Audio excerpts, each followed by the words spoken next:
the slides. Okay, here we go. All right, y'all ready? It's game time. So beautiful. Beautiful. Thank you so much for being here. This is the Monetize Masterminds. As you can see, we have updated the logo. But the reason I didn't change the logo throughout is because I wanted you to see that it is not about logos. It is not about branding. It is not about all this other stuff that we waste time and energy on. That stuff is sexy. It may look good, but there's a lot of people's businesses who look good, but actually have nothing going on the back end. And so the logo for us, this updated logo, is actually secondary for us. And of course, it's 3 pyramids. The reason it's 3 pyramids is because it's all about, it takes big thinkers, it takes groups of people to come together to do amazing things. And that's what monetizing masterminds is all about. So really about not only me building a legacy of leaders, but you all also building a legacy of leaders. As you know, my goal is to create over 100,000 mastermind groups throughout the world. And to be honest, you are the first group of leaders that are stepping into that role and into that vision. And so I'm just so grateful to all of you who are here to participate in that, to learn this information that I've studied. I've been building community for a long, long time now. It started out with my personal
right now. It's not live. Test 1 2 3. Test 1 2 3. Test 1 2 3. Test 1 2 3. Test 1 2 3. Test 1 2 3. Test 1 2 3. Test 1 2 3. Test 1 2 3. Test 1 2 3. Test 1 2 3. Test 1 2 3. Thank you, Ginger. Can everybody else please confirm? Craziness. See. Okay, Maritza is here. My team is here. Is everybody else here? Thank you, Rashida. Beautiful. Oh my goodness. Thank you for letting us know, Tanisha. Crazy. I don't know what's going on, everybody. We might have to switch. I don't know what's going on. I was on a conference call last night and same thing happened. So not on Zoom. So completely different technology, same thing. So let's go for it again. Okay. I was saying, I'm so grateful that you are here. This means so much to me. As you know, I have a huge vision of creating hundreds of thousands of mastermind groups all across the world. And you are essentially the first cohort of people going through Monetize Masterminds to help set that vision in motion. So this means so much to me that you are here today for a 6-hour day where we're going to go extremely deep. For those of you who just got here, we are, and there is over 600 slides. We are going to go 600 slides deep, and I'm going to give you everything that you need to be prepared to successfully launch your mastermind group in the next 30 days. And so I couldn't be more excited. For me, for those of you who don't know, I've always been a community-oriented person. I'm the son of 2 doctors, and as a son of 2 doctors, my parents were always on call, always working, and so I would actually go to my best friends' houses after school, and other people raised me in a way. I wasn't adopted, but other people raised me. So that whole notion of it takes a village to raise a child, I actually had that village. I like to say that I have 9 last names: Gordon, Icaro, Ash, Primus, Shields, Kelly, Chambers, and Brown. All of these families essentially raised me. And so I had that community, and that's community has always been a part of my life. And so here a few years ago, not a few years ago, my goodness, January 9th, 2009, I stepped out as an entrepreneur, and it was the loneliest time that I'd ever had in my life, right? Because I am this team player, this community person, but then nobody told me how lonely the entrepreneurial journey was. And so in order to become successful again, I knew I had to be in the context of community. So not only did I join mastermind groups, but I also started my own mastermind group. And now I'm in the process of training other people to do the same thing. I also believe that leadership should be extremely lucrative. You are all leaders. That's why you are here. Some of you took off work to be here. For those of you who are trying to make that pivot and transition. And for those of you who have your businesses and are running them full time, I know what it takes to actually stop and actually say, let me go pivot and to actually explore and understand a business model that can actually work for me and put money in my pocket really quickly. And so I believe that leadership should be lucrative and that you should be paid for it. Some of you have some huge followings on social media and email lists and things of that nature, and it's not necessarily turning into currency or cash. And I want to show you how to do that and try to explain a little bit why that may not be occurring, and we're going to transition and transfer that energy into a business model that's actually going to work for you, that will complement your other business models. I'm not asking you to scrap anything. This is just the opportunity to complement that which you already have. And so we are a little bit behind because of technology issues. That happens. It's okay. I thank you and appreciate you for all of your patience. That also allowed some other people who are late risers to get here. So excited that you're here, and we're going to jump in. Again, Amparo is right here behind me. If there are any technological issues, she is monitoring the chat. If we have to refresh over and over and over again to get this done, we're going to get this done today. I believe that we're here for a reason, and I know that the technology gods are going to work on our behalf. Okay, so let me switch over to the PowerPoint and let's jump right in. Okay, so let me know when you can see it. It's a little delay. Yep. Okay. Cool. Let me know when the slides are up and you can all see them.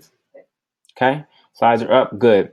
So this is Monetize Masterminds. As I said before, this is a new logo. This is not the logo that you have all seen. And the reason why I did this and shared it with you in this way is because I want you to know that it's not about pretty logos. It's not about branding.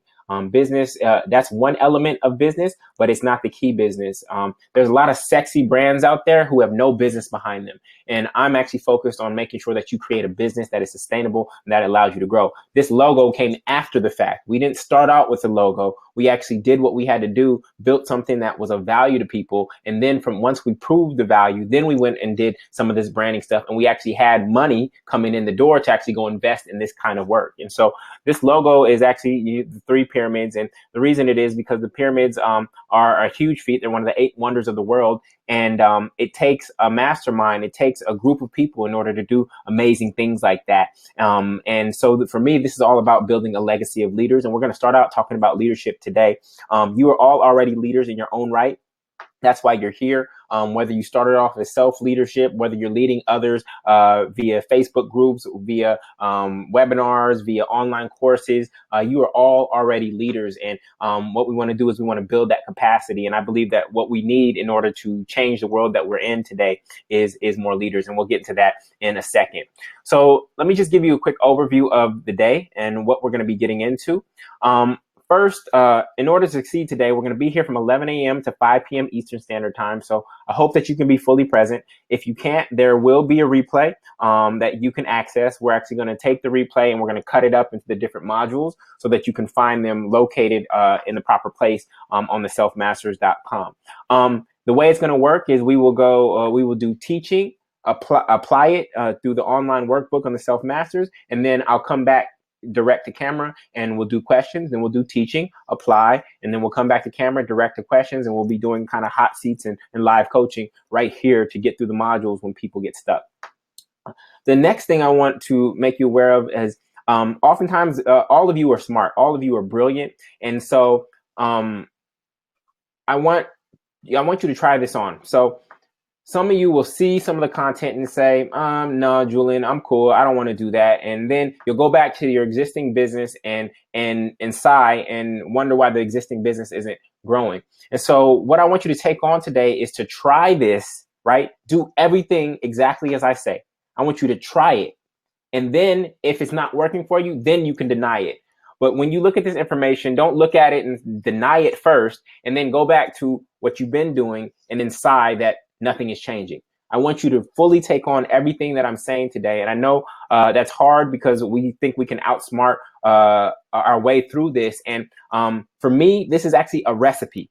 This is a recipe. And if you follow the recipe to a T, you're going to get the exact same results. So I just need you to follow it. Don't try to tweak it. Don't try to do it this way or that way. I'm going to add this in, Julian, here. I'm going to take that out. I just need you to follow the recipe. And if you trust me, right, I know that you're going to get the results that I've been able to create for myself and for others.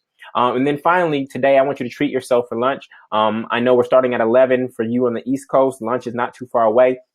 So make sure you place that order, have somebody come deliver it, treat yourself today. Whether it's $20, $25, I know that you're actually going to make that back in multiples as a result of being here. So I really want you to be present. Maybe you have some leftovers in the fridge. That's all good. And for those of you on the West Coast or elsewhere, I hope you enjoy your cereal. Okay. So today we're going to have some fun. You will actually be calling each other. I'm a monitoring attendant, and I matched you based on actually, there's one more person. I matched you based on who you are, what you're up to in the world, and what you're trying to create. And so you will actually be partnering up and calling each other later on today for some of the modules. Right now, I have Yomi and Tanisha, Quenisha, and Kwanzaa. Actually, I'm not even going to read these because I see that everyone isn't here. So when that time comes, I'll come back to this page and we'll reorganize this. I didn't put them in the column so I can just drag people out. You will be talking to each other because many of you have you may have similar clients that you are trying to serve in different ways. And so it's going to be beneficial to have you actually call one another. Okay. So we want to make this interactive. I want to connect you all today as well. The technology. Like I said, we are going to be on the Self Masters. Oh, there's Yomi. I see you, Yomi. Cool. Great. The selfmasters.com, wp-login.php. For some reason, the login button on the homepage of selfmasters.com isn't working. So you need to go to this URL. It's likely going to be your first name, last name capitalized, and your password is likely going to be Masterminds1 ! Yomi, Mike, Quenisha, and Rashida, you may have different passwords because you were you started the course, self-directed course before. So if you have to do the forgot or reset password function in order to get in, please do that. If you were having any technical difficulties today, Amparo is sitting literally right here with me. So her email address is amparo@masterminds.org. You can hit her up in the chat, or you can hit her up via email, and her phone number in case of emergency is right there as well. So if you can get a piece of paper really quickly and write that down, I'll give you a second to just capture Amparo's phone number, take a picture with your phone, whatever's fastest, capture that. Or actually, can somebody put it in the chat too? All right, great. So that's if you have an emergency. Quenisha already displayed this. If you have a question and you want me to see it for when we get to the question section, please make sure that you mark it as a question. That flags it as red on our end so that we can see it, because the chat will be going fast sometimes and things will get lost. So you definitely want to make sure that you flag any questions that you have throughout the day. The technology is as follows on the selfmasters.com. This is a separate technology that we created where you will be able to fill in your answers to this online workbook. And as you're filling these answers in throughout the day, a beautiful thing is going to occur. You are actually going to be already co-creating your email campaigns, co-creating your landing pages, co-creating your webinar scripts. All of that will be getting co-created as you answer these questions thoroughly throughout the day. So take this seriously. Do not skip steps, because it's actually going to penalize you on the back end if you skip steps. So even if you just put something in, if you don't know and you just put something in, it's going to be better than if you don't enter anything at all. Okay. There is one key to the technology that you have to be aware of, which is you always want to hit this red save button. It's going to say click here to save your answers before clicking next. You always want to hit that first. That should refresh the page, I believe. And then from there, you can hit the complete lesson, or you can hit the next button after that. But this big red click here to save your answers before clicking next, click that first. That will save your answers in the database so that we don't lose them. If you click next, anything that you typed will evaporate. Okay, we will not be able to trace it or find it. So make sure you click save and click here to save your answers before clicking next. Okay, cool. So here is an outline of the curriculum for today. It is going to be creating your mastermind, marketing your mastermind, leading your mastermind, automating your mastermind, and maintaining your mastermind. The most important 3 modules for today, because I don't know how long this content is going to take for us to deliver, is actually going to be modules 1, 2, and 3. If we do not get to 4 and 5 for any reason, I will continue to do those videos for you, and they will be available on the platform within the next week or so, okay, so that you can access them. So we're going to get as far as we can, but the most important modules are for us to get started, which is creating your mastermind, marketing your mastermind, and leading your mastermind, okay? So I'm going to pause and ask, are there any questions? Again, click question if there are, so we can see it in red. Any questions? I'm so excited to teach this today.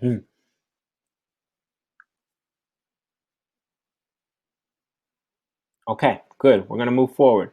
So leadership. What is a leader? Because some people don't always feel like leaders, and that's okay. And I want to really shift your mindset and framework around leadership based on my understanding and what I've come to know. So what is a leader? You look at people like Steve Jobs, you look at Donald Trump, you look presidents of the United States, etc. Are the CEOs, are these leaders, right? If you look at the dictionary definition of a leader is a person who leads or commands a group, organization, or country. That is the first definition of a leader.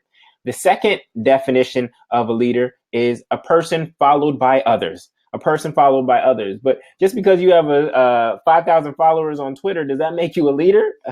Maybe, maybe not, right? And so I'm going to give you my simplest definition of a leader, which is a leader is simply a person who creates more leaders. A leader is a person who creates more leaders. If I look, I don't care how big your title is. I don't care how many people look up to you and are under you. If you're not creating more leaders, then for me, that isn't a leader. And so therefore, leadership is the process of creating more leaders. And through a mastermind, when we actually run a mastermind right, you will not be the only leader in the group. You will actually create a community of leaders who are mutually supporting one another. And that may take time. It may not happen in year 1. It may not happen in year 2. But ultimately, you want to create a community of leaders, not a community of people who are dependent on you. Okay? So I'm going to walk you through the 4 levels of leadership so that you understand what it is that is actually occurring. So first, there's you. And we've all been in the space where we had self-doubt. We didn't feel like we were enough or something. And therefore, we weren't in a space of leadership. We were following, and we might have been following subconsciously and not aware that we are following. And then at some point, something happened where for me, it was being thrown into student leadership in high school, where my classmates nominated me to be vice president of the school. And all of a sudden, I had more confidence, because before I was a square. I was shy. I didn't speak to people. I just played basketball and studied, right? And for me, I had a lot of self-doubt. I don't know where it really came from, but I didn't feel like a leader. But then once I stepped into student leadership, then all of a sudden I had more confidence in myself. And so you go from this space of self-doubt in your life to a space of belief. And now you start saying, I can do it, right? I can do it. And that is self-leadership. Self-leadership is you believing in you, okay? Self-leadership is you believing in you. And because you're here today, I know that you believe in you. All right. The next level of leadership is an interesting one because a lot of people think that this is leadership, but a lot of people get stuck here. Level 2 is actually inspiration. And inspiration is others believing in you, right? Others believing in you. So this is where you have a whole bunch of followers and they're saying, oh, Tanisha can do it, Keisha can do it, Mike can do it, but I can't do it. So now these 4 followers actually depending on you for their inspiration. And a lot of people are inspiration junkies. They look at quotes on Facebook and Instagram and they're inspired, but they don't really, they're not ready to act on it, right? They look at the person who's putting up the quotes, right? But they don't honor themselves and their own power. And so this is not where we want to stop. We do not want to stop at inspiration. We want to continue to be engaged in moving up the ladder or the 4 levels of leadership. So the next level of leadership is actually motivation. Motivation is others believing in themselves the way they believe in you. So now you've actually created a space where people look at you and they say, oh man, if Julian can do it, I can do it too. And that's where all of you are at right now in terms of you saw me create a powerful mastermind group in the focus group. And now you're saying to yourself, I can do that too. And so that's why you're here, right? You're motivated. And the difference between motivation and inspiration is that there's actually action behind it. So now there's me in the middle, and I don't desire to stay in the middle. I'm going to show you why. But now everybody else is in a space of self-leadership, right? You don't have members in your mastermind groups yet, but you're in a space of self-leadership and you're moving towards the next level of leadership. So this is others believing in themselves the way they believe in you. And that is the goal for me, for all of you in the focus group, is to get you to believe in yourself in the same way that you believe in me. Okay. And then the 4th level, which is absolutely the hardest level to get to, but we want to aspire to, is actually level 4, which is a movement. And this is where we actually create real change. And a movement is others believing in each other the way they believe in themselves. I'm going to read that again. Others believing in each other the way they believe in themselves. So now the mindset is, if I can do it, then I know that this person next to me can do it too. And what you'll notice in the movement, you see it's 4A. And the reason why it's 4A is because when you look at this page, you doesn't even need to be there. You, the quote unquote leader who initiated and started it all, doesn't even have to be there, because now you created a space where these 4 people are believing in each other the way they believe in themselves. This is the power of true leadership. And when we move and aspire to lead in this way, where it is not dependent on us, where we are not some deity, some guru, this is where we create power. This is why we are different than a lot of the people who are out there in this personal development space, online marketing, because we are actually seeking to create leaders, not just a whole bunch of followers. In fact, I've talked to people in our space, and you know who they tell me are the most profitable people? They tell me that the most profitable people are the personal development junkies who just want inspiration and information, but they never take action, so they keep on buying. And there's some people who can sleep at night with that as their business model. And guess what? Some of them are making a lot of money. But that's not what I'm here for on this earth. And I don't believe that's what you're here for either. We're actually here to create leaders. And that's what's special about everyone here and what I'm going to teach you today. And so watch how this works. When we move in leadership in this way, and we view leadership in this way, this is what occurs. Others believing in each other the way they believe in themselves. And that expands to more people believing in each other the way they believe in themselves. And that expands to more people believing in each other the way they believe in themselves. And that expands to more people believing in each other the way they believe in themselves. And this is how we change the world. Not by creating a whole bunch of followers who live life like we do, but creating a whole bunch of leaders who are actually creating, living in their purpose, living in their passion, and doing their life's work on a daily basis. This is how we change the world. And so however many people are in your mastermind group, from 5 people to 10 people to 50 people, as long as you are focused on creating leaders, you will actually be in the process of changing the world. Okay. So I'm going to pause there and see if there are any questions about what I just shared.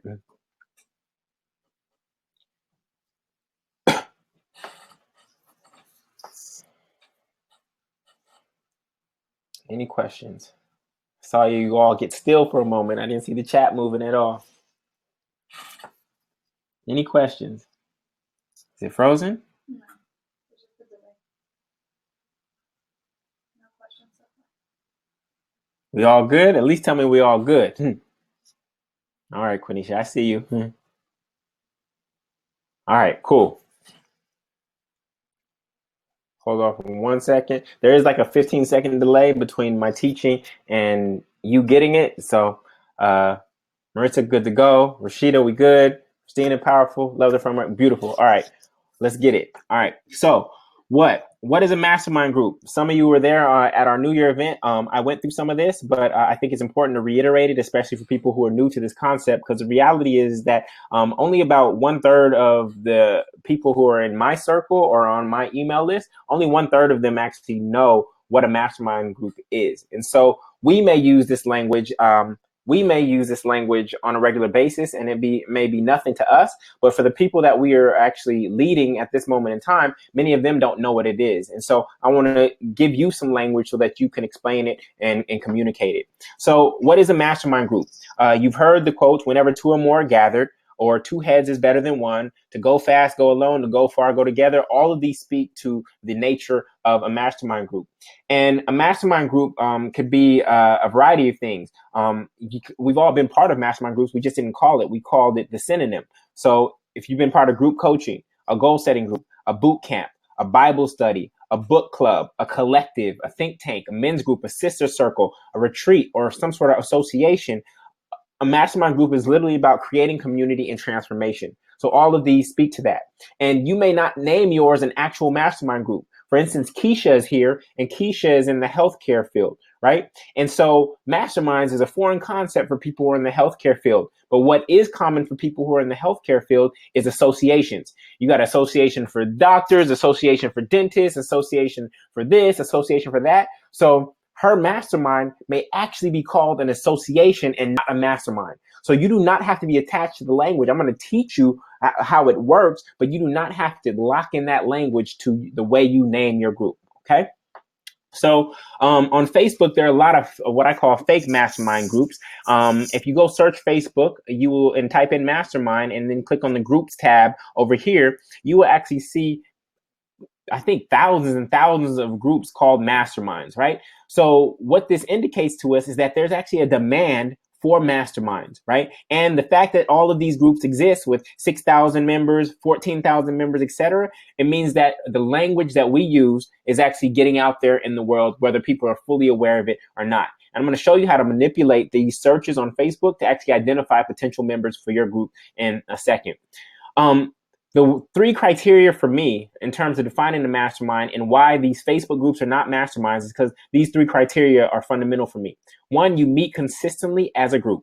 You meet consistently as a group. In Facebook, people come in whenever they want to, right? They're not meeting consistently as a group unless the founder of that group says, every Monday I'm coming to teach at 3 p.m. or something like that, right?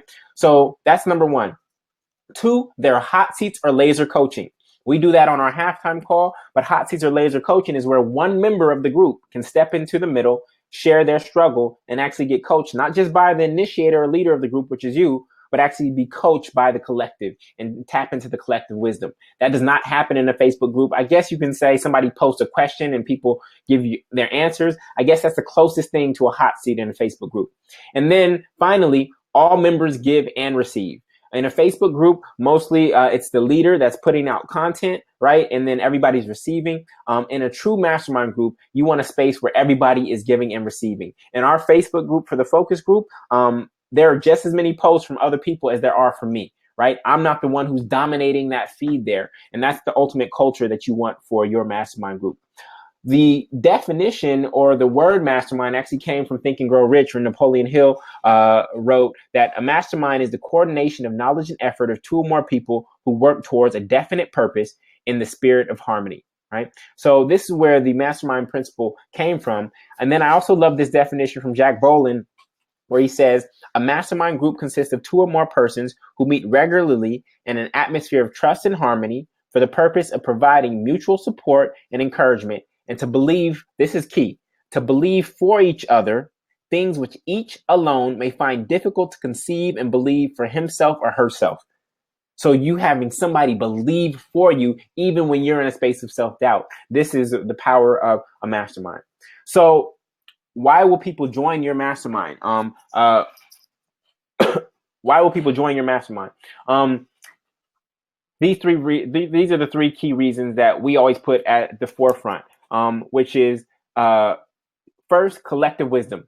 They get to release this idea or this identity of moving through the world as if they know it all, right? Because nobody knows it all. And a lot of us are moving through the world fronting like we do, or like we got it all figured out. If we already had it figured out, we would already have everything we want and desire.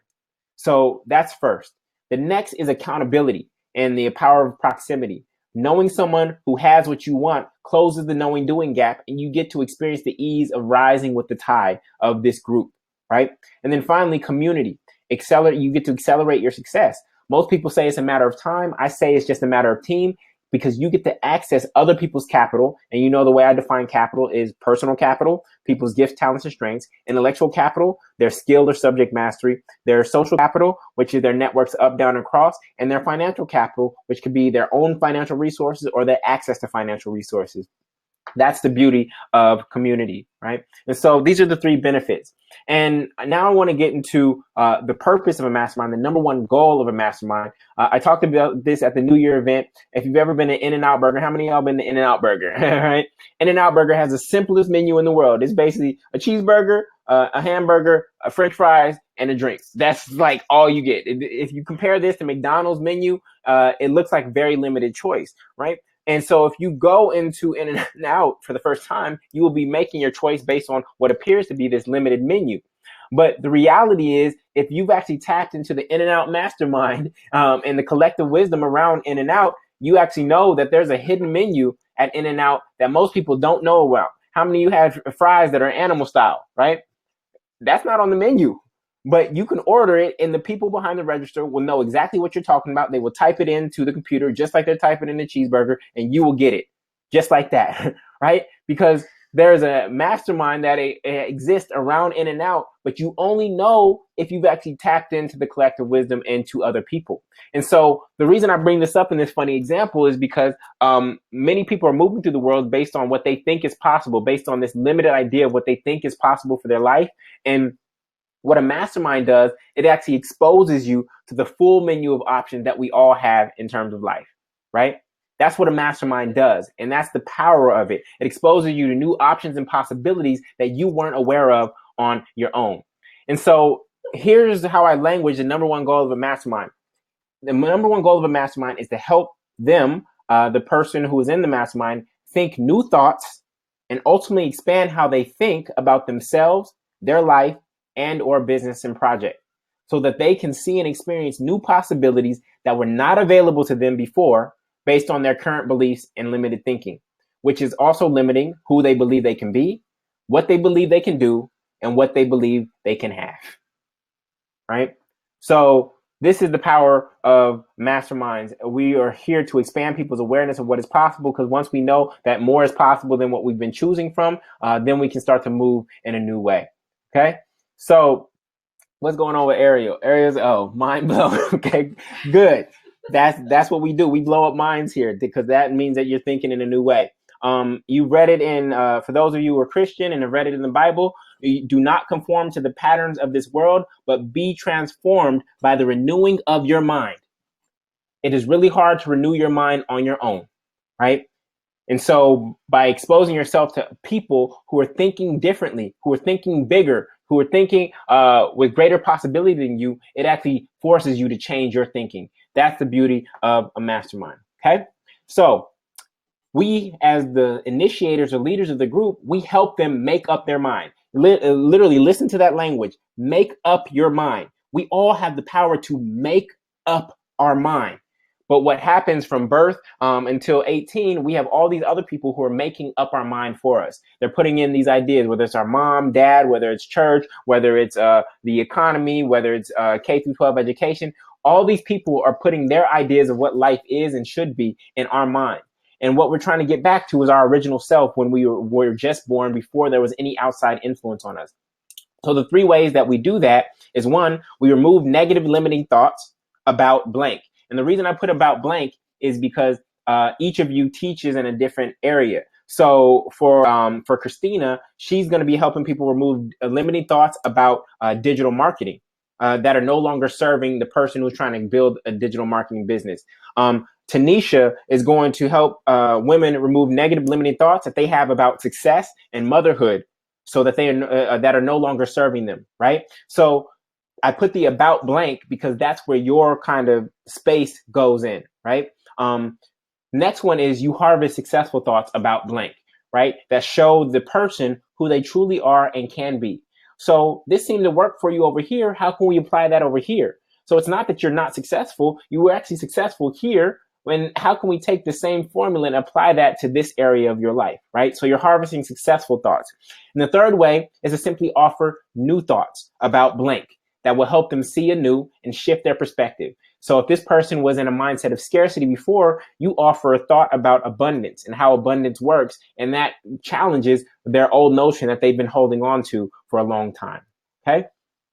So I'm going to graphically display what this looks like for you, which is we all move through the world with one lens, which is our options. And options are what we know is available to us and know we can access. And so think of this in the context of dating. When you were dating as a young person, I could get that guy. And so, or I can get that girl. And so that's what I settled for, even though I really wanted somebody else, right? These are my options.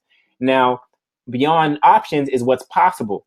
I know it'd be possible. I might have to put in some work to get that person, but possible is what we know is available to us, but don't believe that we can access, right? Prom queen, prom king, you wanted them like 50 other people did, but you knew it was possible because that person was dating somebody, but you didn't believe it was possible for you, right? So you knew it was possible, but you couldn't access it. And then beyond that is the infinite possibility that there could be a potential match or mate that is even better for you than the prom king or the prom queen, right?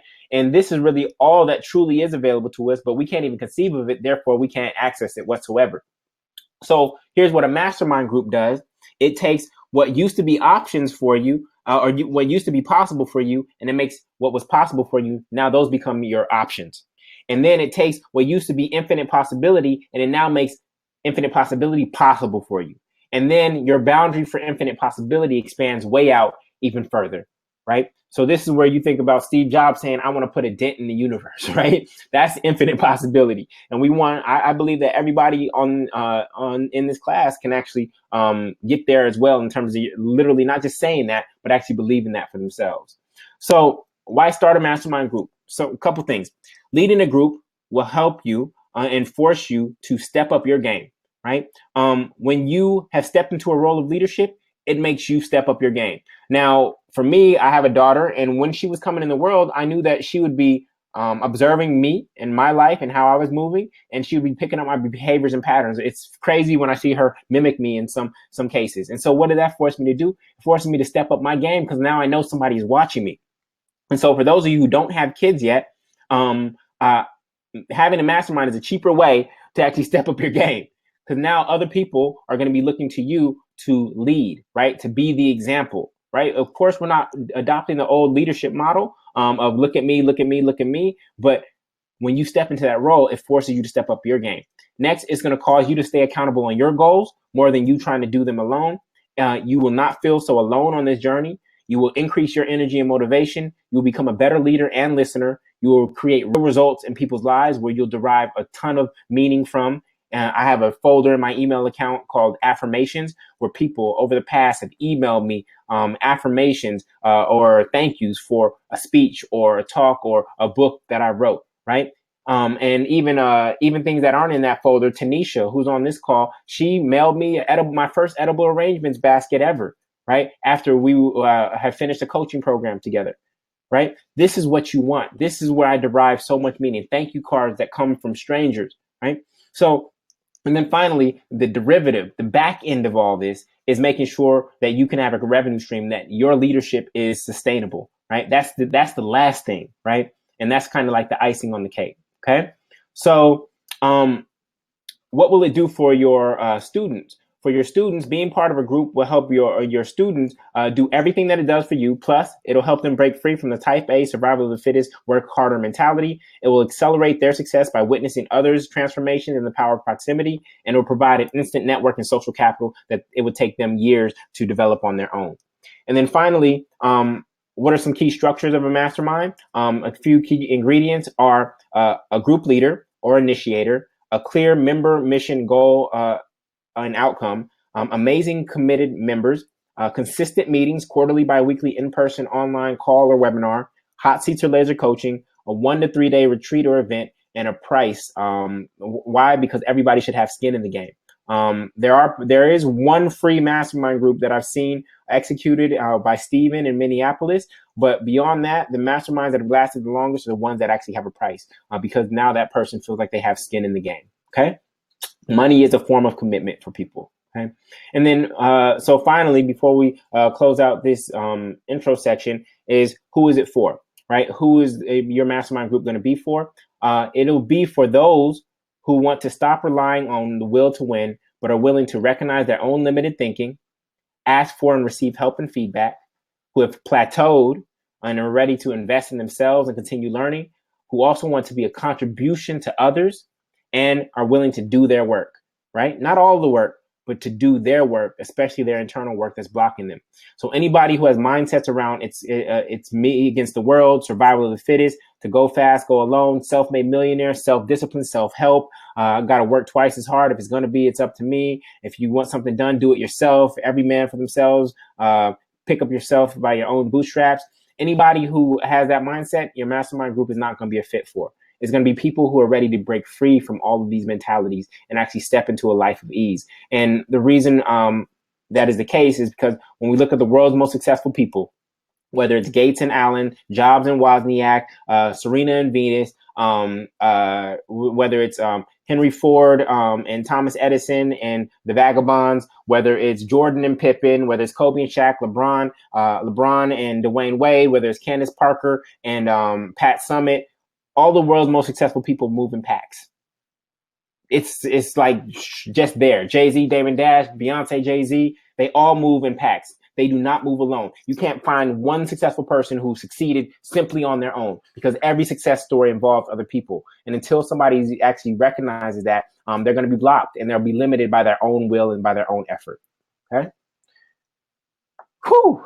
So I'm going to pause before we get into module 1. That was the intro to really catch everybody up to speed on what a mastermind is, who it's for, and what it will do for them. And knowing that will help you sell it in a more powerful way. Cool. Any questions? Any thoughts? I'm just pausing for one moment. Get a drink of water.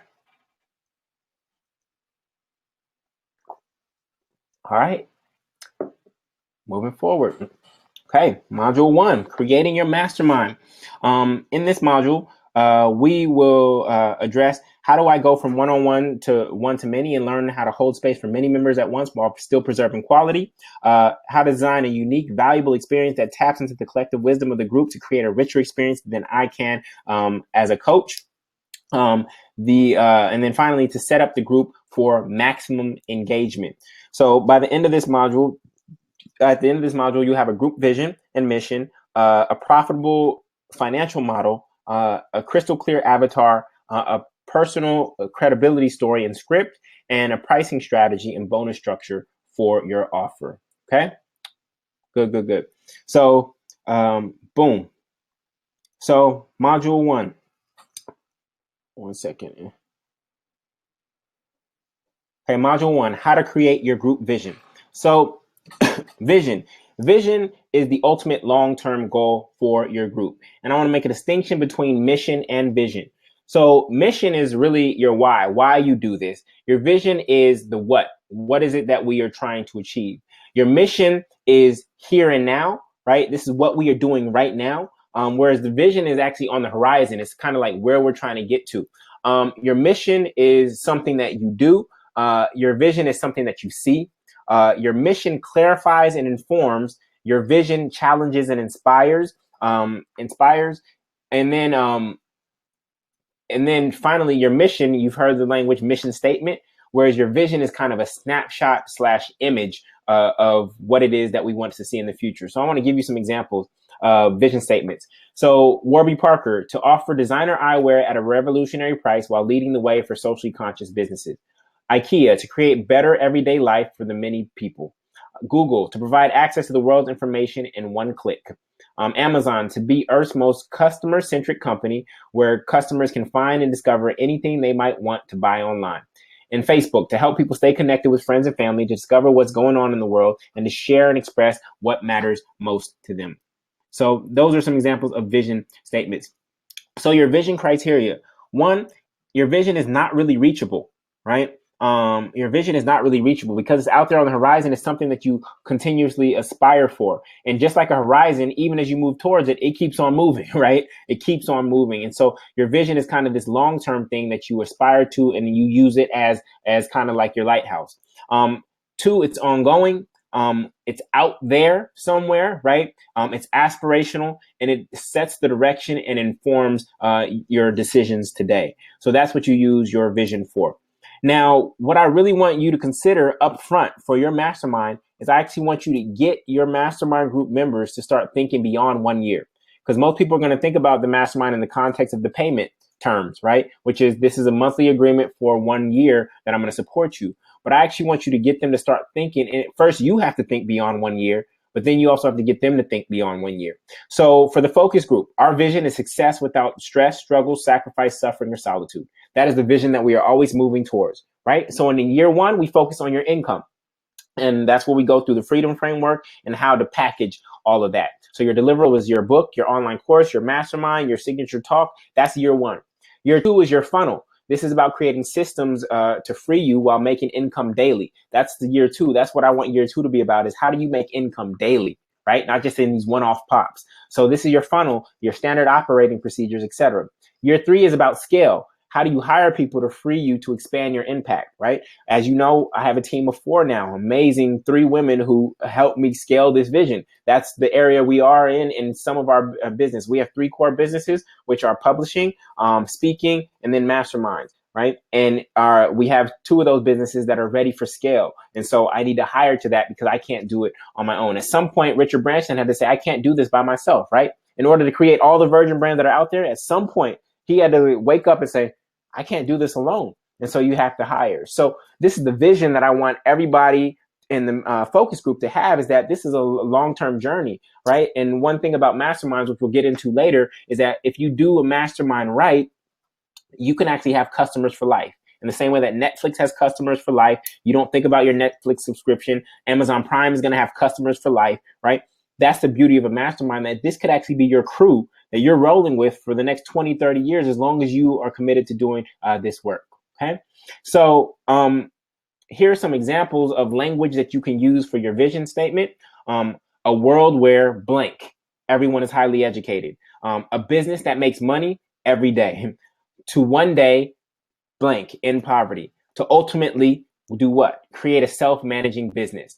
These are some examples of vision statements. So in the chat and on your piece of paper, we're gonna get to the online technology in a second and type it in. But in the chat, I want you to write down what you think the vision is for your mastermind group.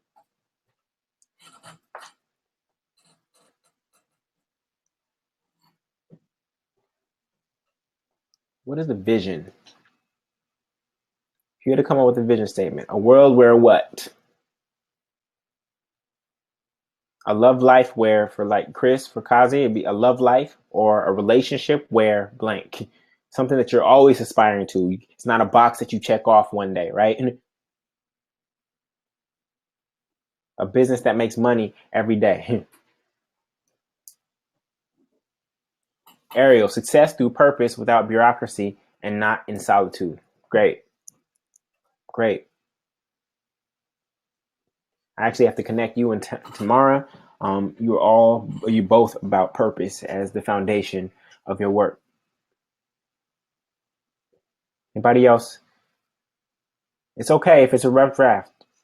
Mike Bruni, a world where brown and black people turn their ideas into action via projects. Beautiful. Yomi, a world where women experience and live the fullness of their power. Beautiful. Beautiful.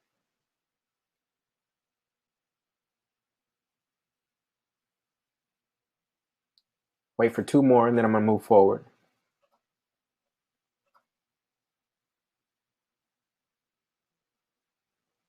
Tanisha, women winning in business and at home. Beautiful, very simple. Chris, a world where busy professionals have love and have the tools to keep it alive. Absolutely beautiful. Great, I love it. You all got it. Okay, so now we're going to switch into mission. But before we get to mission, we have to actually identify what is the result that you want to replicate for others. This result is likely a result that you've already been able to create in your life, and now you want to replicate it for others. Now, one challenge that people have when it comes to result is that they fear being specific. They fear being specific. So we have vague results. And then when people come to our landing page or hear our offer and our pitch, and we try to sell them this vague result, they don't buy it because it's not specific, right? So why do we fear being specific? One, we fear being specific because we're afraid that we will not be able to deliver. We fear being specific because we might be wrong. We fear being specific because being measured and held, it requires us to be measured and held accountable. We fear being specific because we feel locked into one path. We fear being specific because somebody being better and competing, right? When we say that this is my lane and I help such and such grow their income, or I help people find love, or I help you build your social following, now you're actually in competition somewhat with other people who claim that they do the same thing, and you have to prove yourself, right? And then we fear being specific because it cuts us off from helping everyone. And a lot of us have big hearts and we just want to help the world. And if we try to take that approach, it's going to be a very long journey, and it's going to be very hard to profit because it's so unfocused, right? So we have to start to get specific in the results that we actually deliver for our clients, okay? I would trust somebody who says, I will help you grow your business by $100 every month, than somebody who gives me this vague promise that I'll help you grow your business, right? I'd rather see somebody who has proven that they can help me grow my business by $100 per month as a new entrepreneur than somebody who just says, I'll help you grow your business. Why? Because it's very specific. If that person is only charging me $49 a month and they're helping me grow my business by $100 a month, then I'm all in, right? It's more value than they're taking. And so this is why we have to get very specific. So defining value. The way I define value is the result of contributing to an individual, organization, or item's movement from its current point A to or towards its desired point B. It is the result of contributing to an individual or organization or item's movement from its current point A to or towards its desired point B. Okay, so I'll give you an example. Personal trainer helps you move from 250 pounds to 200 pounds, right? The value is health, weight loss, and accountability. A web designer helps you go from page 3 of Google search results to page 1 of Google search results, and their value is SEO, online presence, and leads for your company. A speaker who speaks on time management helps you go from procrastination to not pulling any all-nighters, and the value is less stress, better grades, and higher productivity. A coach helps you go from a job you hate to a job you love, which means better pay, more happiness, and more job satisfaction. And then a consultant helps you decrease a market share, go from decreasing market share to regain market share, which the value is revenues, customer loyalty, and less returns. Okay, so these are examples of true value. And whenever you're thinking about the promise that you're making to your customers and to your audience, we want to really get very specific about what is the point A and what is the point B. Because if somebody comes to you and they're at a point that's not even on the alphabet, right? They're not at point A, and you know that you have 100% success rate of getting people from point A to point B, but this person isn't even on the alphabet, then you are going to repel them. You want to repel them because that's not where you succeed at, right? There are other people who succeed at taking a business from point D to G, right? Maybe that's not you, maybe that is you, but you want to know where you fit in the chain of events towards success, okay? So next, I want to get very clear on what people are buying. When people go to Home Depot, when I go to Home Depot, I do not want a hammer. I do not want a piece of wood with metal on the end. That is not what I go to Home Depot for. And if I didn't have to buy a hammer, I wouldn't. What I do want is a picture. This is not my family, but what I do want is a picture of my family hung up perpendicularly in my living room. That's what I want. And my mind suggested to me that the quickest solution to getting that would be to buy a hammer. But I didn't really want a hammer. What I wanted was my family portrait up to warm up my living room, right? And so we have to get very clear about what people want and what it is that they're buying. Because oftentimes we try to sell the hammer when we actually need to be selling the result, right? We have to be selling the result, not the hammer. So a lot of us are going to put together this beautiful mastermind, this beautiful landing page, but guess what? Nobody cares about how beautiful the hammer is. Nobody cares how beautiful the solution is. All they care is about their problem being solved. They care about it being solved, not the solution, right? So I just want us to be clear on that, because a lot of us spend tons of time focused on making this a beautiful hammer, and that's not where the work is. So let's say somebody's sick, their point A or their pain and struggle is being sick, right? The result that they want is point B, which is pleasure, and that is actually solved.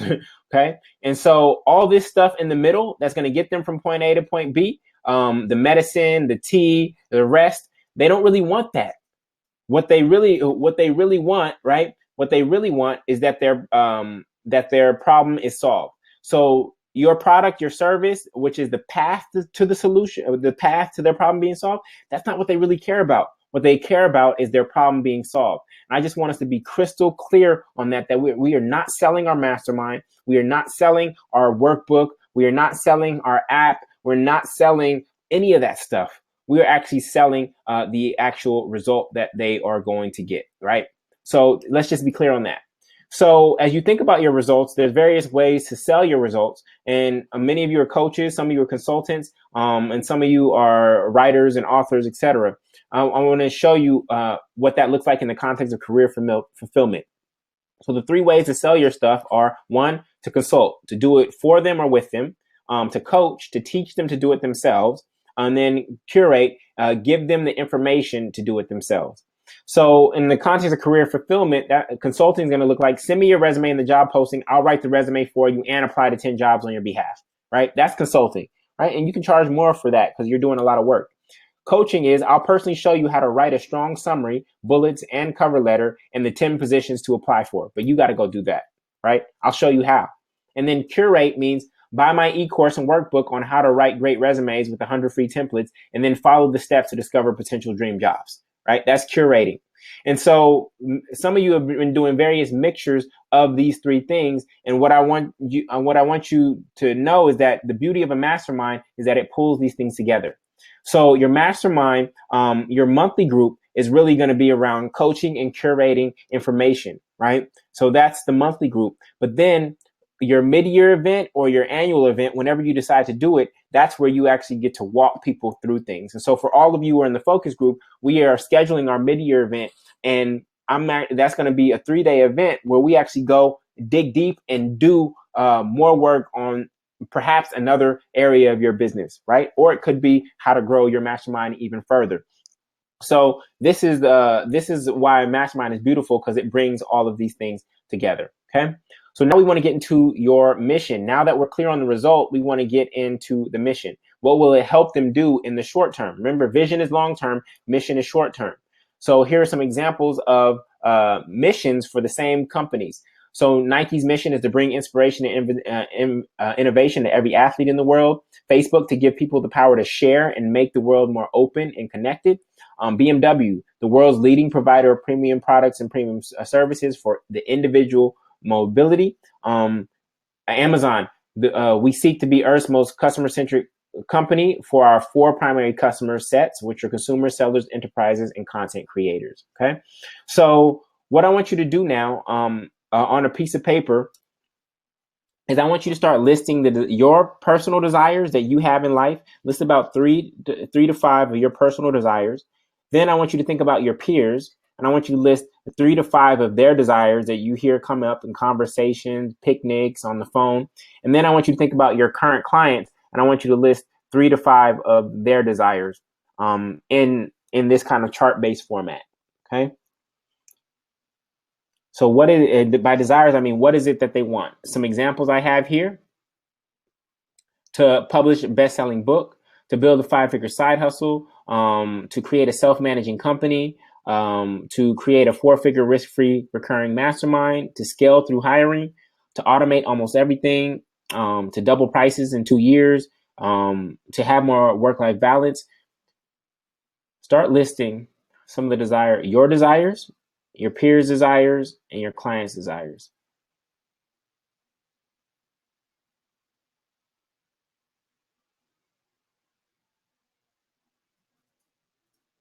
Quenisha, great question.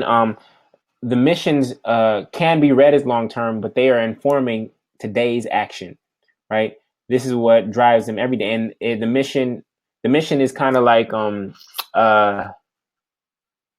the mission is kind of like, so the vision is like the point B on your GPS. The mission is kind of like how you want to get there, right?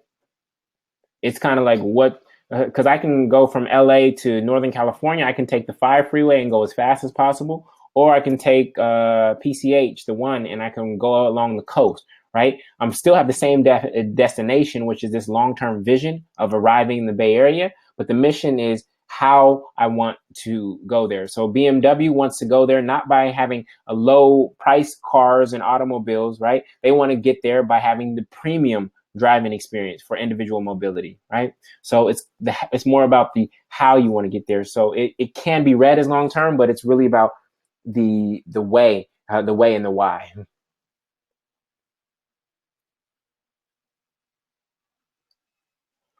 Great. So now that you have a few desires, what I want you to do is I want you to identify, is there one desire that you, your peers, and your clients all have? If you have one of those, please type it in the chat. Because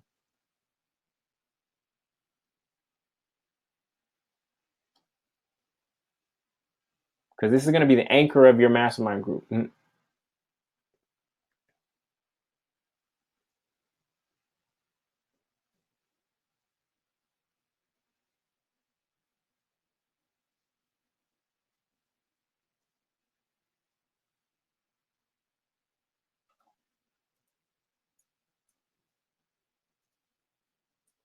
You can throw the desires that you came up with in the chat as well. Yeah, great. Thank you, Amparo. Quenisha, ought to build a 6-figure or more business. Good. Now, Quenisha, let's see if we can get more specific. Is it any type of 6-figure business? Is it product based? Is it service based? Is it work? Is it from home? Is it speaking? Is it coaching? Let's try to get Rashida. Same thing. I need you both to be more specific. Is it a particular type of business that they're trying to build? Coaching, consulting, speaking, publishing, Kindle. I mean, let's get as specific as possible. Is it a recurring revenue business? Is it a membership business? Is it a production based business? What type of business? Right? Build a profitable business. There's all kinds of businesses that we can do. Let's try to make it more specific. Kwanzaa, it's very general, right? To be successful at whatever we choose to do. That's going to be a hard promise to make to anybody who comes to you. You have 50 people on your webinar. Can you, as Kwanzaa, coaching them and leading this mastermind, can you actually help those 50 different dreams at the same time? Right? To rediscover passion and purpose and monetize them to create profitable service-based businesses. Great. Ariel, I like that you said service-based businesses. Okay. Ty, to be debt-free and achieve financial independence. Let's see if we can put a number around financial independence, right? Because that means different things for different people. Debt-free is very clear, right? Maybe we put a credit score on there. Yomi, to build a multi-million-dollar media empire through content, coaching, and publishing. Very specific.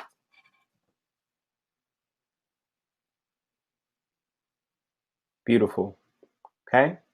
So this is good. So we're going to carry this over in a second to the online platform. Okay. So you want to identify the ones that you want, that they want, and that's where I think you'll find your sweet spot. And remember, you don't act, and when you're leading a mastermind group, you don't have to have had the result that they want. You are simply the one who's actually bringing people together who all want the same thing and have figured out different parts of the puzzle. right? So there may be one member of your group who's figured out email marketing, another who's figured out social media, another one who's figured out Facebook ads, another one who's figured out branding. And when you bring them together and they share, as long as they're not competitive, right, and they are seeking to pour into each other, then that's how you accelerate, even without without Yomi having achieved or built a multimedia empire yet, right? But she is actually the one who's actually gathering women with different skill sets. And now when she's presenting her group to new potential members, she said, yes, we have this woman over here who's in digital marketing. That's her job. And she's bringing that skill set to the group. We have a woman over here who's doing branding, and that's her skill set that she brings. We have a woman over here who's absolutely great at operations. And I see that you, as a lawyer, have all the legal stuff. And I think you would be a great fit and a complement to our mastermind group, because we're all seeking the same thing and we have different pieces of the puzzle that we bring together. Does that make sense? You do not have to have achieved the result that your mastermind group's members actually want. You will actually be going on the journey with them. Okay. In some cases, if you have achieved the result, that's great. But there's a way for you to actually go on the journey with them. This is beautiful. Beautiful. Okay. So just real quickly, focus group, our mission is to build a business without losing your life by increasing your income, intimacy, and impact, right? That is our mission. Actually, based on what Ariel said, I could say personality-based or service-based business, because that's primarily the people that we attract and where we feel we have the most expertise, okay? So this is all beautiful, beautiful. Okay, from there, this is going to be easy because I know some of you already have this. From your mission, that's where your mastermind group name comes from. So if there's a couple ways you can name your group, it can be based on the approach. Focus group is based on approach, right? We are all about focus. That's why we have one major goal and we only set one goal a month. Kaizen is a operations type strategy, a business management strategy. You can have a Kaizen mastermind, a Six Sigma mastermind, a paleo diet mastermind, or it could be the identity, the ideal identity or aspirational identity of the person you're trying to attract. Dream chasers, the challenger, the finishers, the rainmakers, the solopreneurs, the local farmers, the new parent mastermind. Or it could be based on industry, the real estate mastermind, the online marketing mastermind, or it could be based on the mission, the passive income mastermind, replace my income mastermind, the 12 marathons in a year mastermind. You can use these different approaches. So I'll just give you an example. So if this group has a mission to help leaders live an authentic life by automating all of the unnecessary, a name that they could have is the Automated Life Mastermind, the Automatic Success Mastermind, Authentic Success Mastermind, the Authentic Leader Mastermind. These are some examples of names that this group could have based on their mission. So what I want you to do right now, some of you already have it, which is great. I know Rashida has the Empowered Self Mastermind. Quenisha was naming hers Inner Circle. I think Tanisha and Quenisha were using the word circle, power circle. So based on the mission that you just came up with, what is going to be the name of your mastermind? And we'll be quick here. This is important, but we'll be quick here because I know some of you already have this.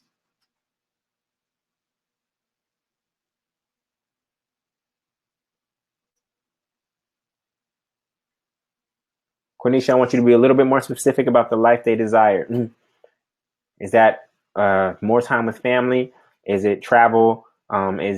What is the life that they desire? What's kind of the commonalities that you see? I need to see some names. All right, so Tanisha says she gets stuck. I know you had Power Circle earlier, Tanisha, in the app, or no, in the Facebook. I'm not sure where I saw you put that. Maybe once you see some other people's names, it'll help. So Ty, Money Mastery for mommy and me. Great. So who's the and me, Ty? I'm not clear who's the me. Is the me a student? All right, so Tanisha says she needs a narrow focus. That's perfectly fine. Yomi, Women of Vision. Great. Charles, the College Destined Mastermind. I love that. I love that. It tells me who you serve and what they're up to. Maritza, don't F with my joy. Mastermind. Yep. A little spice in there. Marissa's spicy, so it makes sense.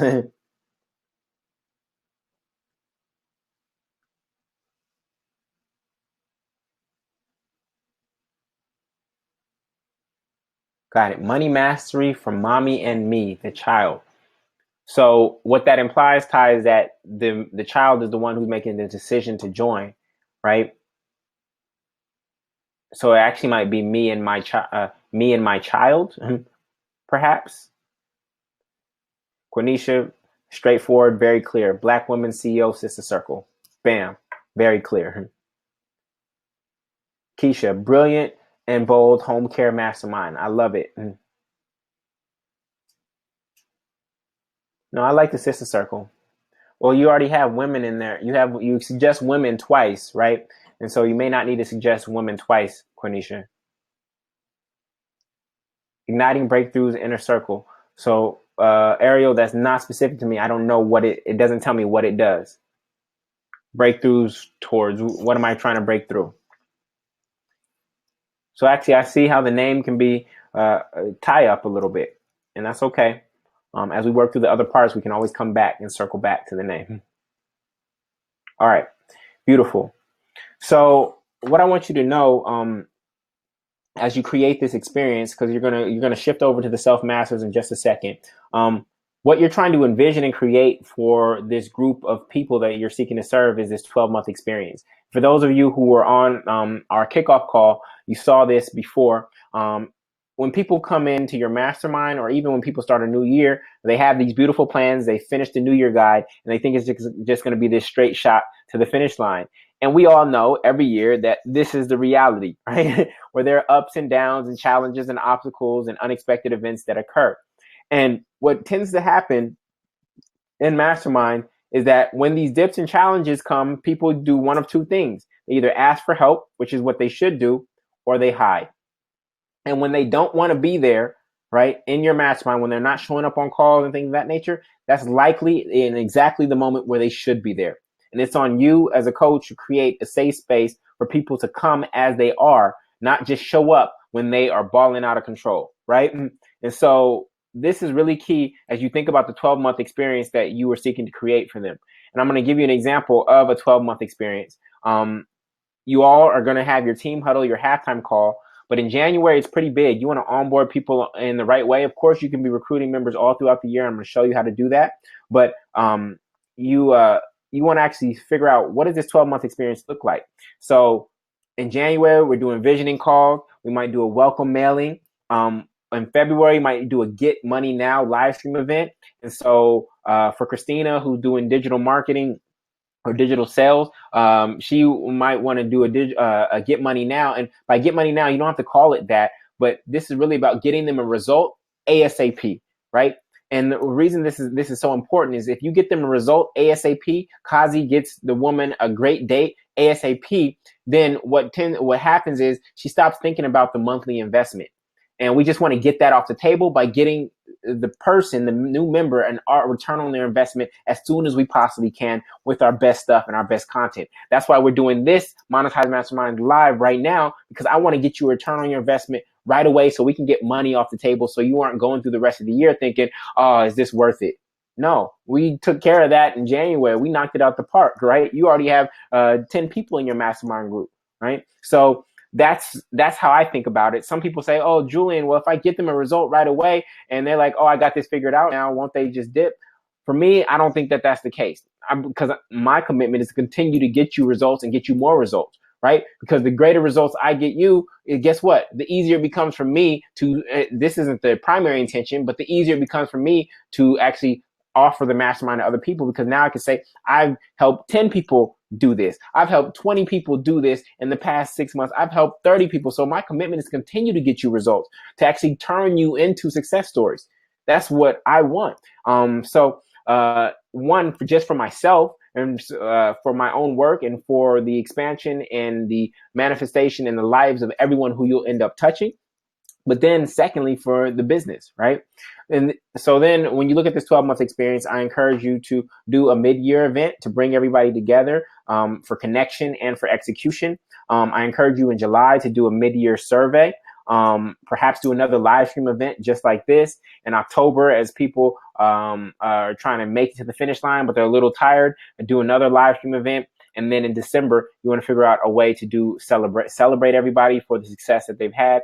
And you want to talk to your current members about renewing for the upcoming year. So this is what the 12-month experience looks like. Okay. Mm-hmm.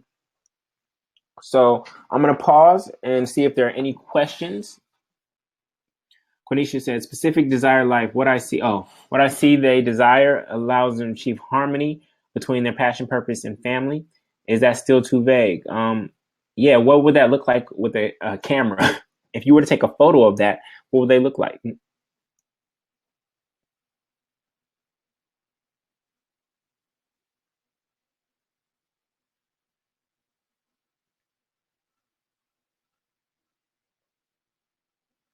Tanisha, one idea, mindset and movement mastermind. So tell me, I need to know what mindset are we shifting? And then where does movement come in? Is it movement of the body? Are you talking about exercise? And it's okay. This is all good. This is why we're doing this.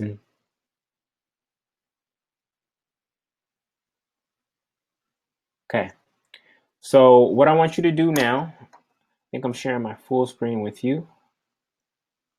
What I want you to do now is come over to the Self Masters. Make sure you can still hear my voice. And you got it, Tanisha. So I'm going to still think about that. Christina's here. Nourish Food Business Mastermind. Great. Whoops, can you see my... Yeah, there you go. You can see my screen now. Beautiful. So you're going to go to Module 1, and you're going to start filling in the blanks here. There are about 9 questions. If you don't know the answer to some, that's perfectly fine. But make sure you click here to save before you go. Okay, Christina, while people are doing that, we will be working on getting you in the Self Masters.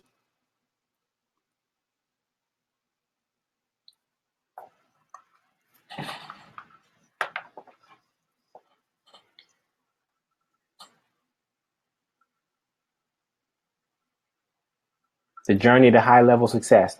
Ty, my question to you would be, when is the last time you heard someone say high level success? And do your customers use that language?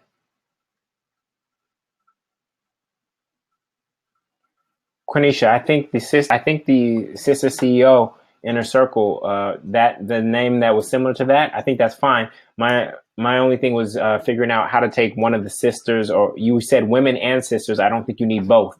So to shorten it and simplify it, I was just asking that you take it. I'm not asking you to transform everything. Okay. Mike, I like to play on words, but you're not working with musicians, so I wouldn't go there. That might be a subline or a motto for the group, but I wouldn't name it that.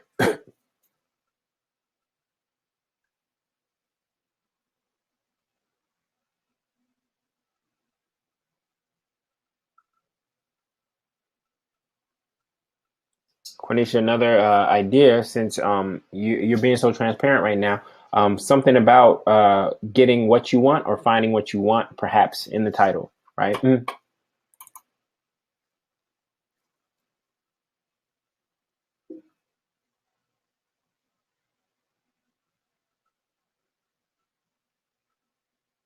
Oh, thank you, Quenisha. Got it.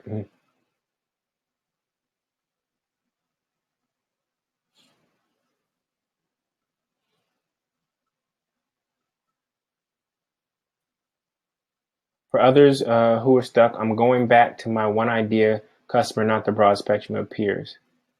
Got you.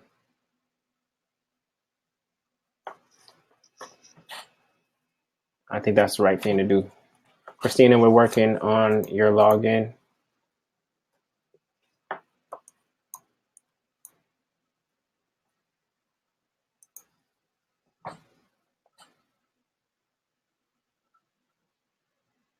Kazi, I like that a lot. Finders and keepers. You find love and you keep it. I like that a lot.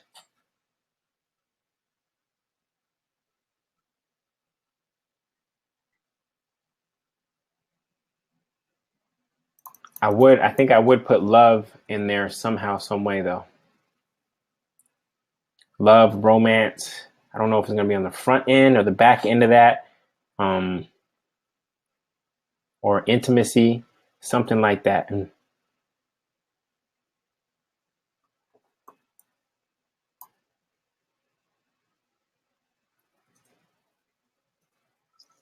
gonna give people about 2 to 3 more minutes on this.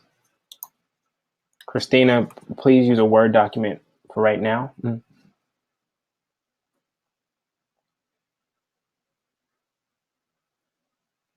Kawanza, I might just dovetail off Rick Warren and just say the purpose driven.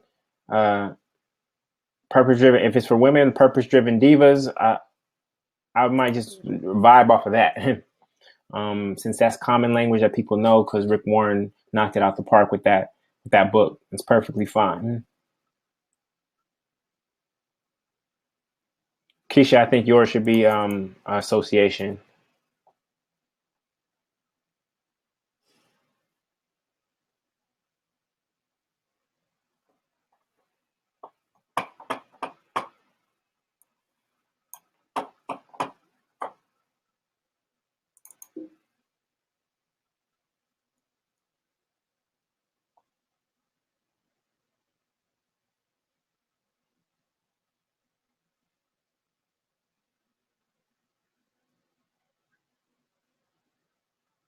All right, Ariel, that's fine. I'm frustrated because I'm not sure how to articulate my name, mission, via. I can tell you my why and who. Yeah, please tell me, Ariel, who your why and your who. Please tell me right now. There we go, Mike. That's getting clearer now. In your mission, you had projects. So maybe projects ideas can work. What is it, Mike? What comes up for me is project finishers. That's what comes up for me right now. Is project finishers.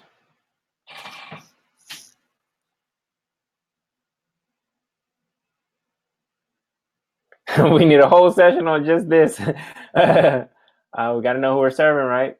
That's fine. It's okay. As we fill out the rest of the day, and we get to our avatar, we can circle back to this. Okay.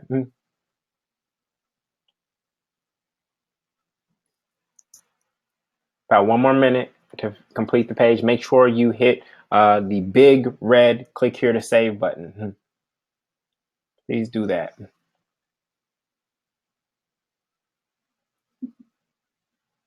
Oh, yeah, Tanisha, you had it right. Women front and centered. You all hear that? This was Tanisha's original name 2 years ago. Women front and centered, right? Not front and center, but front and centered, right? That speaks volumes. That's crystal clear about who it's for, right? Okay. Yomi, we are in the self masters on module 1.1 and filling in the nine questions, I think.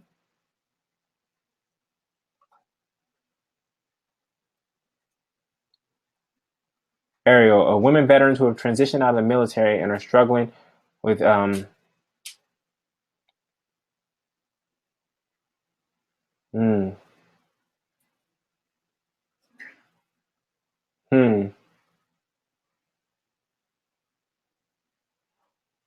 PTSD. I help them find a breakthrough and build a passion, purpose-based service. Got it. Quenisha, you not that you had it. You don't have to feel stuck. You had it. We're just trying to take out one of the gender-based words from it. You want it to be simple. Oh, Yomi, you got in early. You Quenisha and Rashida might have done this work already.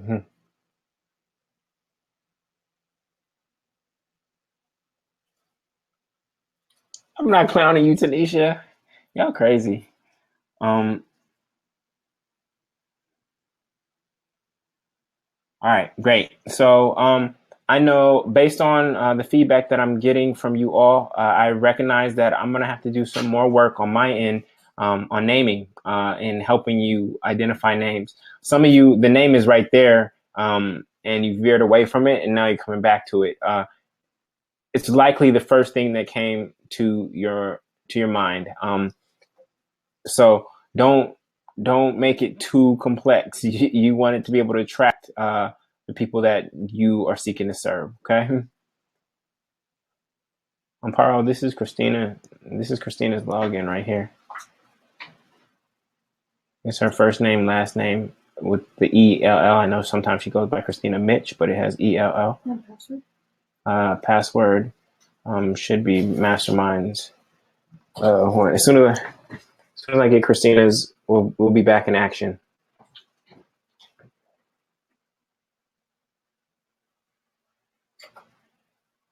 All right.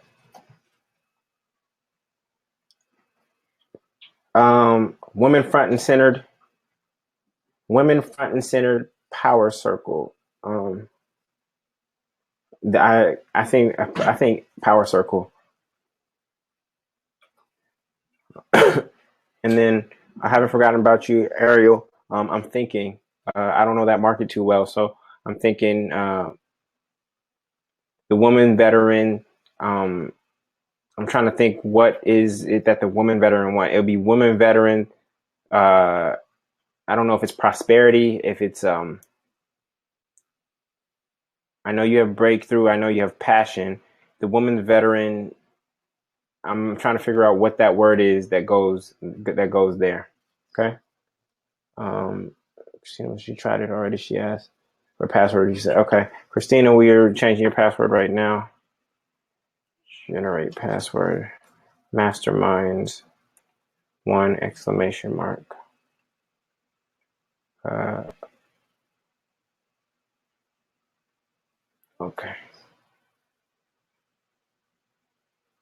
Okay. All right. Let's come back. All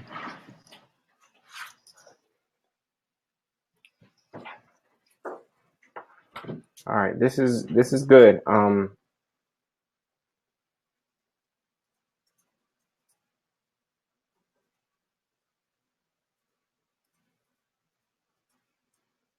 right. All right. So I see that there's some blockage here, and the name is not what to get blocked on. Sometimes authors they write their entire book and then they come back to the title. Okay, so it's okay, and perhaps that should be the methodology for this program is that we try that instead. Because the work that we're going to do for the rest of the day, I think may reveal the name to some of you who feel a little bit stuck in that area. Okay. So what I'm going to do now is go back to the deck. And I just want to show you the business model. So we're going to get into module 1.2, how to forecast potential revenues for your group. This is, some of you already been through this, so I'm going to go through it a little bit faster so that we can make up some of the time. So step one is, this is the simple scenario, okay? Simple scenario is you have a following of 1,000 people. This is your existing email list. This is people in your personal email list, okay? Facebook ads, a free tool or download that you offered, etc. Then from there, you convert 1% of them. 1% of them, which is 10 people. And you do that through a webinar, through an email marketing, through a live event, through a landing page. And then from there, you're charging $99 a month to join. You can charge more if you want. And we'll talk about that, how to increase the value of your mastermind.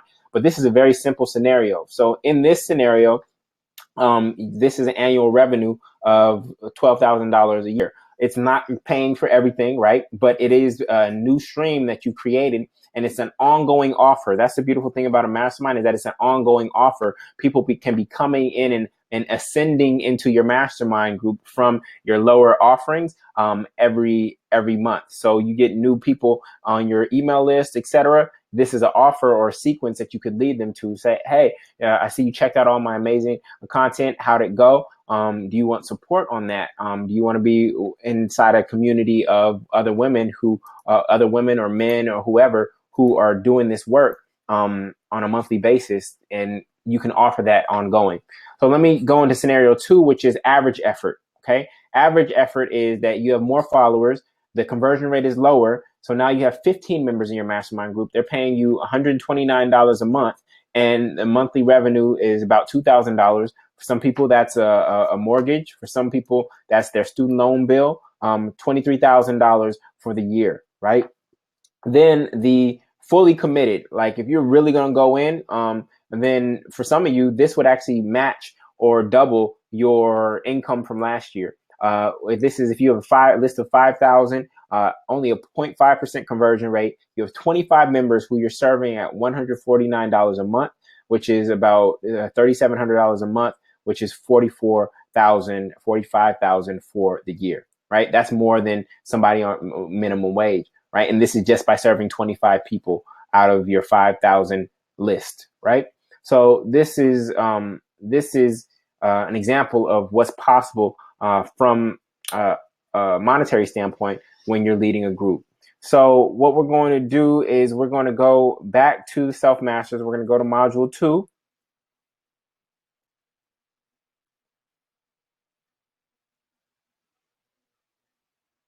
Module 2, come on. There we go. So the first thing I need you to do is put 0.01 here and then put 12 here. And then I just need you to answer these questions. And what it's going to do is ultimately come up with how much not only will you be making in total annual revenue if these numbers hold, but also how much you'll be making per hour from a leverage standpoint, which my intention is to make sure that it's equal or greater than how much you make as a coach if you do one-on-one coaching. So come back over to the Self-Masters and go to 1.2, knowing the numbers, and fill in those 9 questions.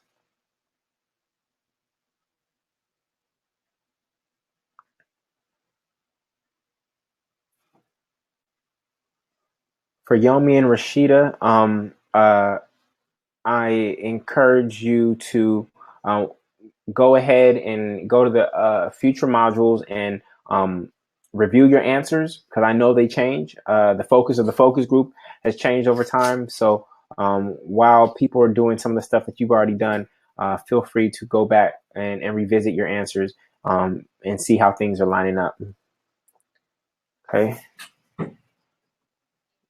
Christine. So this should be pretty quick. We're only going to be here for about 2 minutes before we get back into the curriculum. Okay. Christina.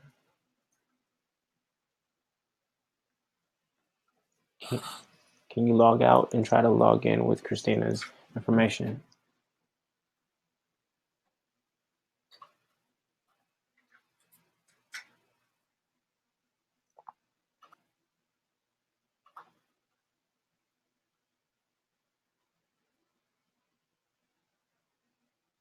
Oh, make sure she's going to wp-login.php. Christina, make sure you're going to the selfmasters.com/wp-login.php. Can you put that in the chat for her? She might be trying to log into from the home page, and for some reason that's not working.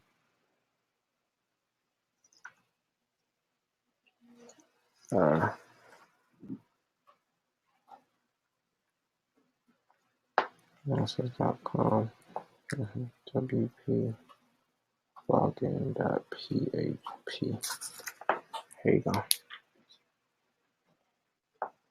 All right. So how are those annual revenues looking? Oh, Christina says she's in. Okay, good.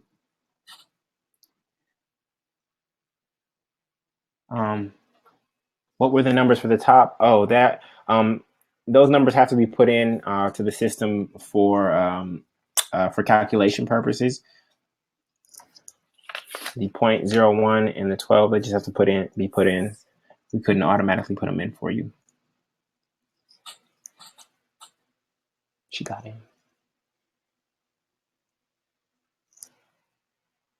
She said she's in. Christina, can you confirm that you're in, please? Oh no, I'm not in yet. Okay. What is going on? And that's what you got? You got a 404 error. All right, can everybody start putting in their annual revenue number into the chat?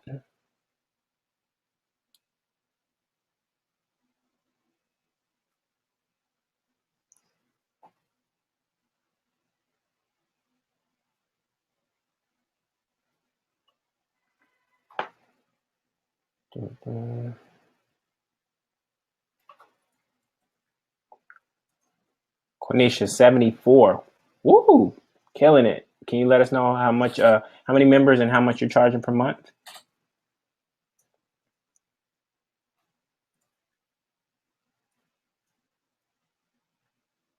Christina.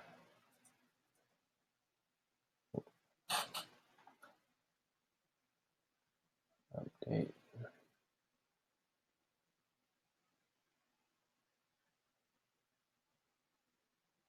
Anybody else got their annual revenue number? Okay, Quenisha, 60 members at $199. And how much revenue growth would that be for you, Quenisha? In comparison, well, I know 2016 you had a little one, so never mind on that. Anybody else have their annual revenue numbers? That would be down at the bottom, number 7.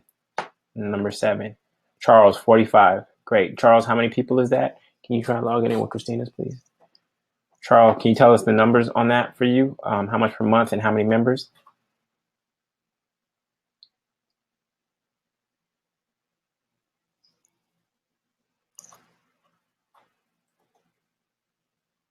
Anybody else have their answer for number 7?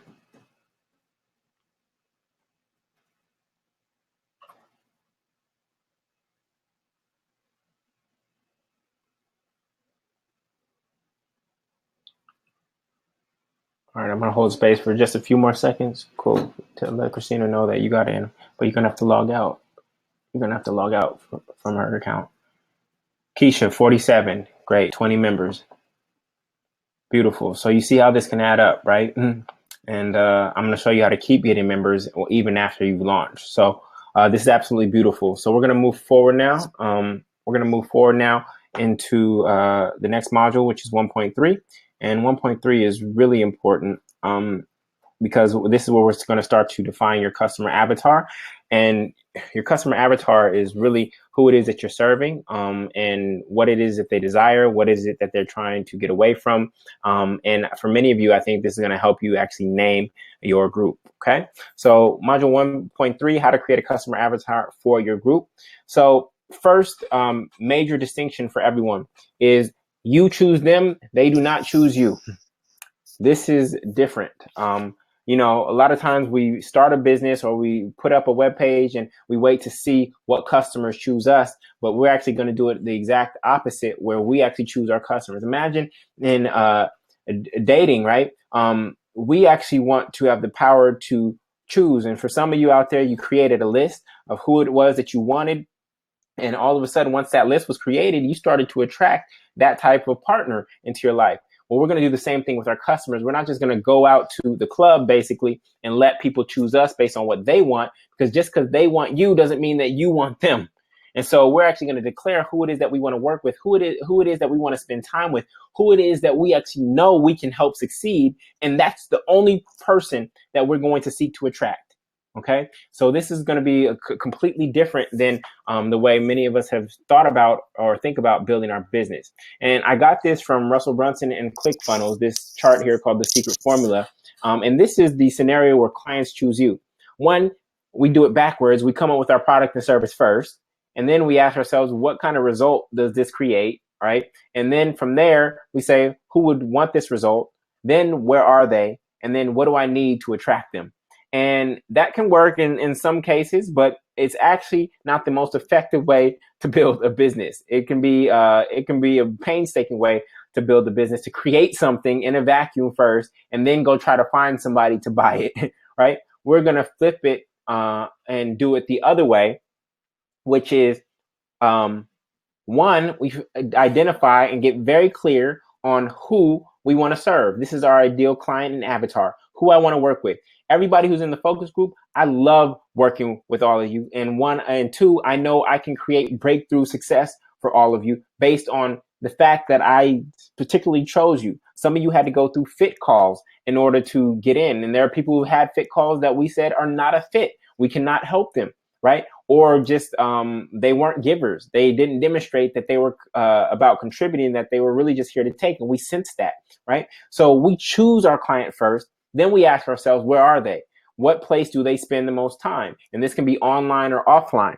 Then from there, we decide what we don't decide. We listen for what is the result that this person actually wants, right? What is the result that they want? And then from there, we come up with what is the bait or what is the lead magnet that I can do to attract this person's attention? And then what is the ultimate offering that I have to have? So our offer or our product or service comes last, not first. Many of us have built something and then we try to back in our way into the customer. No, we actually do it the exact opposite. So like I said, one, just because they want you doesn't mean that you are the best fit for them. Just think about that in the context of dating. There are many people who have wanted you or perhaps been interested in you, but you knew that they weren't a fit for you. So you brushed them off. The second thing and the second block for many people is I do not want you to be restricted by your past results or your past clients. For some of us, some of you will actually have to leave all of your past results and your past clients on the table.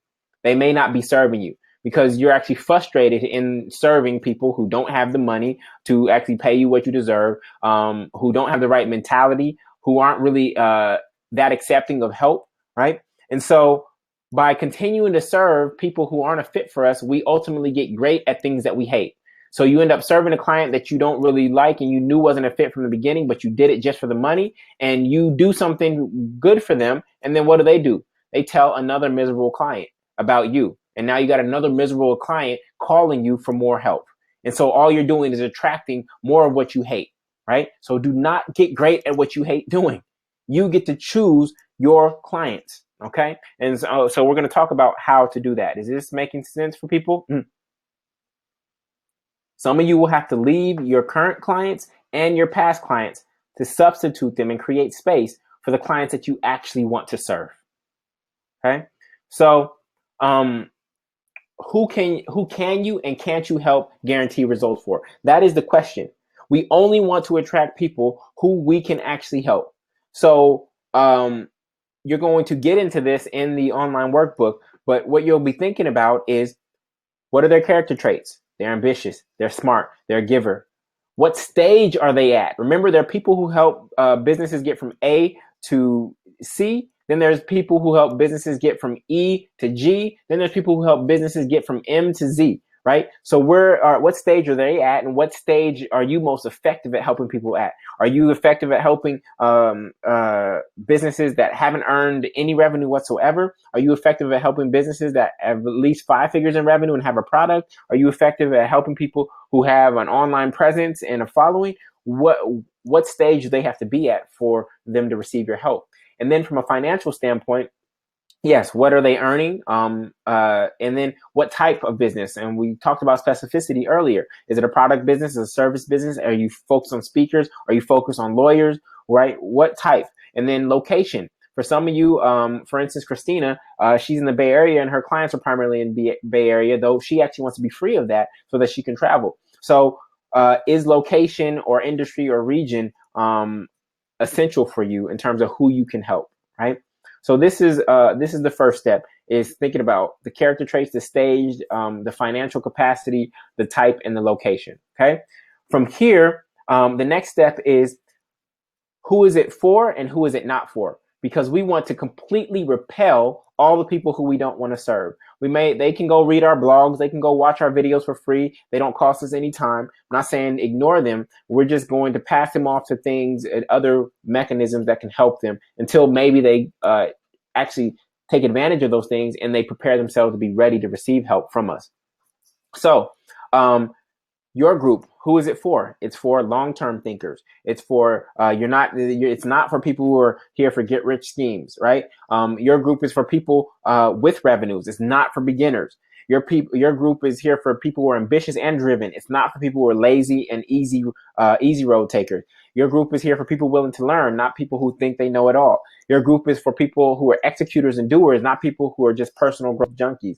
Your group is for people who are trying to change the world, not people who are there just to make money for themselves, right? And what happens is when you put this on your landing page and in your copy and in your sales pitch, what it forces people to do when they're hearing who the group is for and who it's not, it's forcing that person listening to say, who do I want to be? Do I want to be categorized as a lazy, easy road taker? Do I want to be categorized as a personal growth junkie? It forces them to choose sides in terms of who this group is for. You actually are making them make a choice. And when it comes to sales, that's a really important distinction, is putting people at a crossroads where they have to make a choice, not about whether to work with you or not, but about who they want to be, okay? Who they want to be. So this is key, knowing those distinctions. And we're gonna put in your answers into the worksheet in just a moment. So oftentimes we hear about knowing thyself, and I know for Quenisha, one of her frameworks is knowing thyself. Well, we also have to know our customers. And here's a powerful quote that I think will resonate with you, is if you can articulate your customer's problem more clearly than they could have said it themselves, they'll automatically assume that you have the solution. I'll repeat that. If you can articulate your customer's problem more clearly than they could have said it themselves, they'll automatically assume that you have the solution. And so in order to do that, we really have to know our customers almost better than they know themselves. And so I have 3 criteria for how to do that. One is disappointments. What don't they want that they are experiencing, or that they haven't experienced but they fear experiencing? So this is disappointment, right? Next is desire. What do they want to experience that they aren't, or they feel is fleeting? So they might have experienced it once, right? But they feel that it's fleeting and they can't get it back again. The next one is the deterrent. What is stopping them from experiencing what they want? What's in their way? What is the obstacle? And I have a fun way of displaying this for you. And it's going to go back old school for some of y'all. Some of y'all are young on here. Some of y'all know what I'm talking about. Mario Brothers, right? So watch this. So here's Mario. He's trying to get to the finish line, right? And disappointment is what he's running from, right? He doesn't want to get eaten by the mushroom, right? He'll lose his life. And so this disappointment can be a real disappointment that they've had and don't want to repeat, or it can be an imagined disappointment that they fear, right? I fear not living the life of my dreams. I fear not making it to 6 figures, or I fear starting a business and failing. I fear not getting into grad school or into college. I fear not finding the love of my life, right? This is disappointment. So it can be real or imagined. Keisha, all 3 do not have to be present, right? The deeper you understand all 3 for the person, the easier it is going to be for you to actually make your offer, okay? The next one is where Mario is trying to get to, right? And this is the desire. What is he running towards? What is she running towards, right? This can be something that they think they want, because most of us don't really know what we want. And that's clear. And we know that Quenisha, her mastermind is based around people really not knowing what they want. Even at the January 7th event, we started with, what do you want? That is the key question, right? So people think they want something, then they get it and they realize, oh, that wasn't what I really needed, right? The other type of desire is usually created when we've tasted something, right? But it's not in our possession, so we can't taste it on demand. And so I've tasted success. I've tasted what it's like to have a $10,000 a month. I've tasted this, I've tasted that, but I can't get it again, right? So this is the desire that they're running towards, okay? Then, of course, if you ever did level 1 of Mario Brothers, there is this obstacle, right? This is the deterrent. This is what they're running into. So there's running from, there's running towards, and there's running into. And these are the obstacles. And most people will articulate their obstacles as something that is external, right? Oh, I don't have enough money. I don't have enough time. This person did this to me. But here's what we have to know as leaders of our mastermind, is that the obstacle is rarely external. It is always internal. There's a corresponding internal belief that is actually blocking them from getting to their desired destination. So if somebody says I don't have enough money, then they're usually coming from a place of scarcity, and we need to help them replace that with a mindset of abundance. Somebody says I don't have enough time, right? Then what they're likely doing is they're being very busy and they're not doing business. And it's going to require them to release some activities and things that they've spent their 168 hours in the previous week on in order to create a new reality for themselves in the upcoming week. Okay.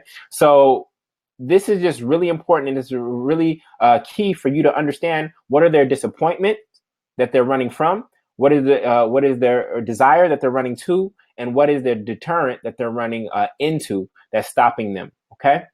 So some people are like, okay, where do I find this information, Julian? Of course, first and foremost is listening. But first, we're just going to go to Twitter. We're going to go to Twitter. And I hope you can see this big enough. But I did some searches based on who I knew would be here. So I know Tanya's here, and she realizes that she wants to help women who are dealing with impulse buying, and she wants to create empowered buyers. So how do we identify what individuals out there are saying about buying? So you have to think of a keyword that they would use in their language or a hashtag that they might be using. Okay, so Quenisha says it's small. Okay, so let me do this. Impulse buying and I hate dating. Okay, so let me switch it up, Quenisha, for you. Thank you for letting me know. Twitter search. Search. I'm gonna start with I hate dating. I did this one for Kazi. Kazi's here.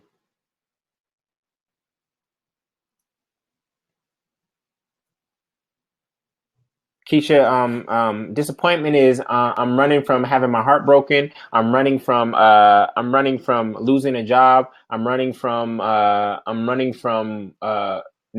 starting a business and failing. So this is the disappointment. So for you, that's starting a healthcare provider business, but a failing. I'm running from being broke, right? This is what they're running from. So watch this. Here's Kazi. I hope Chris Kazi is still here. So watch this. I hate dating, right? This is the hashtag I thought of. If I'm thinking about Kazi and I'm trying to serve women and help them find love for life, actually, Kazi, that actually might be your mastermind name, Love for Life, right? Just an idea. But I know that I just thinking about the Twitter sphere. I think they call it the Twitter sphere or something like that. I said, what kind of hashtag might these people come up with? And the one they're actually here. Single life problems, I hate dating, and online dating. This is all market research for Kazi, right? So he asked me if I was a one-off thing. I said, we'll see until he leaves for Vancouver, but then he gives me, oh my goodness, I shouldn't have read that one. That's absolutely terrible. This woman has herpes now. There's a fine line between writing too much and writing too little online dating, right? My Saturday night was fun, waiting in the rain to meet a 10 date that never showed. So people are articulating their frustrations, right, or their disappointments around online dating. And Kazi can use this data to actually help support and integrate this into his language, because these are real people telling him their real experience, right? So Tanya had one about she's trying to help women be fabulous and manage their finances at the same time. So impulse buying is a hashtag, right? So watch this. I'm doing a search. Now you want to skip all these blogs and stuff about impulse buying. You're looking for an individual who's basically sharing an impulse buying experience. Okay. Let me see. Impulsively bought a drone at Walgreens today, right? So what she's learning is that some people are impulsively buying technology, right? Let me see. Matching socks. I would hope that most socks are matching. Let me see. See on the PowerPoint, I had some. Let me go back to the PowerPoint really quickly. For impulse buying, when you find a Dory calendar on sale for $3, originally $13, right? So this is an example of an impulse buy where somebody simply because something was discounted at a steep number, they bought something that they probably don't really need and don't really want. This person, again, bought another piece of technology. So what I'm starting to see about impulse buying is that it's usually around technology, right? This person is buying an experience. She's going to Afro Man next week, right? That was an impulse buy, and she guesses she's going, right?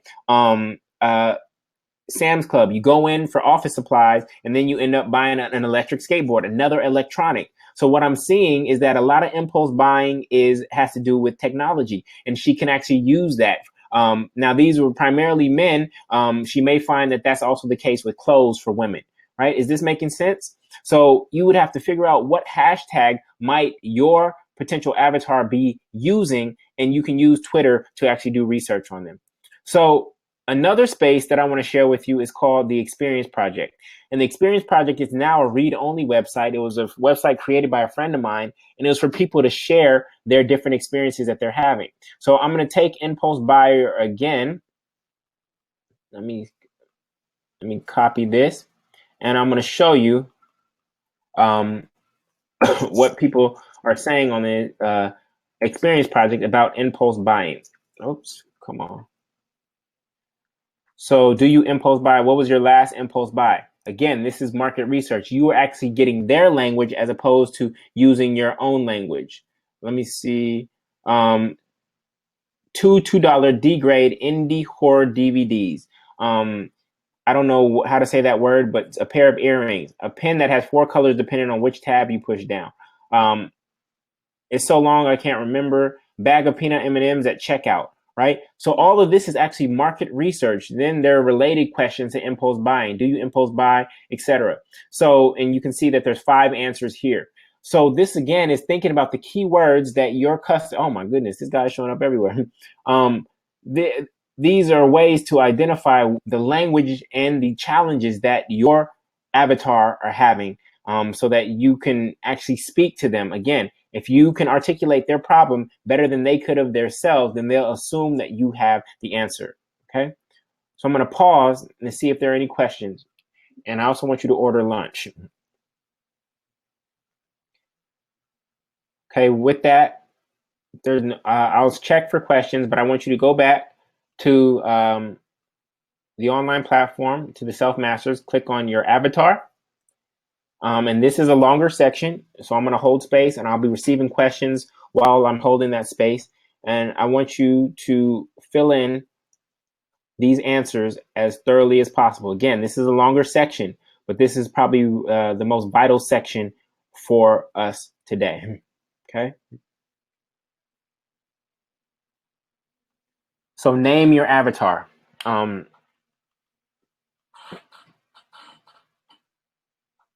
Whoops.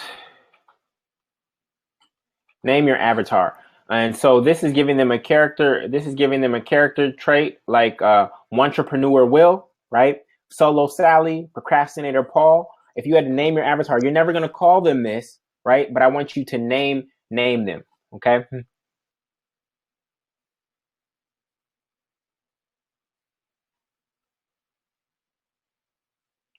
So an example is good idea Isabel, right? Isabel has all these good ideas, but she hasn't been able to execute on them yet, right? So that might be somebody. If Mike is appealing to women, that might be somebody from Mike's group, right? Good idea, Inman. Tons of good ideas, but no execution. Again, this is just for your internal purposes.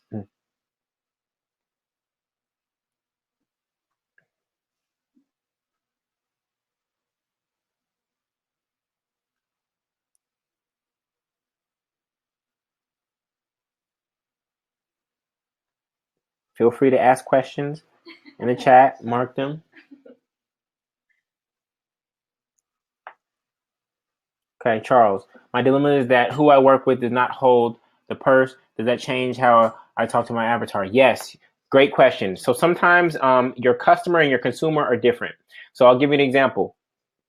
Private high school. The customer who actually pays for the education is the parent. The consumer who eats the education is the student, right? So that is a great distinction, Charles.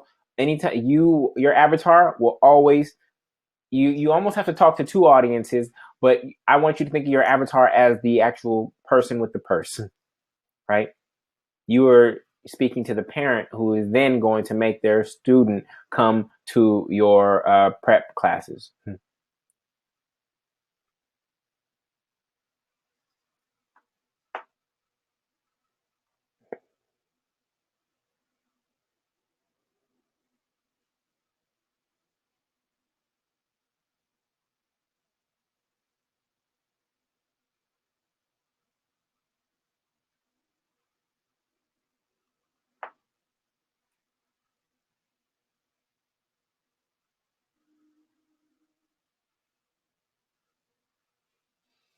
Again, I'm taking questions, but I know this is probably the longest worksheet that we have, but it's so crucial.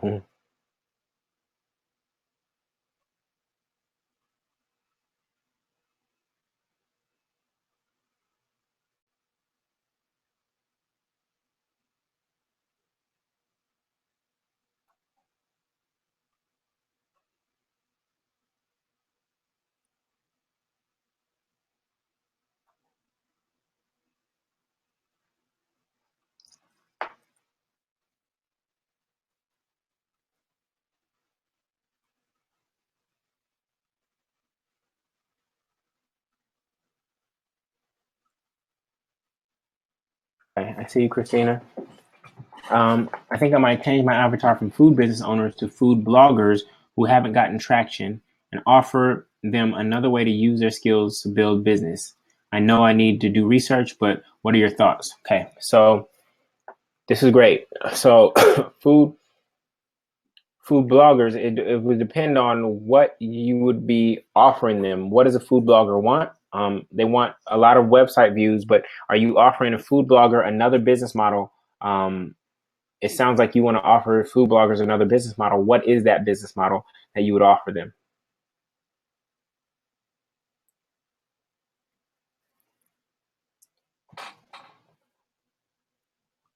How to turn digital marketing, how to turn their blog into marketing for restaurants?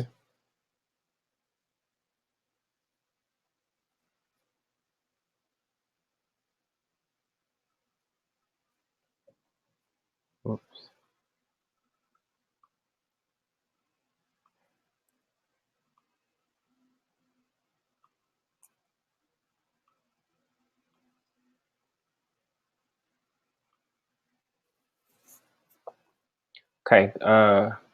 Yes, another business model, digital marketing for restaurants. I think that could be possible.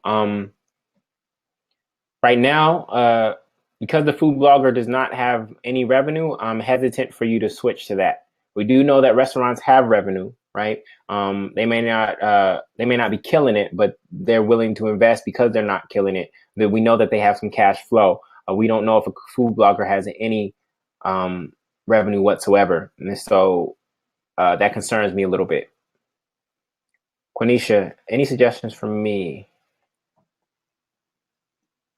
I wonder if I should hone on mompreneurs or those desiring to balance motherhood and entrepreneurship now and in the future. So, Quenisha, you put together this amazing book of Black women CEOs. Somehow you were connected with these women. I honestly think that you should have a premium mastermind group that brings all those women together. Um, Somehow you have networked your way to build relationships with them, and I think that that's more than possible for you. It's going to require you to level up, and you may ultimately have a mastermind group that is lower level for mompreneurs.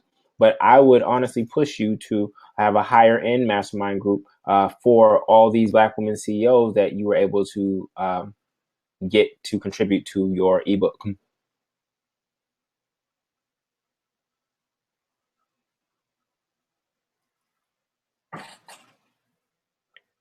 When you are done, please come back and type in DONE so I know. Again, I know this is one of the longer worksheets.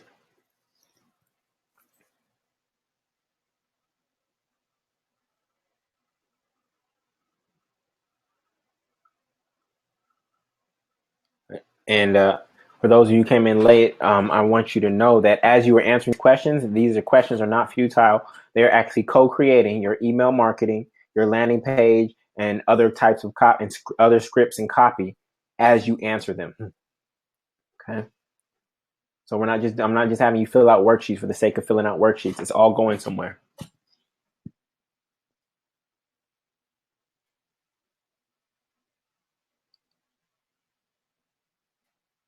Quenisha, I do think that you should get into the psychology and the psyche of all the women who contributed to your book. Yeah. What are their deterrents? What are their desires and dreams? And what are the disappointments that they're trying to avoid?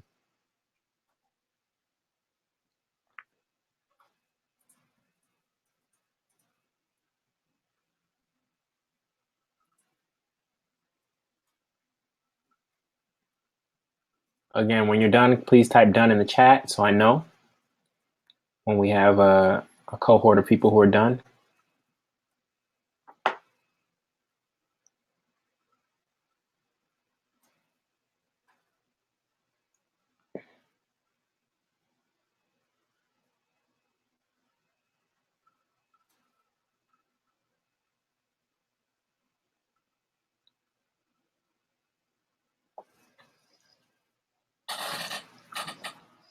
We're letting go of our own language and we are using their language.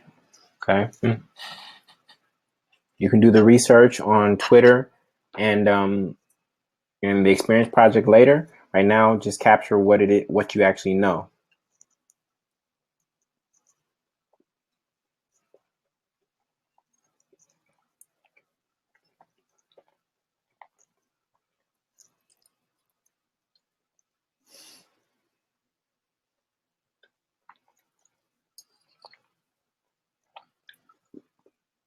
Make sure you add sleep deprivation to your avatar. If you're experiencing it, she's probably experiencing it too, right?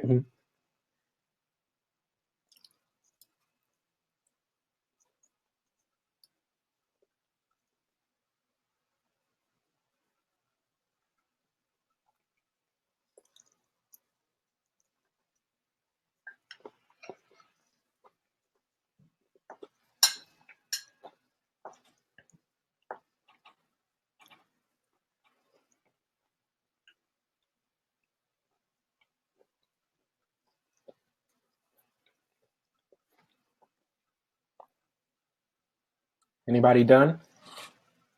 Again, this is the longest worksheet of the day, so it's okay.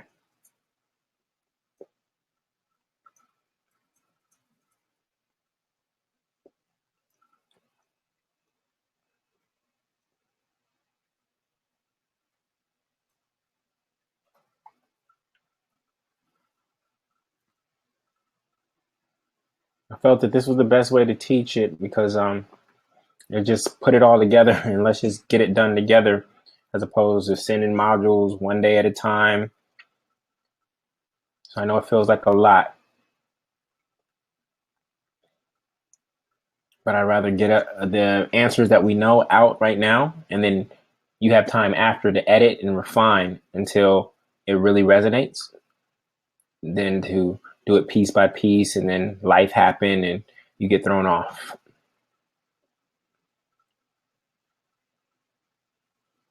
Thank you, Maritza, for letting me know. Is this helping? Providing clarity?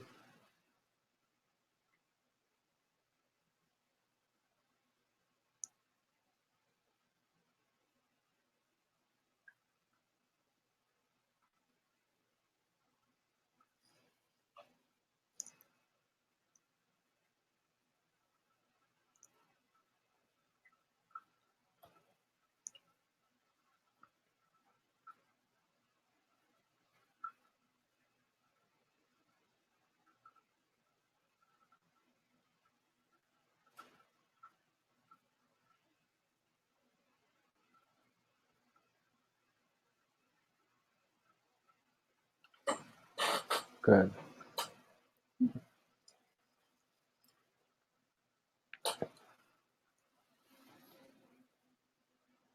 soon as you're done, run to your kitchen or order lunch as soon as you're done with this.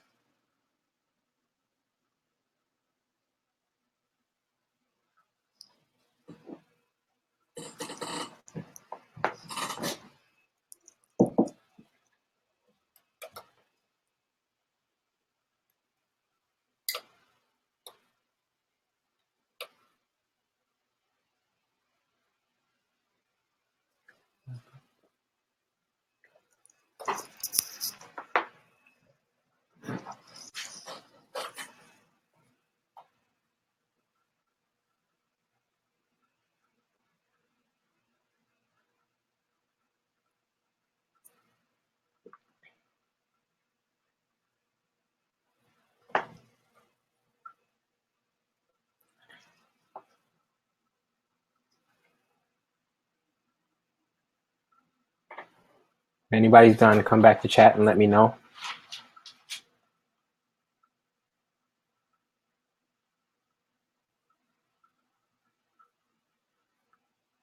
We're gonna do one more, one more module, then we're gonna take a 15-minute break to stuff our face with food, and then come back. Okay. We're gonna get into selling, how you actually sell a mastermind.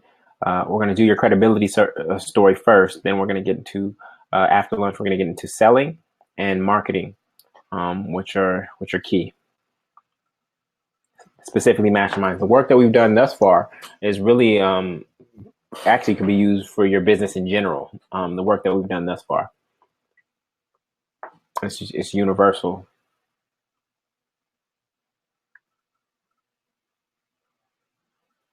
I'm going to be showing you Facebook ads, how to use LinkedIn. We're going to do a lot of screencasting for module 2. I'm going to show you my email campaigns, my webinar script and slides, landing pages.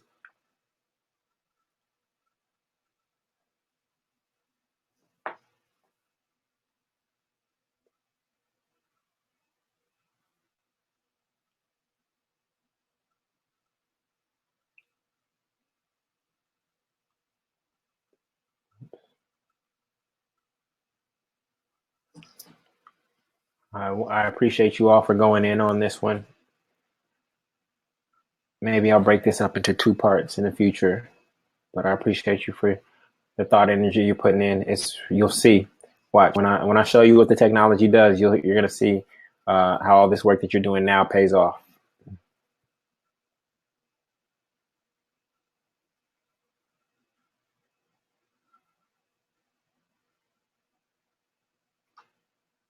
And please, once you get to the bottom of this page, please press save. Please press save. The big red button that says click here to save before doing anything else. Matter of fact, you should go probably save now. If you're halfway done, you should probably go save now. Then you'll have to refresh because there's a little glitch in the technology.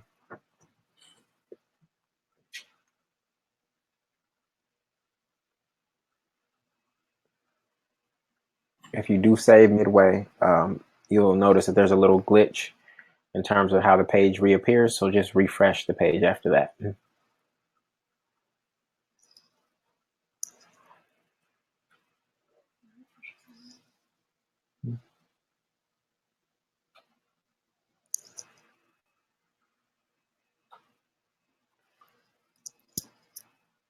This is the hard work that we normally skip.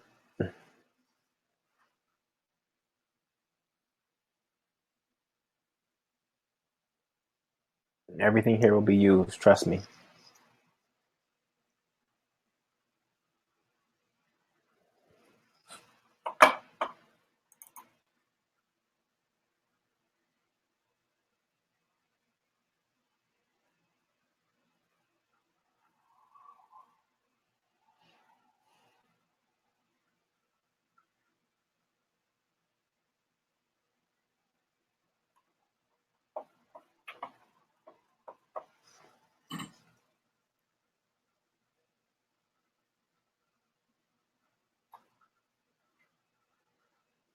Here, if questions are coming up. Some of you may be realizing that you don't really know your customer. And this is actually saving you time from actually creating something for somebody who you don't know. What's the best way to give a gift to someone you care about is you know them, right? You know them intimately. It's not just something that you bought from Target, right? It's something that you're able to really match with who they are. Same goes for our customers. And I'll be honest with you, I built businesses based on, well, by skipping this work, I built businesses skipping this work and they weren't effective.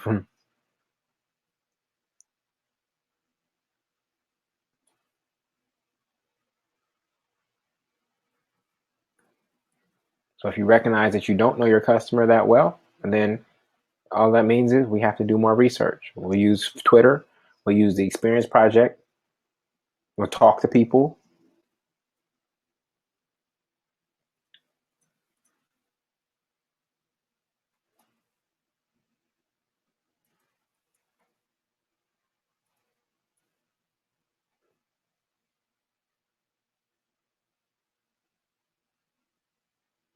They say if you build it, they will come. I say ask them where they want to go and build that. Ask them where they want to go and build that. How about that? You can't build a business in a vacuum.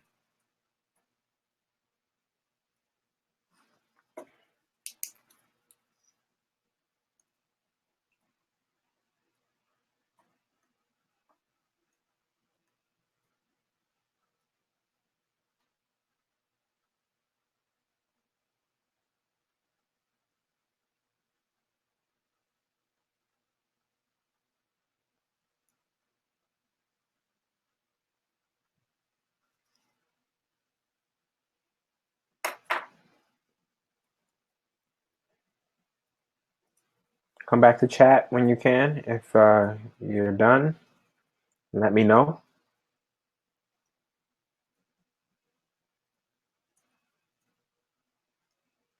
Great. Christina asked, what kind of questions would you recommend asking to find out more about their customers? There would be questions. We're going to get into some questions later on, Christina, but there would be all questions around what are their deterrents, what are their desires and dreams, and what has been disappointing for them recently.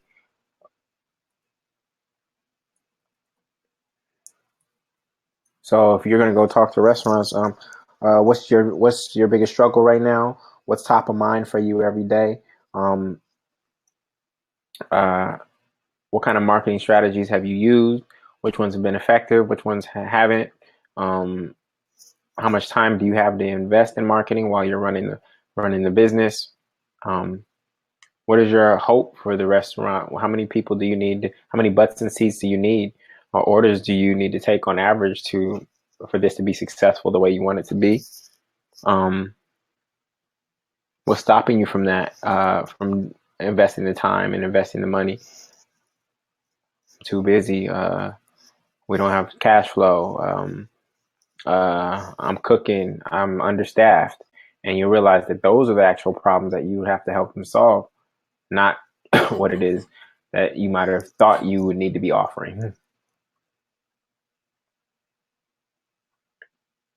We don't have Wi-Fi here at the restaurant, and so I can't be on social media doing our posts and stuff like that. I don't have a graphic designer.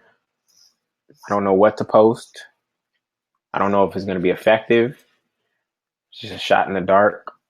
I don't see how it translates to direct customers, so I don't have time for it.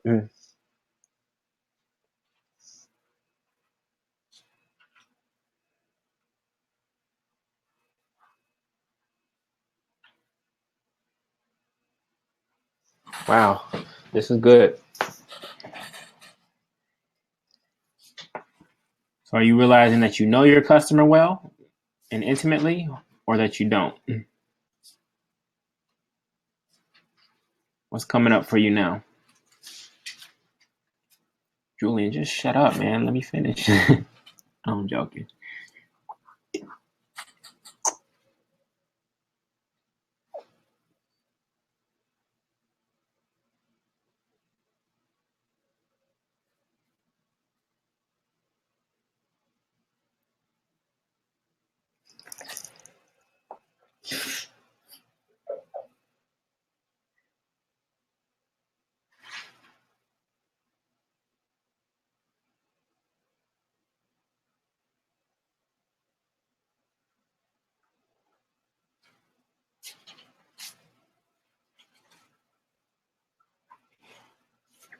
Okay, great. Marissa says she's halfway done.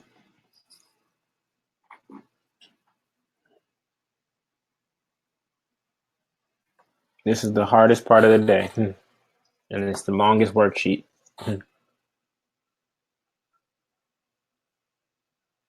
You do what, Tanisha? Oh, Tanisha knows God, and you know your avatar. Good. Mike says acting has me thinking about Black and brown leaders who have knowledge, but not necessarily a platform to reach more people. That's powerful. That's what this does. I know. Oh, Tony Randall. He's at University of Michigan, and no, University of Maryland, and he's done great work in increasing the Black male student retention there. But he has one article out, but he hasn't found a way to really package and present and get his message out there so that other schools can increase their Black student retention rate. So he's somebody that you could sell your services to, Mike. How do you build your platform? Can I get a website up for you? Can I come? Can we get your next talk captured? Can we write a white paper? And with the ultimate goal of getting him some $5,000 speaking deals or something like that, you know? So that's an offering. That's an offer. It might not be a mastermind, but that could be an offer as you go through that, right? You see that.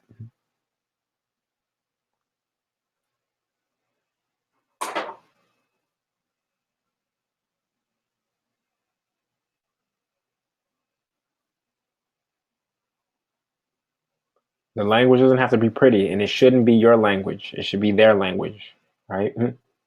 What would he or she say? Not what you think.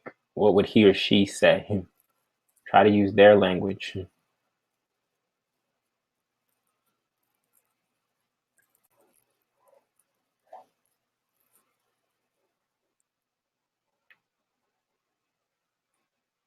Actually, we're probably going to take lunch. As soon as everybody's done with this, as soon as I get at least 10 done, we'll probably take the 15-minute lunch now. I know this is a lot, and this may change stuff for people. So I want you to be able to sit with that.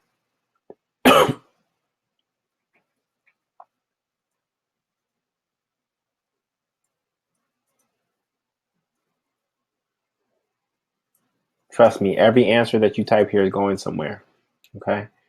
So none of this is futile. It's not just going to be on a website somewhere. It's actually creating your copy, your email template, your landing page. All of it is going somewhere.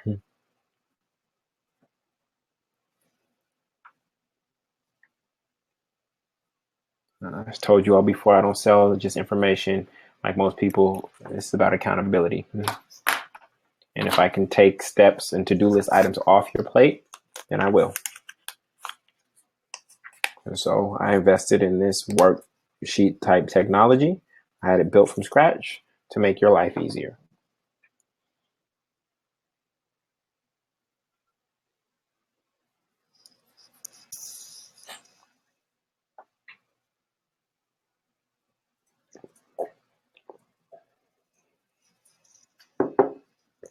I'll be honest, I underestimated how long this part would take.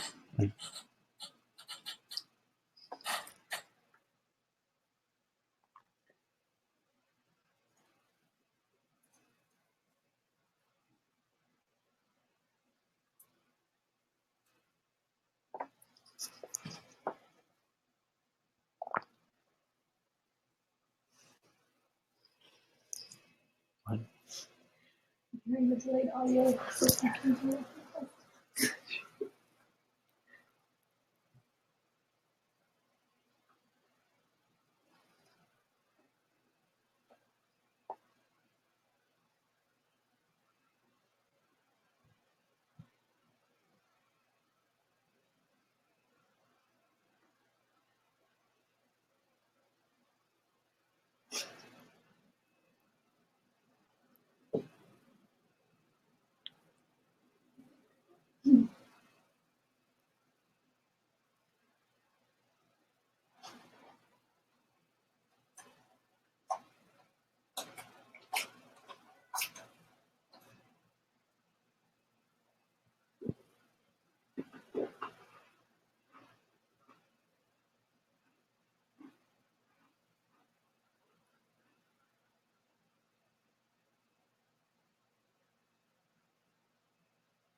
Okay.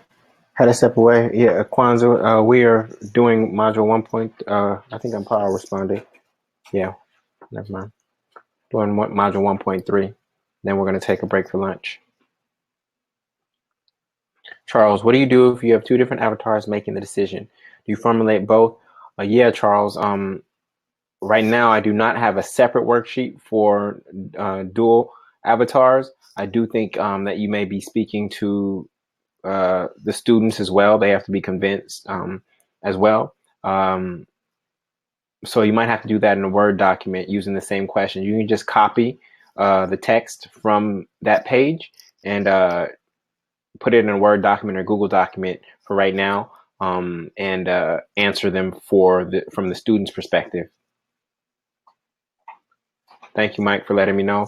Go ahead, get your food, man, and we're gonna start again. I'm gonna give the people more time. We're gonna start again at 2:00 sharp, 2 p.m. Eastern Standard Time sharp.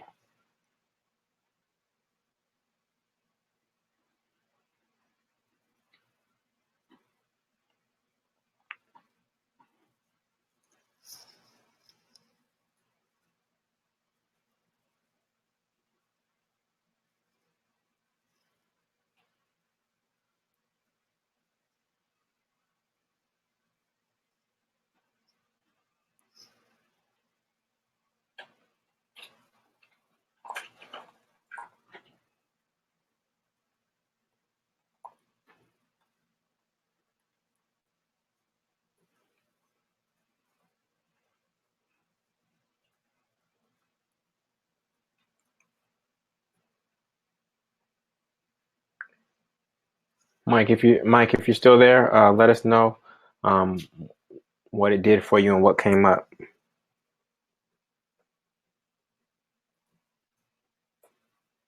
What it taught you.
How did you come up with these questions?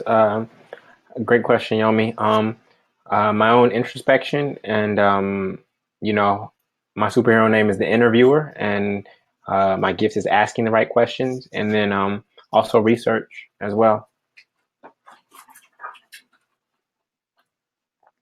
Are they opening things up for you? Are they helpful questions?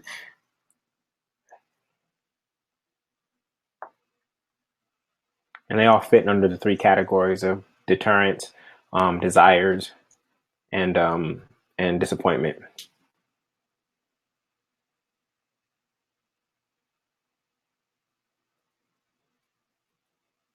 Oh, great! I'm glad to hear that.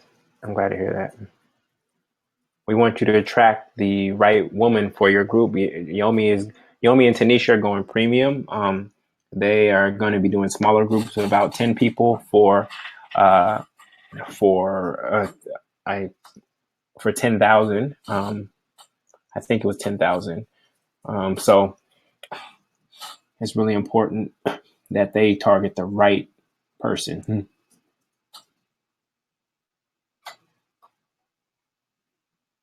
Great, Ty. Yeah, especially Ty for you serving a market and when you don't have kids yourself, it's going to require a little bit deeper work. Yes, you were a kid at some point, but so much has changed, and so it's really important before we build something for you that we get clear on who it is and what they actually truly need and desire. Tanisha, I don't know if you're still here. You said 10 people at 10,000, right? And Yomi, what price point were you? How big did you want your group, and how much were you going to charge? And everybody else, don't be shocked by those numbers. They're targeting a very specific type of woman. Yes, Tanisha is 10 people at $10,000. And Yomi, what is yours? And this is why I paired them two, because they're going to have to do a lot of deeper work to really understand this woman, to attract her and create an offer that gets her to accept help at the level of almost $1,000 a month. Okay, Yomi's doing 10 people, 8 weeks at $1,600. Okay, great. So you two will talk later on in the day.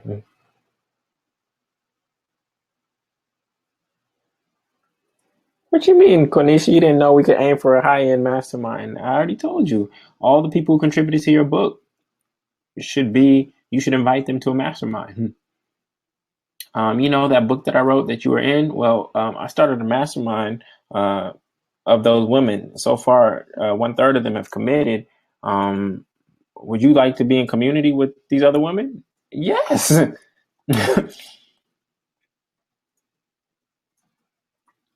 No, you don't have to model it after mine. Eventually, focus group will be my lower tier mastermind group. Eventually, I'll have a higher one. And the more results I create for all of you, I will shift up market. And because I know and can guarantee the results, I'll shift up market, and it'll be a $5,000 one for entrepreneurs who are making $100,000 or more. So, focus group is just a starting point.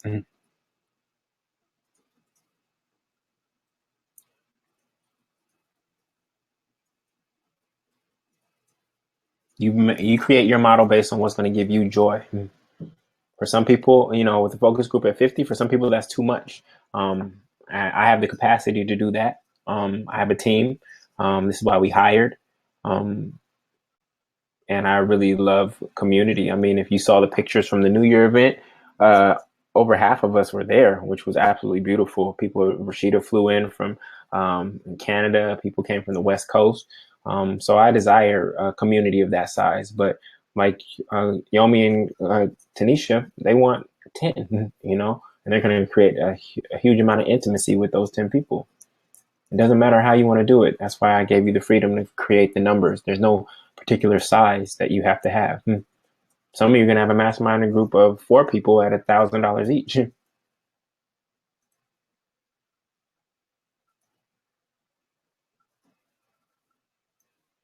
Yeah, Quenisha, you are high level, especially your sales. If you have somebody who is making 80,000 or 100,000 already, and they get your sales multiplier solutions, they're going to jump their business by $50,000 over the course of a year. So yeah, you should have no problem charging that, especially when you're creating a monetary result, a direct monetary result where somebody can say, wow, yeah, my sales grew and I only paid this much to be part of Mastermind. This was definitely worth it. For some people, their mastermind will not be directly around income, right? And it doesn't make it a harder sell. It just makes it a different type of sell when you create a mastermind that's not directly around creating revenues for somebody, right? They have to figure out a different way to determine, and you actually have to help them figure out a way to determine if they got a return on their investment. Because we'll talk later and see that people not being able to determine whether they got a return on their investment negatively affects their likelihood of renewing with you in the following year. All right, so we're gonna pause. I had lunch going till 2. Hopefully you ordered. Hopefully you have some food. Go stuff your face. Eat while we're on at 2:00. But let's come back in 12 minutes. And again, this is here. You have the login. So you can always come back to it. Okay. So make sure you go get some food. I want you to be nourished for the second half. Don't eat any fried food and start having the itis and taking a nap on me. Okay. get some food that's going to energize you, and we will come back at 2 o'clock. So 12 minutes. Okay. I appreciate you all. Talk to you soon. Leave it on. Leave the webinar on. Okay.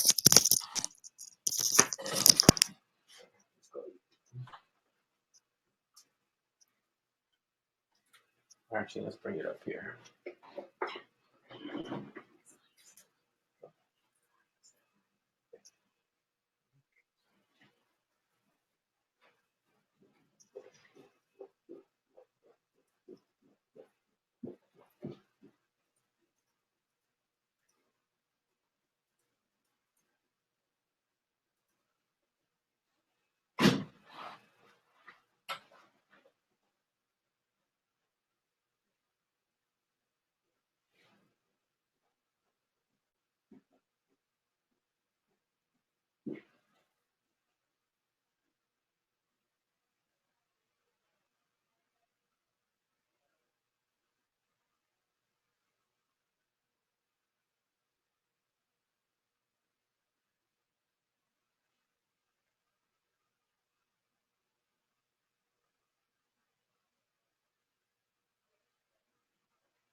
Hello, hello. It's okay. You still got a minute. Just checking in. So if you're in the kitchen, you hear my voice, let you know we're going to start again in about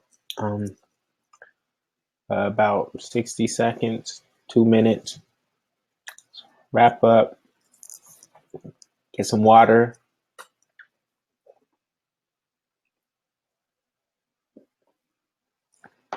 Happy to hear that, Tanisha. You're going to be our first premium group success. So I can't wait to see that manifest.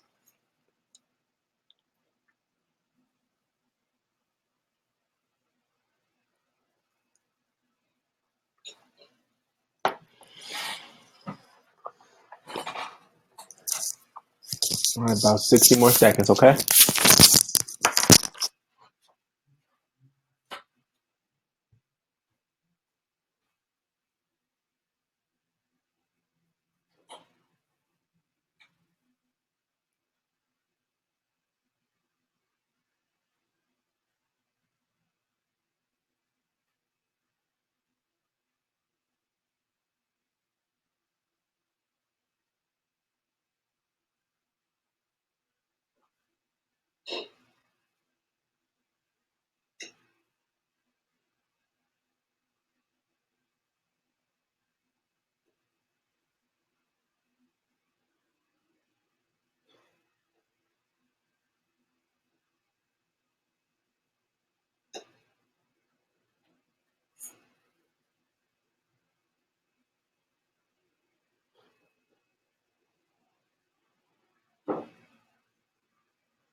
All right, all right, all right.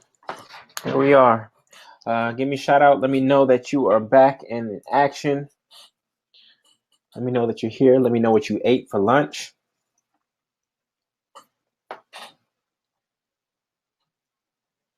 Let me know that you were here and what you ate for lunch.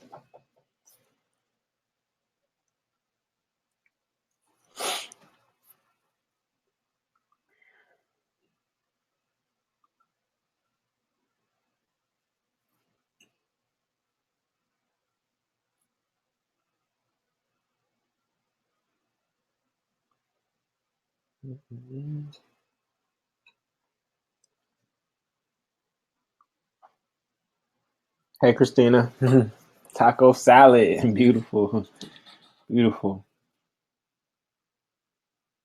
It's like brunch for you out there in Oakland. Charles, back not fair. You focused. Your focus group shirt is in a muscle t-shirt. Like no, mine a little bit baggier, and all yours will be coming. Actually, our next shipment comes tomorrow, so all of you will be getting your shirts soon. Okay. So Tanisha's here. Sushi and soup. You made sushi, or you bought it?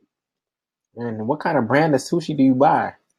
Because I would love to have sushi more often, but I feel like you have to have it made like right in front of you. Keisha, how can I pull all these parts together? It's coming, Keisha. Trust me. Trust me. It's coming. You're gonna see in a second. Watch. Okay, it's coming together. Cool. We are good to go. So, as I said earlier, Tanisha is making a group for $10,000 for 10 people, and she and I went to business school together at Stanford Graduate School of Business. It was either one or two top business schools at the time that we were there. It still stays in the top five. And guess what? Even after spending all that money there, nobody taught us this stuff. Nobody taught us this stuff. So um, I'm letting you know that what we are sharing with you, I had to go figure it out on my own after I left there.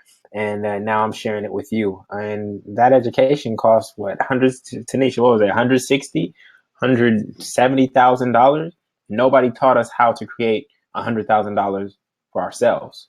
Taught us how to create money for other people, but not for ourselves. And so I'm just so happy to be able to share this with you, to have been able to prove it in my own life, been able to do it for others, and to share this with you. And again, module one, what we've gone through so far, this applies to your business in general. Now we're going to start to shift towards the mastermind offer that you'll ultimately make to the avatar that you just laid out. Is that cool? All right, great. So let me get back to sharing my screen. Boom. Denise just don't remind me.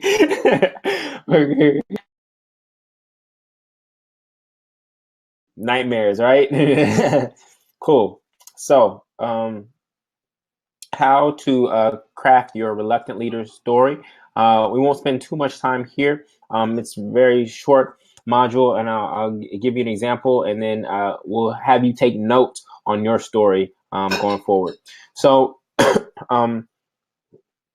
first are the myths about leadership and leading a mastermind. This is what actually blocks people mentally first and foremost. So I want to address it. In order to lead a great mastermind group, you do not need to be the expert or the smartest. Okay, you don't have to. You don't have to be the one who everybody comes to. You can actually simply be the gatherer, and you don't want to be the smartest, right? Because when you're the smartest, two things happen. You end up trying to pull everybody else up, or while you're trying to pull them up, they're pulling you down. So you actually don't want to be the smartest. You actually want to create a group where there are other people who are actually lifting you up at the same time. You get to choose your friends, and not for the first time ever, but and if you think about our friendships and how they came to us in the past, oftentimes it was based on circumstance. In college, you happen to live near each other, you were dorm roommates or whatnot. You were on the same sports team, whatever. This is an opportunity for you to actually choose your friends and choose friends who are actually going to elevate you in your life. You don't have to be a great public speaker. You won't really be in front of people that much. You don't have to have a huge following. You don't have to have some cool website. You don't have to put in a lot of time. I'll show you that later. You don't have to have a venue or space to meet. The groups can be virtual. The focus group is primarily virtual. And you don't have to have some huge accomplishment that look at me, now come do what I did. Again, you just have to gather great people, and you actually deserve to be paid for gathering great people because they didn't do that on their own, right? If they could have done it on their own and they wanted it, then they would have. Okay. So what you do need is to be a good, compassionate listener, to genuinely care about results first for the people that you are serving, to be committed to other success and keep their dreams top of mind, and to be committed to lovingly show up for people even when they don't show up for themselves. This goes back to Jack Boland's definition of believing for other people, even when they don't believe in themselves. And I call that tough love. Love being the noun, tough being the adjective, right? Everything I do for you and in the focus group, it's all out of love. Sometimes it may come off as tough love, but it's all out of love. That is the primary place that I'm coming from because I want to see you succeed that bad. Okay, so let's get into story. There are some techniques around story that you should be aware of. This actually, I think, from a Kurt Vonnegut book, the 4 types of stories that exist. There is the good fortune story where you start out average, you go up, you come down, and then you rise back up to the top.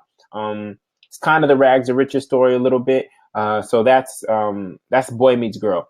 Then there is Cinderella, which is start off all bad, work your way up, meet the prince. The clock runs out, all bad again, and then finally figure out a way to get to happily ever after. Then there is the man in the hole. Man in the hole is it was all good just a week ago, and then it was all bad, and then he found his way out of the hole, and ta-da. And then there is Kafka Metamorphosis or Job, which is it's just all bad and it just gets worse and worse and worse. So these are the 4 different story types. And so I want to walk you through the story of a reluctant leader. And the reason I call you a reluctant leader is that we're not just going to put on a cape and say, follow me. That's not how we're going to approach this. We are actually going to just tell your authentic story about how you came to this moment in your life where you were making this offer to people. So I want to walk you through that step by step. So first step is your like them experience, right? So wherever they are in their journey, you use language like when I first started out, like you, right? That's your like them experience. So for Christina, who is doing digital marketing for restaurants, when I first started out my business, like you, I didn't. People were telling me to get on Pinterest, on Facebook, Instagram, and I was just getting overwhelmed. And I had followings, but it wasn't necessarily my digital marketing wasn't turning into digital sales. So blam, right? So this is your like them experience. Okay, then comes your awakening moment. And for many of you, this was different. For me, it was getting held up at gunpoint at the age of 18 for my car. For some of you, it was getting fired. For some of you, it was having your son or your daughter. For some of you, it was getting a diagnosis. What was your awakening moment? Okay.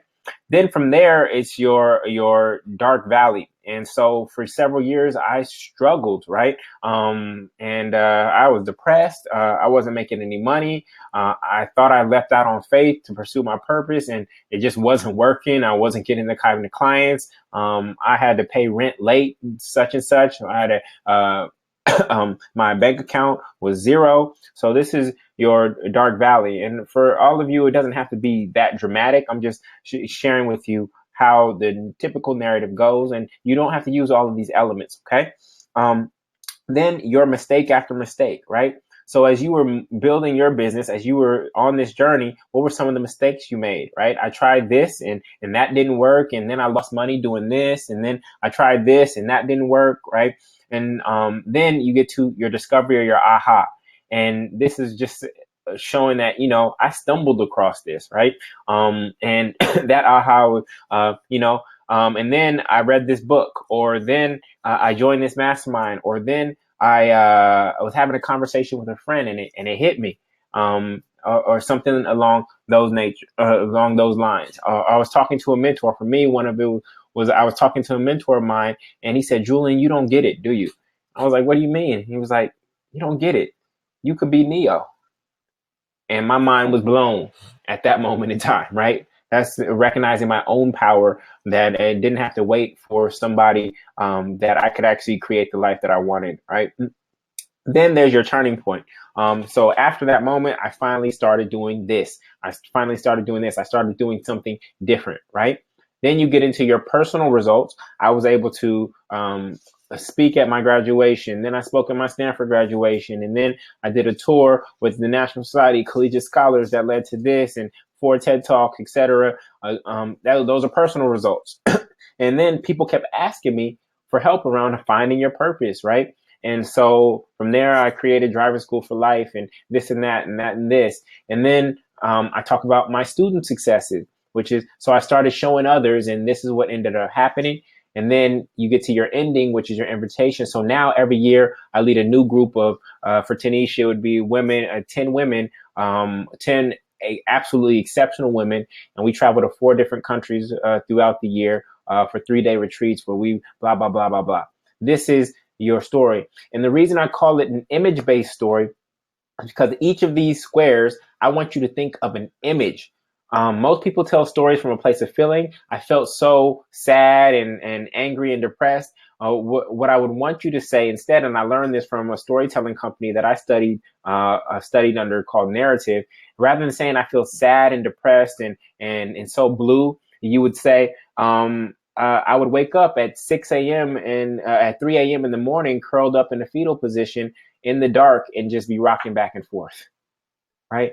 That kind of imagery, that tells a story. You don't have to tell people how you feel. If I just give you that image of me rocking back and forth in a fetal position in my bed at 3 a.m., all the feelings come up for you. You get to determine how you feel about that. And that's what allows you to connect, not me telling you I was depressed, I was feeling sad, etc.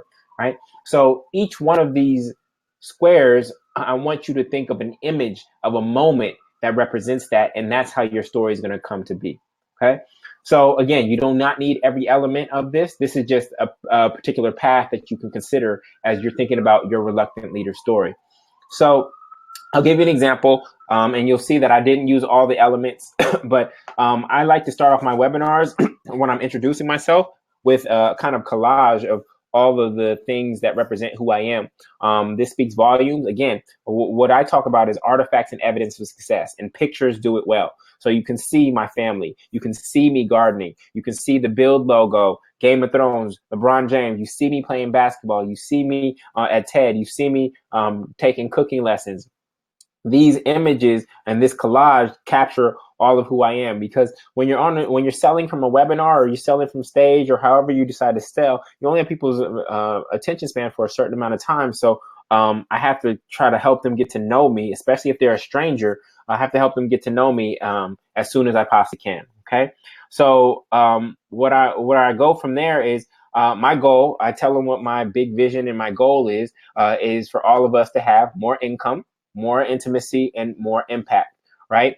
And ultimately for me, that means more happy hours. But I came to this point where I'm at my daughter's first birthday, and I had to ask myself, do I work harder and be more absent, or do I work softer and be more present? Because what I realized is that while my income and my impact was increasing, what was going down was my intimacy. If I ask all of you on this call right now, all of you on this call, how many of you have had that same thing occur where your income and your impact was going up, but you were actually losing at home, right? And I know some of you are creating masterminds around helping people win, not just at work, but also at home. So people can connect to this experience, right? And then from there, I give more pictures, right? More pictures, how I was projecting success, right? But I was actually feeling actually a private failure. I'm tired. I couldn't be there for my daughter when she would come home after school. We were actually on vacation here in Atlanta, and my daughter is up later than me, right? So this picture tells it all, right? And people can say whether they relate to that or not. And then I do a mental shift, right? The kind of the turning point or the aha moment where I realize that hard work is not the holy grail. Right? Hard work is not the holy grail. And this is a complete shift for people and an inversion, which I'll teach you later, because everybody's been taught that you just got to work harder than the next person. But then I give them a quote, which is the hardest worker doesn't always win, but the winner does work hard. And I let people sit with that, right? The hardest worker doesn't always win.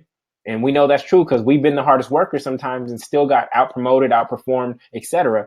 But the winner does work hard. So this is not saying that just be lazy, saying the winner does work hard, but they work hard strategically, right? So this is how I'm telling my story. And then I give them the leverage question.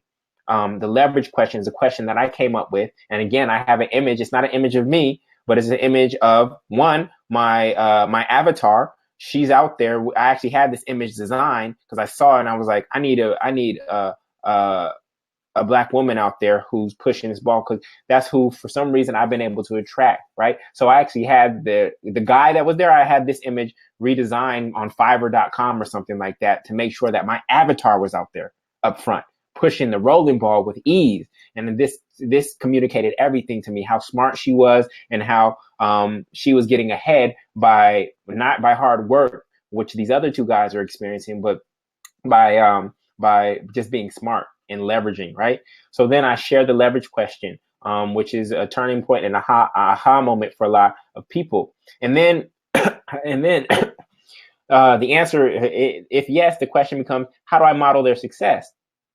And for me, that means what are they doing that I'm not doing? What are they not doing that I am doing? And how do I get close to them and learn from them? And then I give them the Einstein question, the Einstein quotes, which is, we can't solve our problems with the same thinking we used when we created them. And insanity is doing the same thing over and over again, expecting different results. So what did I do differently? This goes back to the story that I showed you, the image-based story. What did I do differently? Another picture of me. I joined a mastermind group. What does this do? This plants a seed that joining a mastermind group is a way that you can change your life. All right. And in this picture, I show people that I'm the youngest person in the room. I'm the only person of color in this room. And what I'm doing is I'm going there and I invested at a level $7,000, and I get to soak up game from all these people who are more experienced than me, who have gray hairs and have been through it all, right? Evidence, right? Pictures that show my story, not just talking about it, but actually showing it. And then I add on these other things that I started doing differently. And then I go back to the original picture that I showed with my daughter. Most people think that when you have a little one, because I know that a lot of my avatars do not have kids yet or just starting to have kids. Quenisha and Tanisha just had kids. There are others of you out there who are in committed relationships, who want to have family. And so with my daughter, it was assumption that my business would shrink because I didn't have as much time. I pick her up from daycare at 4:30, or leave to pick her up from daycare at 4:30, right? But what ended up happening is that less time in my business and it still grew, right? How did that happen, Julian?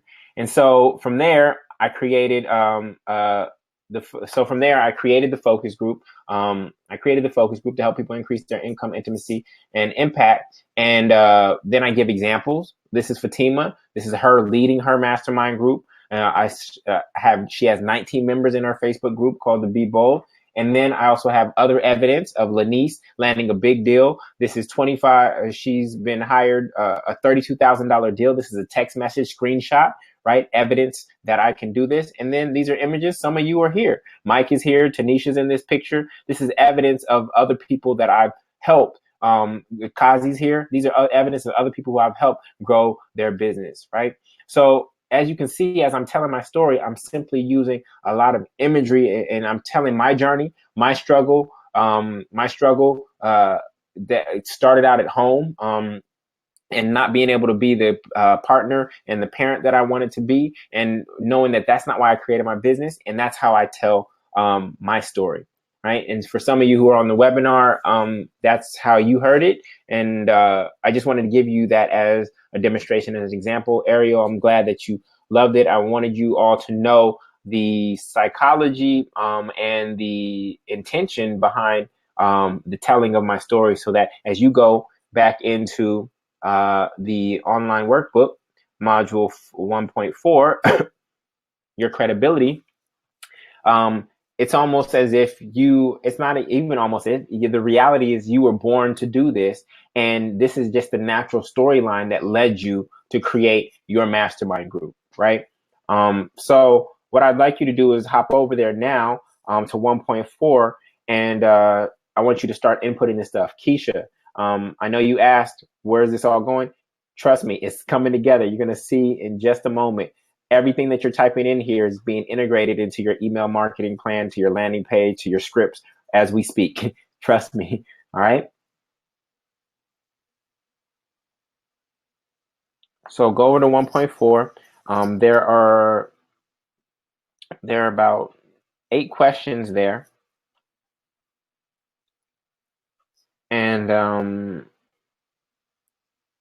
Yeah, I just want you to do your best in about 4 minutes. Okay. So your first name, then a 1 or 2 sentence hook that speaks to. Actually, you should be able to see it right here, Keisha, where you see mine says solopreneurs and side hustlers. This was actually automatically pulled from something that I answered here in Group Vision. So yours should actually say your tribe name here. So you can see how the technology is starting to work, right? Saying what is your 1 or 2 sentence hook that speaks to whatever tribe you put in 1.1, it should be showing up here for you. And not only are we going to do it in the questions, we're actually going to do it for your email marketing templates, for your script, for your landing page. It's all going to get integrated. Okay.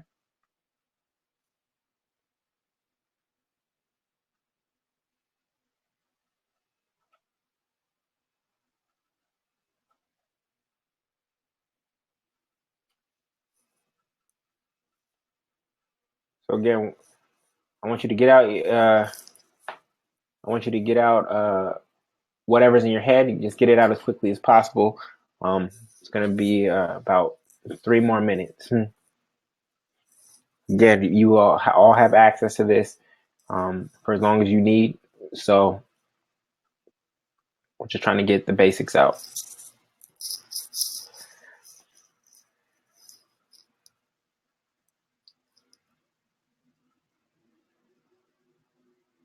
So number 3 actually covers your why I created this story. Okay. And since Keisha asked, what I'm going to do is I'm going to show you. You see this right here, Keisha? This why I created this story? I'm going to show you where it goes. It's actually going to be co-creating your landing page. Everything has a place. I'm not asking you anything out of futility. You see this? Bam. That 2 sentence, number two right here, your 2 sentence hook, that's what goes right here. Your number 3, that's what's actually going to go right here on your landing page.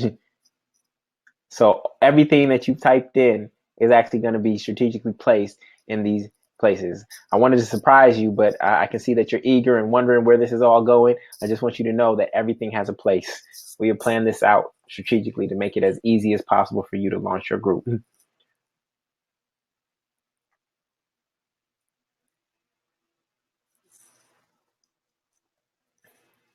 About 2 more minutes.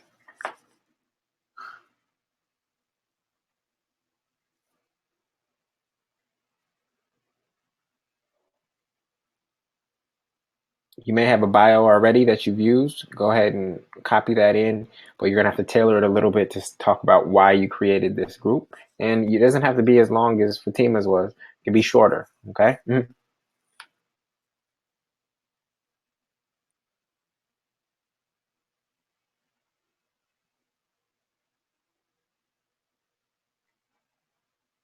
Yeah, Keisha, you better be answering the questions. I told you from the get-go. See, Yomi, she's done it. She's like, it's an epic surprise.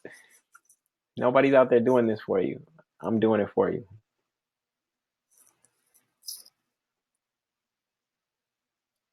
And then before we transition, I at least want you to get your greatest success story to date. So, Christina, your big retainer client, what results would you say you've been able to create for them? Tanisha, your coaching clients, what would result? Quenisha, I know you've been able to have some breakthrough sales. Some of those stories are on your website. What's your number one story? All it takes is one breakthrough story for each of you. And if you don't have that story yet, then guess what you need to do? You got to go create it. Even if you got to go create it for free, you need to go create it because that's going to be so powerful and helping you launch your mastermind is identifying that one story. So Keisha, we got to go help a woman launch her home care business and get 30K in 6 months. Right? That's what we have to do. And I'm not saying that we have to wait to launch your mastermind to do that. But to the extent that you have a story like that, and you also have your personal story, which is powerful because you built up a big business before the market crashed, right? So we can use that.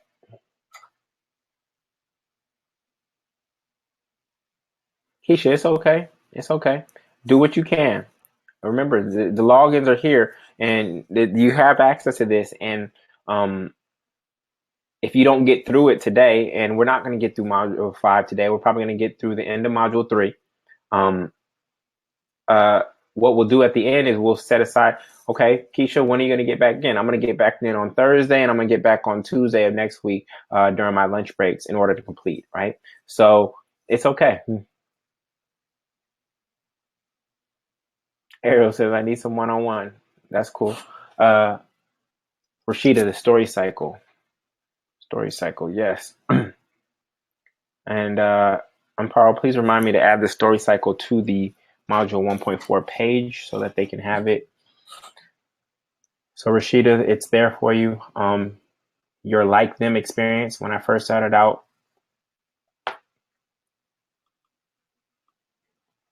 Like you.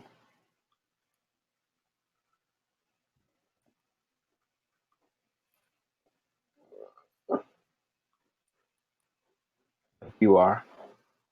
Your awakening moment, your dark valley, your mistake after mistake, your discovery or aha moment, your turning point, your personal result, your reluctance to lead, your student successes, and your ending and invitation.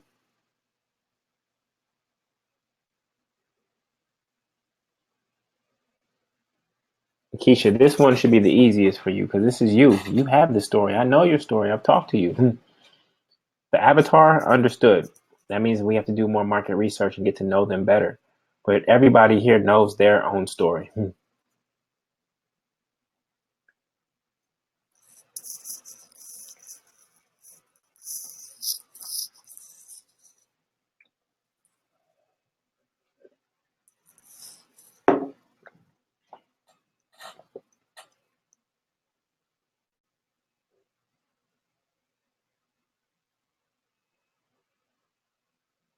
Okay.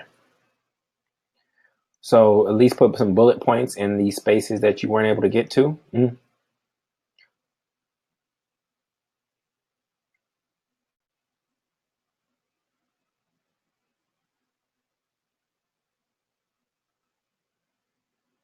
Then we'll close.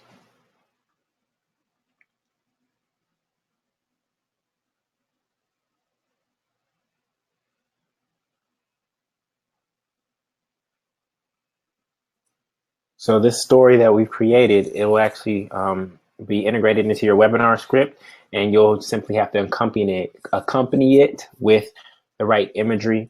Again, image-based storytelling, right? The right imagery that shows the journey. You don't even need text on the slides. The images themselves will simply be markers for you in terms of what's next to talk about in the story. You just talk about the pictures that are on the slides. That's it. That's all you have to do.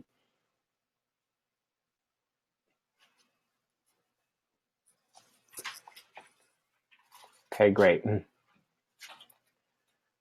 So now we are going to get into your offer, and you're about to get a sales training and a half right now.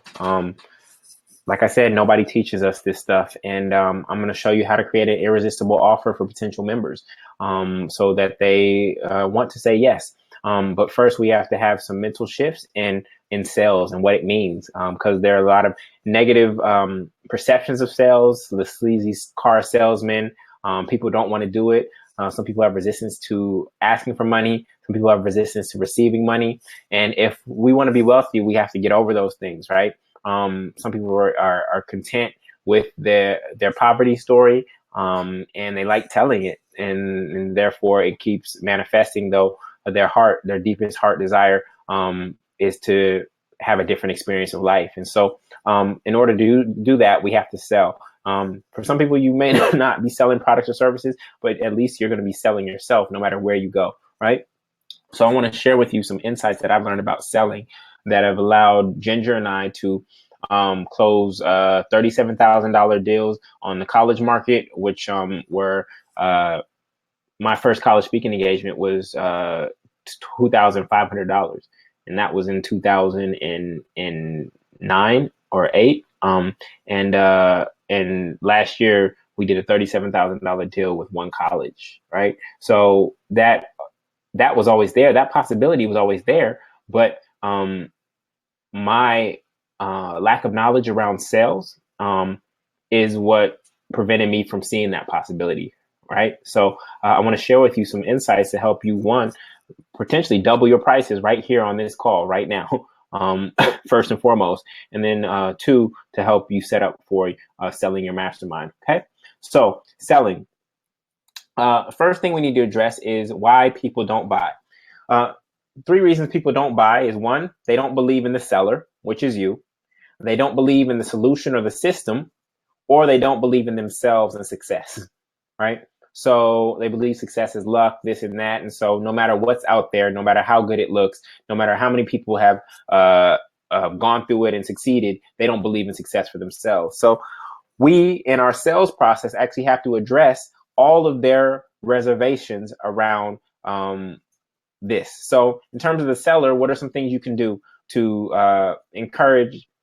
We don't even like to use the language selling. All we're really doing is making offers, and people can say yes or no to those offers. So the seller, if they don't believe in you, you can share your reluctant leader story.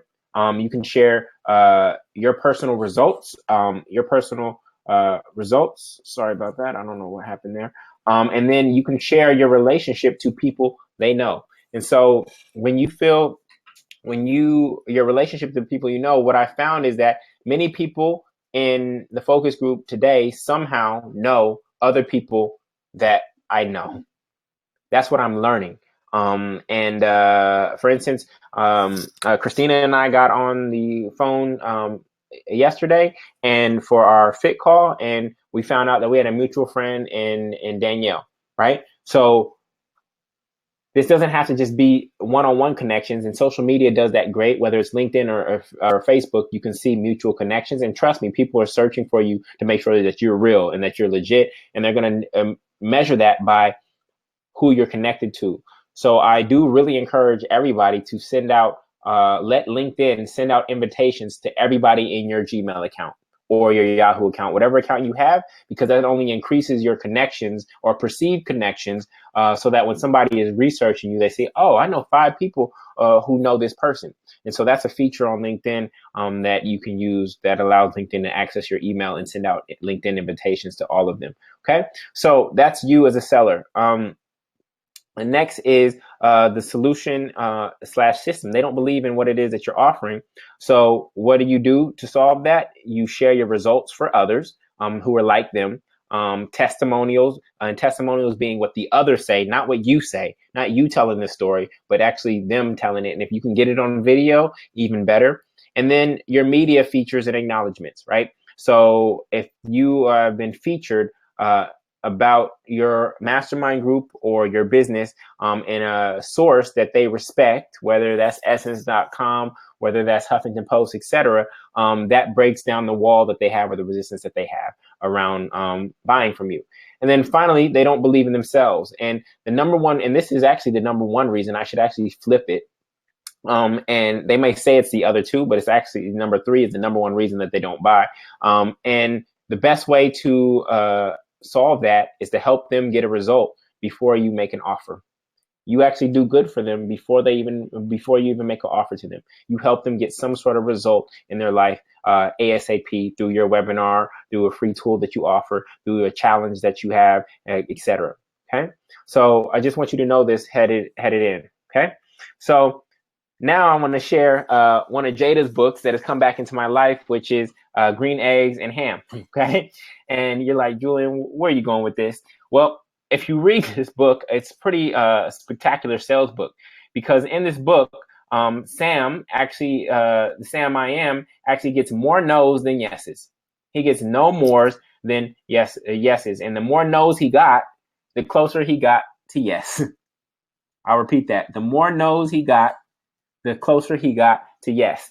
So if you actually look at the book, when you actually look at the book, watch this. Throughout the book, he's making offers, right? And here's how many offers he makes. Sam I Am offers green eggs and ham to the other character 15 times in 10 different places, here, there, house, box, car, train, tree, dart, rain, or boat, with 3 different bonuses, with a mouse, with a fox, with a goat. And overall, he gets 28 no's before he got a yes. 28 no's before he got a yes. And so what this suggests to me and what this tells me is that when we are making an offer, we can't just make the offer once. We actually have to make the offer in different ways, in different places, with different bonuses and add-ons. So you're making your offer on your webinar, you're making your offer on your landing page, you're making your offer from your Facebook page, you're making your offer in every email that goes out to them once they sign up. You're making your offer in the countdown sequence after the webinar, etc. You're making your offer over and over and over again, because it's not that they don't want it, because what happens at the end? The character says, I actually like green eggs and ham, and I would eat them in all these places, but the character was afraid of doing something different. The character was simply afraid of doing something different. And so what's stopping us is our fear of rejection. Our fear of rejection. And so we don't want to get rejected. So some of us don't even make offers. We just hope that people buy from us without ever making an offer. And then there's others of us who make one offer, and if somebody says no, we just call it quits. That sucked, right? But Sam I Am made 28 offers to this other character, and the other character absolutely loved green eggs and ham and would eat them everywhere with this, with that, all these other things. Okay. So I'm going to change the narrative for you a little bit. And that is that you are the cure to someone's cancer. You are the cure to someone's cancer. You may not have the cure to cancer itself, but let's just take it in that light. If you had the cure to cancer right now, if you just found it in a book on your shelf, you open up a book that you bought from a used bookstore, and out fell this piece of paper that had some formulas on it, and it said cure to cancer at the top. What would you do? I actually want you to type this in chat. If you found this piece of paper that said the cure to cancer is on this piece of paper, what would you do with it? What would you do with it?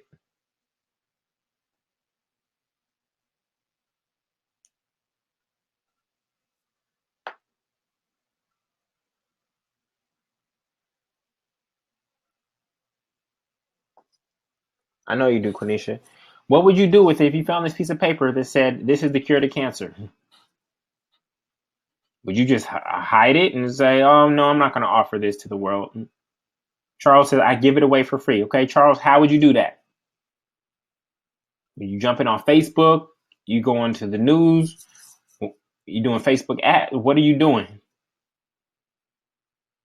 Okay, Christina, how do you get it to those people who need it? How do you make them aware? There's all these people who have cancer. How do you make them aware? I know you would share it, but what would you do to reach them?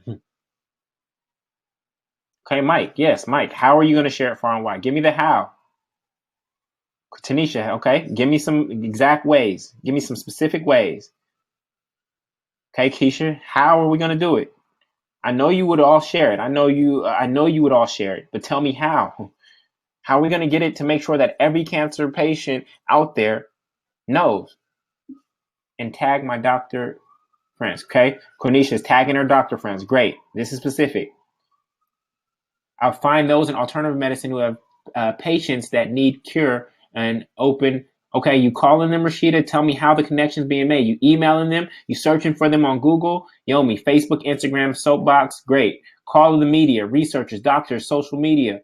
I'd go to the cancer research folks who are already talking to the cancer patients. Great. Thank you. See what I had to get through to get you to get there? You see? Now, if you are the cure to someone's cancer, why are we not willing to do that exact same stuff for what it is that we offer? That's the blockage. It's us. We're in our own way. Why won't we do those exact same things? Call the media, call people who are already connected to our clients, tag people on Facebook, etc. Why won't we do those exact same things for what we have to offer? And the reality is that we don't yet fully believe in what we're offering. We don't fully believe in what we're offering yet. And so we have to increase our belief. And you want to know the number one way to increase your belief in what you're offering is to go create a real result for somebody. Not just talk about this product or service I have, but actually go create a real result in somebody's life that changes it. That's how I've developed my confidence, right? Is not it's not egoic confidence that just comes from internal, and that kind of confidence is important too. But I developed my confidence by actually creating real results for people. And so again, I'll go back to it. If you have not created a real result for somebody yet, I would go do it for free until you have one that inspires you. And then from there, we go find other people who actually want that result. And the result that we're going to create, we're going to do it for somebody who we want to be working with, right? We're not going to go create the result for people who we don't want to be working with. We're going to go create it for our desired customer. Is this making sense? Great. So I see a lot more specific answers now. This is beautiful. Okay. So the way I define success is most people say success is getting ahead of other people. For me, success is helping others become successful, right? And so again, as I told you earlier, do not feel bad if you have difficulty with sales, because not even my MBA taught me how to sell. Okay. Why? I don't know, but it didn't. So here we are. So here's my language for sales. For those of you who think that sales is sleazy, you don't like doing it, here's my simple definition of sales, just like I have a simple definition of leadership. Sales is the process of getting someone to accept help. Sales is the process of getting someone to accept help. That's it. Leave the money out of it, or any icky feelings you have about money, leave that out of it. Sales is simply the process of getting someone to accept help. That's it. The money is a secondary thing. This is the simple definition of sales. You ask an old lady, does she need help across the street? And she says no. Guess what? You didn't do a great job at selling. She's struggling. The light is about to turn green and she's halfway through the middle of the street and you gave up on the sale. Sales is the process of getting someone to accept help. Okay? So, I hope this is creating breakthrough. I see you, Keisha. I am the cure to I am the cure to the answer of women that is ready to start home care business. Yes, that is it. That is it. All of you are the cure to something. Now, here's a challenge for all of us. Our greatest competition, in addition to ourselves, is actually do it yourself. Do it yourself. Because people have a choice. Are they going to join your mastermind or are they going to continue to try to do it on their own? Right? Are they going to join your mastermind or are they going to continue to try to fight the world on their own? That's the question that they have. That's do it yourself or work with you. Right? And so you see people get creative and find all kinds of ways to circumvent, to try to get to where they're trying to go on their own without receiving help. So what you'll hear is, no thanks, I got it. Can I call you if I get stuck? I've done that before. I can do it on my own. I'm going to give it a try first. I'll look it up on the internet. I want to learn how to do that. I'm great at doing that, which is a lot of those are lies and just cover-ups to their ways of saying no, right? So here's what you ultimately want to hear. You want to hear, that's a good question. I don't know. Where did you learn all of this? Wow, I didn't even think about that. How did you do that so fast? I can't do that nearly as well as you. How do you know all of this stuff? I don't have time to do what you do. This is what you want to hear when you're in conversation with other people, right? So let me give you some examples of DIY and why that is our greatest competition. It's not another mastermind group or anything like that. Look at DIY. This is somebody trying to be Domino's and bake their own pizza. This is somebody who says, I don't want to go buy a grill. I'm going to turn this chair into a grill. This is somebody who says, I don't want to buy new headlights. I'm going to figure this thing out. This is somebody who says, I'm going to go paint my house on my own. Whoops, I got in a car accident. This is somebody who says, I don't know how to make spaghetti, so I'm going to make it in the coffee maker. And this is the funniest one in the lower right. This is somebody who says, I don't want to hire a dog trainer, so I'm going to buy this DVD. And look what happened to the DVD. This is people trying to circumvent asking for help. Okay? So I just want you to know the extent that people will go. So there's do it yourself, or you do it for me. So let's imagine that somebody was going to wanted to paint their living room, and you were a painter and you bumped into them at Home Depot and you saw them buying all this green paint, right? When they're in line at Home Depot and they have some paint and brushes and a pan, that's all they have, right? This is what they imagine that their living room is going to look like. They imagine that it's going to come out perfect and look just like this HGTV picture or whatnot. But you know, the reality for them is that they is actually going to end up like this. They're going to find themselves in a precarious situation because they thought that they could do it on their own, but you knew that they couldn't. And so you actually have an obligation, because you can do it better for them than they could do it for themselves. You actually have an obligation to sell them. So one way to sell is to show them the hidden cost of time, money, mistakes, and missed opportunities that they could have if they go try to do it on their own, right? So the cost of having to redo the entire interior of your car because you were transporting the paint in your own car, or your kids getting a hold of the paint and thinking it was school and that they could just pour it out and play in it, right? And then there's the cost that of all these supplies that you have already taken care of, which are the blue tape, the rollers, the outfits, the spray gun. You've already taken care of that. They wouldn't have to pay for that. So you can show them the hidden cost. Here's the thing. Nobody teaches us that you have to sell your results, not the service and stuff, right? I already demonstrated this with the hammer. You see the line for lemonade glass, 20 cents, whereas this other person is selling lemonade, a lemonade cleanse for $20 a glass. The same actual product, but the kid on the left is trying to sell stuff, trying to sell a product or service. The kid on the right is actually selling a result. So I just want you to remember that. I'm telling you that in many different ways. I need you to remember that you are selling the result, not the service. You're not even selling a mastermind. You're selling the result and you're selling the benefit. Okay? And so I have a pretty embarrassing story to share with you that speaks to this. For a long time, I had this very nasty nail. It got stepped on when I was playing soccer when I was young, and it looked pretty similar to this nail. Yeah, it was pretty bad. And because nobody was aggressively pursuing me, and I was uneducated about it, and I know this is a picture that's hard to look at, but because I was uneducated about it, I thought my nail would be like that forever. And I thought it had to be like that forever. And then somebody decided that they were going to find me because I was their customer and that they could actually help me. And so I saw this ad on Groupon. Remember, I had this since 12 years old. My toenail looked like this since 12 years old. And then on 6/24/2014, I actually saw, that week, I saw this Groupon ad for $59 for the podiatrist, the laser nail fungus removal. And on Tuesday, June 24th, I actually went to my appointment, and I didn't take a before and after picture, so that's why I didn't use my own toenails. My own toes still look bad. But at 20 years later, my toenail looks appropriate now. I feel comfortable wearing sandals now. There was a solution all along, but nobody was willing to actually reach out to me and let me know that there was a cure for that. And I didn't aggressively search for it because I thought that it just was going to be like that forever.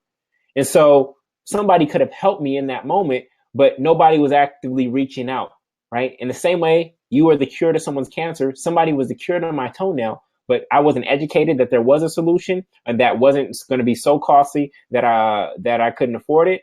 And there was a low cost option for $59. And now my feet are better after 20 plus years. So this is the power of sales and how you can actually save people 20 years of embarrassment by simply doing what you have to do to reach them. So I'm going to share with you, talk with you about the offer. Okay.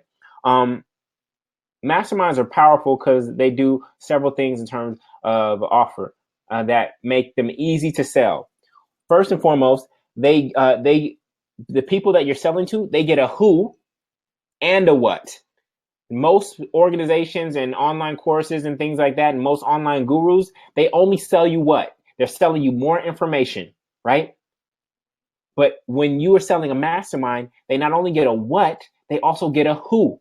And many people out here alone, especially if you are trying to help entrepreneurs, many people out here alone, right, trying to do it on their own, and they would love a who, but they don't have it. So that's one of the beauties of a mastermind.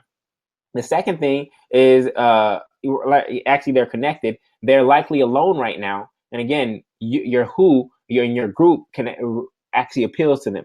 The next thing is that they get accountability that most don't offer because you care so much about seeing them through the end. Most of our quote unquote competitors who are selling similar products and services, they don't really care. They're just going to give them a package of information and say, good luck, thanks for your money. That's it. They won't care about getting them the result. We have to care about getting them the result. See, the reason I structured my mastermind in this way and my offer in this way is because only 6.8% of people complete online courses. So I was, for the past 4 years, moving in the direction of creating online courses like this, right? But I said, you know what? I'm not going to do it that way. The only way you can get access to my online courses is if you actually get accountability through my focus group. I'll give you all the information that you want as long as you have the accountability you need to integrate it into your life, okay? And then finally, with the mastermind, it's not one and done. With coaching, with the online course, with this and that, most of those things are one and done. After the coaching package is done, it's over, and you got to go find new clients. After the online course is done, it's over, and you got to go find, you got to relaunch it, right? With Mastermind, it's a continuity, right? It's an ongoing thing, right? And once they get what I'm going to show you behind the wall, they can choose whatever they want on a monthly basis. So this is key. Now, ways to increase demand and decrease doubt, okay? So I want to give you 8 ways to increase demand. One is to show the demand. So social proof of social media followings, people liking your offer, number of webinar attendees, this increases demand. Wow, a lot of people are interested in this, right? You see the lines at the Apple store, right? That's showing the demand. Scarcity, that there are only 50 spots, and that's the beauty of a mastermind. Tanisha has 10 spots. Yomi has 8 spots. I have 50 spots. That's very limited, especially when I have so many people renewing. Then there's scarcity there. So that increases demand when something is rare.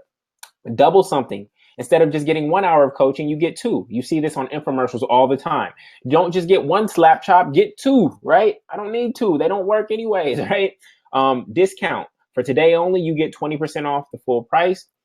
You have to have a deadline in your offer. This offer expires January 1st. Bonuses, right? When you get this, you also get A, B, and C. Bundling. You cannot get this without getting this. So you, let me see. Example of bundling would be the only way to get, I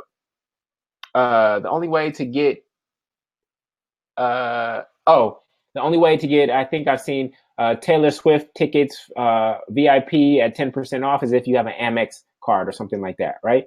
And then one-time opportunity. You will not find this offer on my website. So that's another way that you can increase demand. Wait, if I don't act now, then there's nowhere else I can find this? No. And you see this as not available in stores. You see this on the infomercials, not available in stores, right? Now, that means that I need to act now because I can't even get this in stores once this commercial goes off. So this is ways to increase demand. Some ways to decrease doubt. Artifacts and evidence of success, your power pictures, your screenshots, your proof. Like me testimonials. Here's Fatima's story of how she went from A to B. Celebrity testimonials. Julian is the gold standard in our industry. Money back guarantee.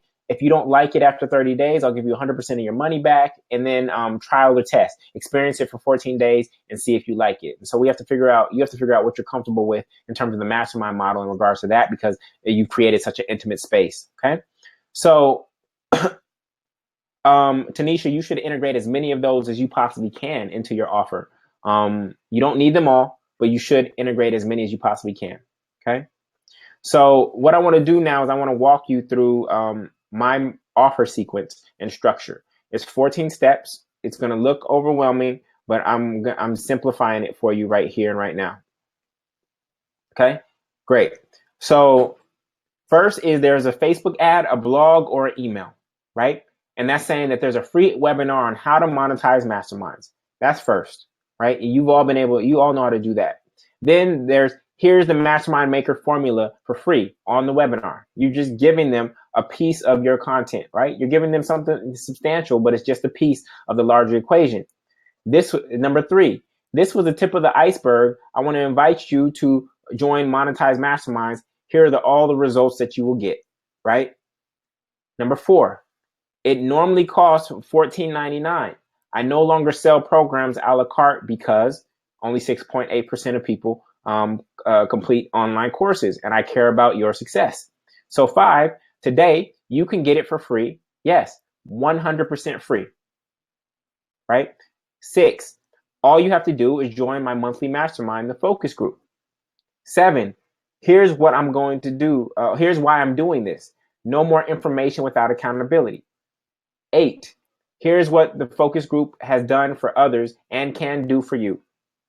9, the focus group is normally $2,399, but today it's only $19.99.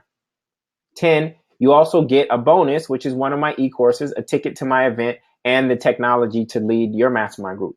11, all of this together is actually worth $4,991. That's called stacking.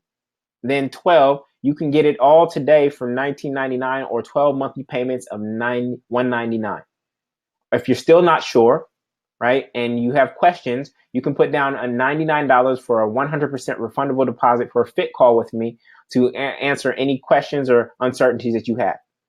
14, this offer expires in 3 days and there are only 5 spots left in the focus group. This is the sequence. This is the sequence. Number 2, actually 2 through 14 happen on pretty much happen on the webinar. And we're going to get into that in a second in terms of your marketing. But this is the offer structure, okay? So what I want to share with you is how masterminds can be powerful, especially for those of you who have ebooks, online courses, and programs already. So I call it the kitchen sink behind the wall. I know people are resistant to this language, but I say build the wall, but not that wall, not Donald Trump's wall. I'm saying build this wall. So imagine you have this castle, and what happens is with a mastermind, you can actually say, you can get access to all of my stuff. You can get monetized masterminds. You can get the technology. You can get access to be paid. You can get access to next client next week, the career change challenge, and the ticket to my event. You can get access to all that stuff, which is worth almost $5,000.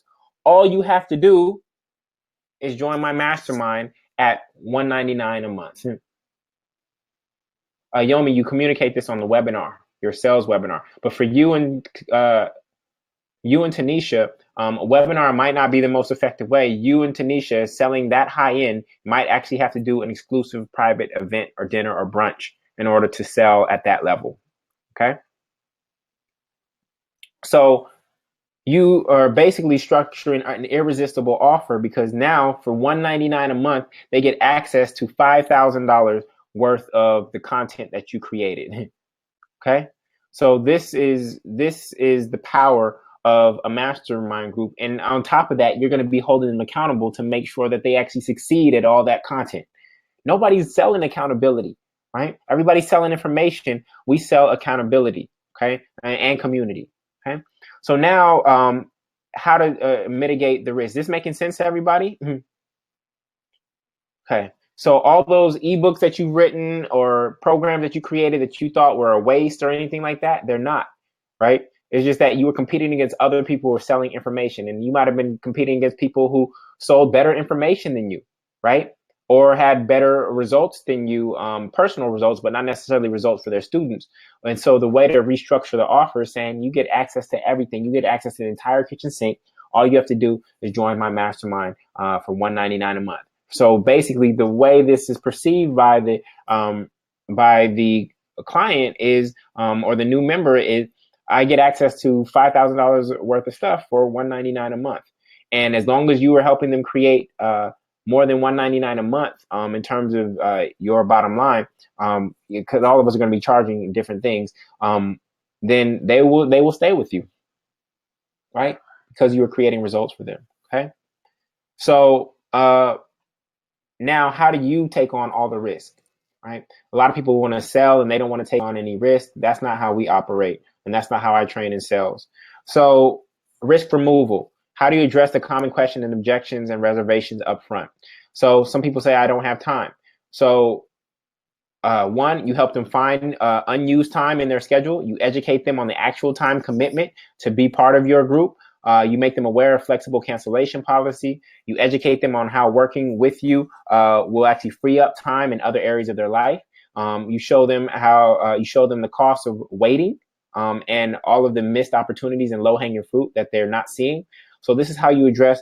These are some ways that you address the I don't have time situation. If you don't have time, guess what? It's likely you're too busy, and you're probably too busy because you're working on things in your business that aren't actually creating value, right? That's the simple high-level argument. You're so busy. How are you so busy, but your revenues are only $40,000? That doesn't make sense, right? You must be working on the wrong thing, because there's people who work less than you who are making more in the same exact industry. So that's how you challenge that. The next one is I can't afford it. And Ginger is actually great at this. There have been schools who have called us and want me to speak, and initially they said their budget was $3,000, and I don't go to JFK or LaGuardia for less than for $3,000. I don't leave my family for less than $3,000, and so but they've called and said that was their budget, and then Ginger did some of these things. One, that's the number. Well, not for a college. For an entrepreneur, you may say that's the number one reason you need this. Two, show them how they'll make the money back fast. My commitment to all of you who join the focus group is to try to help you get all your money back in the first 90 days. So that money is off the table, right? You articulate your client's return on investment. You compare it to something else that they buy, similar. You offer a buddy pass so that they can split the investment. You offer a money back guarantee. You say, what is it costing in other ways to wait? You train them on where to find the money and payment plans. So train them on where to find the money. So Ginger, this is what I meant to talk to you about. People have called us, said, can he come speak for $3,000? No, he can't. Have you thought about collaborating with another department on campus to see if we can weave budgets together? Do you have a books budget? Because if you buy this many books, then Julian will actually come speak for that rate, as long as the combined package is this. So she's literally there educating them on how to piece together money on their campus to meet our needs, okay, and our budget. And then finally, the one that comes up is I can't do it. So you tell your own story of self-doubt. You share success stories of past clients like them. You help them get a small win by pointing out some low-hanging fruit and getting them a result in advance of the offer. You offer the money-back guarantee. You offer them a 1-week trial period or session. You have your artifacts and evidence of success and real numbers. And then you make the Einstein insanity argument, which is keep doing the same thing over and over. You can't help but expect the same results. So these are some ways to mitigate and actually take away the risk. Okay. So finally, before we close out, some ways to strengthen your offer or adapt the offer. You offer more and increase your price, so your commitment increases. Some of you aren't excited to serve at the price point that you're currently offering at. You're like, oh man, $29 a month for my mastermind, but that doesn't excite you to serve. So you have to increase your price in order to increase your commitment. But the perception is that if I increase my price, I'll get less people, and that's not necessarily true as long as your commitment matches the increase in price. You can lower your price for less commitment from you. So Quenisha, she decided to do, I think it's a 3-month mastermind. So she shortened the length of time. The only challenge that I have with 3-month or 6-month masterminds is that getting people to renew afterwards. They might see it as, 6 months and we're done. All right, see you later. Whereas one of the benefits of a mastermind, one of the greatest benefits, is that you can create a customer for life. And so that's why I like to do year-long masterminds and have people renew in December. And then adding different bonuses that meet their needs. And then, like I said, with Quenisha, shortening the term to 90 days of intense accountability for whatever dollar amount, with the option to renew at the end of each quarter. Okay, so what you're going to do now is you're going to go back to the technology and to the self-masters, and you're going to create your offer. And that includes the number of virtual webinars that you're offering, the number of virtual phone meetings throughout the year, the number of weeks of online coaching, the number of minutes for your introductory vision call, your early bird bonus, early bird bonus number 2, the city for your live event or your mid-year event, 2-sentence description of your event, your orientation date and time.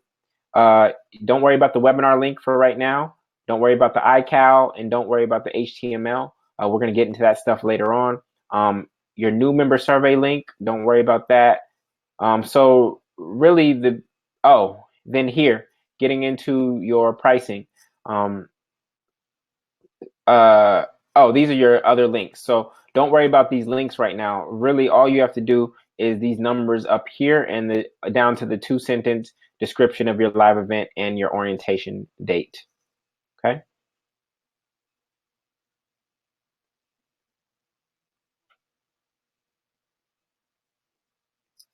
So again, we're going to go through the orientation, webinar date and time. Anything above that you should do.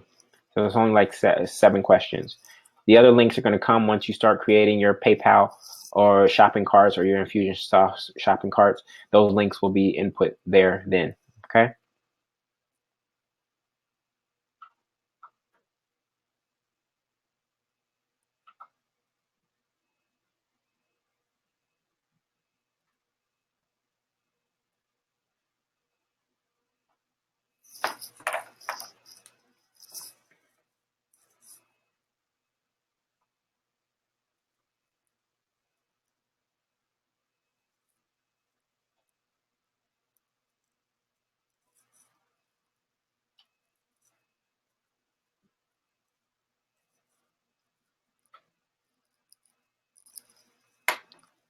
These numbers should be pretty quick. Remember, they're not buying your stuff anyways. They're buying the result, and that's what we have to sell.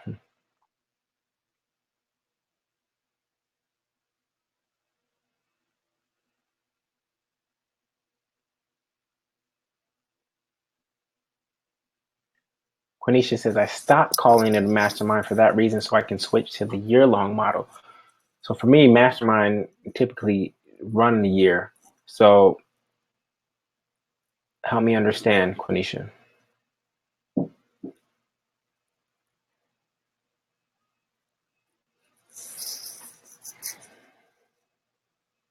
Oh, thank you, Yomi, for marking that other question. How and where do we communicate 1 through... Oh, that's an old question. Christina, I have to go now, but I'll catch the rest on the replay. Yes, you will. It'll be there and available for you. It was so great to have you, Christina. We're so happy to have you as part of the focus group.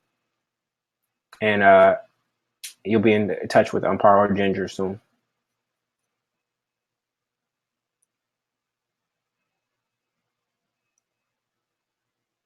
Okay, this should be quick.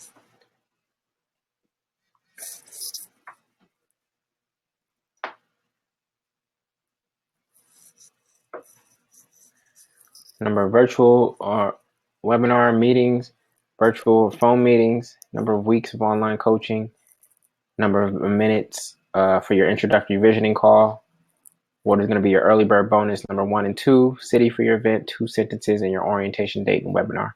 We'll get into the links later.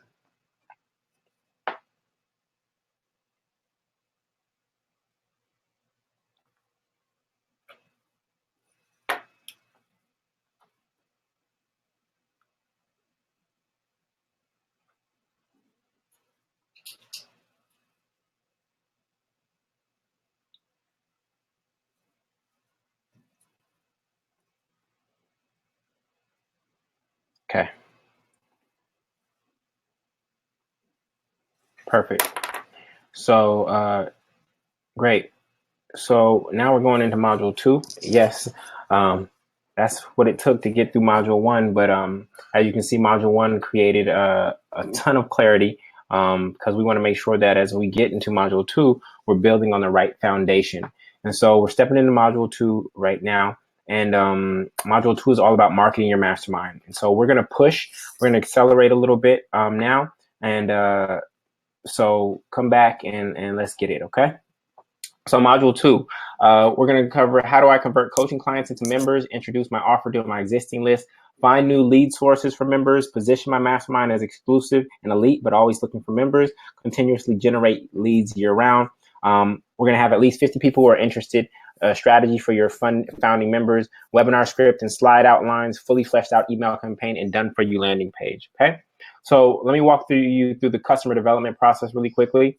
The way customer development works is one, somebody hears about you in some way, some shape or form. There's many different ways. Of course, they research you, right? They're going to research you by your name or by your mastermind name. They want to try it out. This is why Apple created the Apple stores.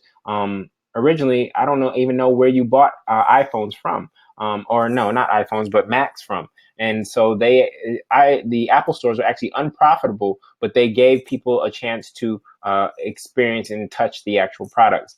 Then they're going to want to talk with you, right? Especially if you're charging what Tanisha, and Yomi will be charging.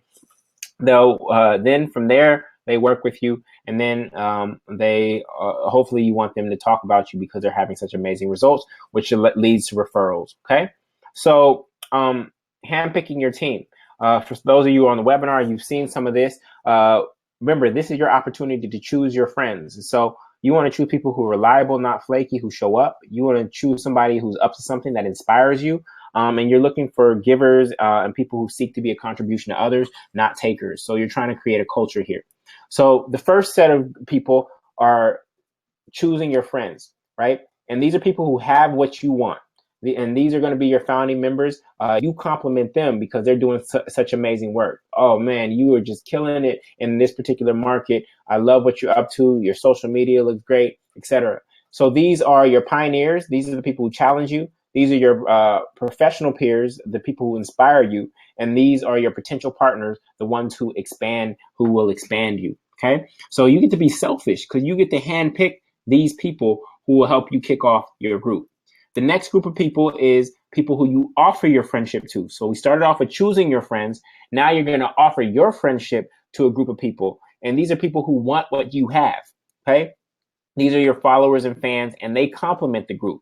So for instance, the focus group right now, we are looking for a graphic designer and a lawyer and an accountant to be in our group to help round out our group. We have people in various industries, but these are 3 key people that we're looking for, and they will complement the group, right? So these are your high-paying clients who have hired you in the past. These are your lower-paying clients who admire you. They bought your book and they admire you. And these are your no-paying clients who simply just follow you, okay?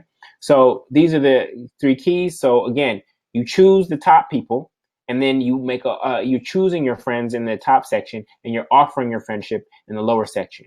Okay, so this is key. So how do you connect with them? Like I said, it depends on your mastermind and what you're offering. But in general, here's how you customize approaches to each of them. So your pioneers, people who challenge you, people who are senior to you, people who you consider mentors and role models, it'll likely be an email to a dinner or a phone call, right? And so you're saying, look, I'm putting together a group of high level people. I consider you a mentor. I admire you, and I want to connect you with some other amazing people in my life who I think are on your level, etc. So that's actually going to be over a dinner or a phone call.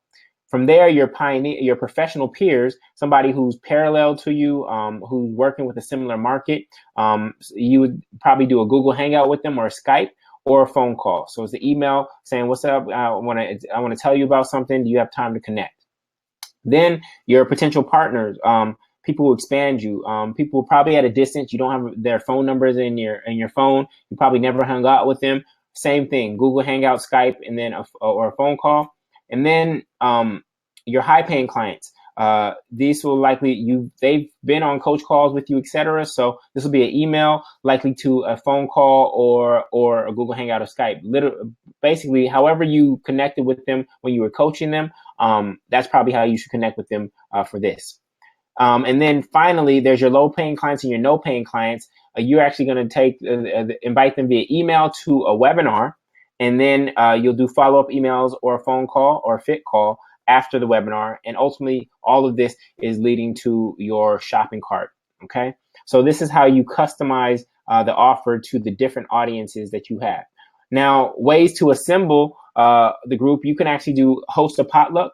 So for Tanisha doing a 10K mastermind, she might actually have to sponsor a a $3,000 for 10 people. She probably is going to have to sponsor a $1,500 dinner in DC at a exclusive restaurant and invite 20 women who fit her demographic in hopes that 10 convert, right? And she's going to have to create an experience for them to get to know each other, etc., in this amazing space. For those of you who have a different model, you could host potluck. You could host a conversation around income, intimacy, and impact, and have people come over and share and talk, and then let them know you have an opportunity to continue this energy and move it forward. It's no different than Tupperware parties, right? Or these other events where you got invited to somebody's house to experience something, and then they might have sold you jewelry or something like that on the back end. The next thing is hosting a webinar. This has been the most effective tool for me. It allows me to access people from all over the world, whereas a physical event limits you to a particular location. And then the same with a live event. This is a live event.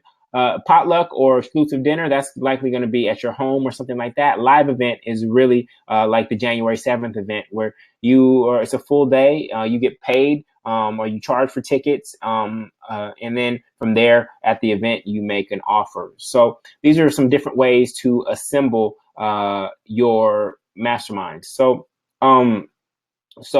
that was just the high level of module 2. What I wanted to get into is 2.1, how to get followers to show they're interested. So I have a survey that I've already created for you that all you have to do is go in and copy. And I want to show you why this is important. So this is all about the murky middle. Where are you going to get all these people for your mastermind? If you've ever read the long tail suggests that, it doesn't suggest, it shows that 43% of Amazon's book sales come from books that are also carried by traditional bookstores like Barnes and Nobles, right? But 57%, more than half, actually come from the long tail of books that are only sold on Amazon. So most people ignore the long tail and they only focus on the people who the New York Times bestseller type books, but Amazon makes more money off of the long tail. And so what does that mean for your business?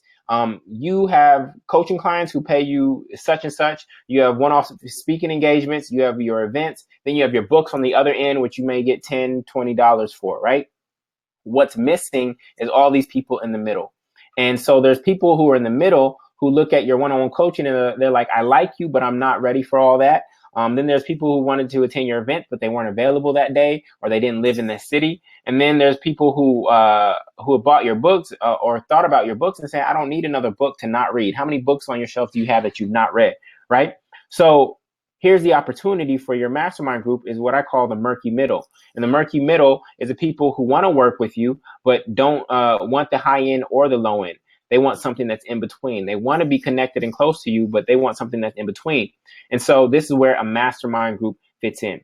So how do we identify people who are interested in this, who are already on your list? Some of you have lists that are 200 people deep. Some of you have lists that are 5,000 people deep, and that's perfectly fine. So there is a survey that I created for you. It's called the Mastermind Survey. Copy and then customize. The way you copy it is you click these 3 dots here. Actually, I'll show you here. It's called Survey Questions. It's module 2.1. It's coming up right now. And what you'll do is you'll click this link. That'll take you to the survey. You'll click right here. And you'll click Make a Copy. And then you'll have your own private copy of this that you can deploy out to your existing list. So that's there for you. That's there for you to do. And I'm going to show you now. Let me go back and show you what to do with that. So I simply sent out this email. Do you want to join my mastermind? And this wasn't just this was really just about getting interest and see who was actually interested in the mastermind. And I actually have email copy for you on module 2.1 that you can send out to your list. It's already pre-written for you. All you have to do is enter your survey link in there instead of mine, and you're good to go. And you send that out to your entire existing list.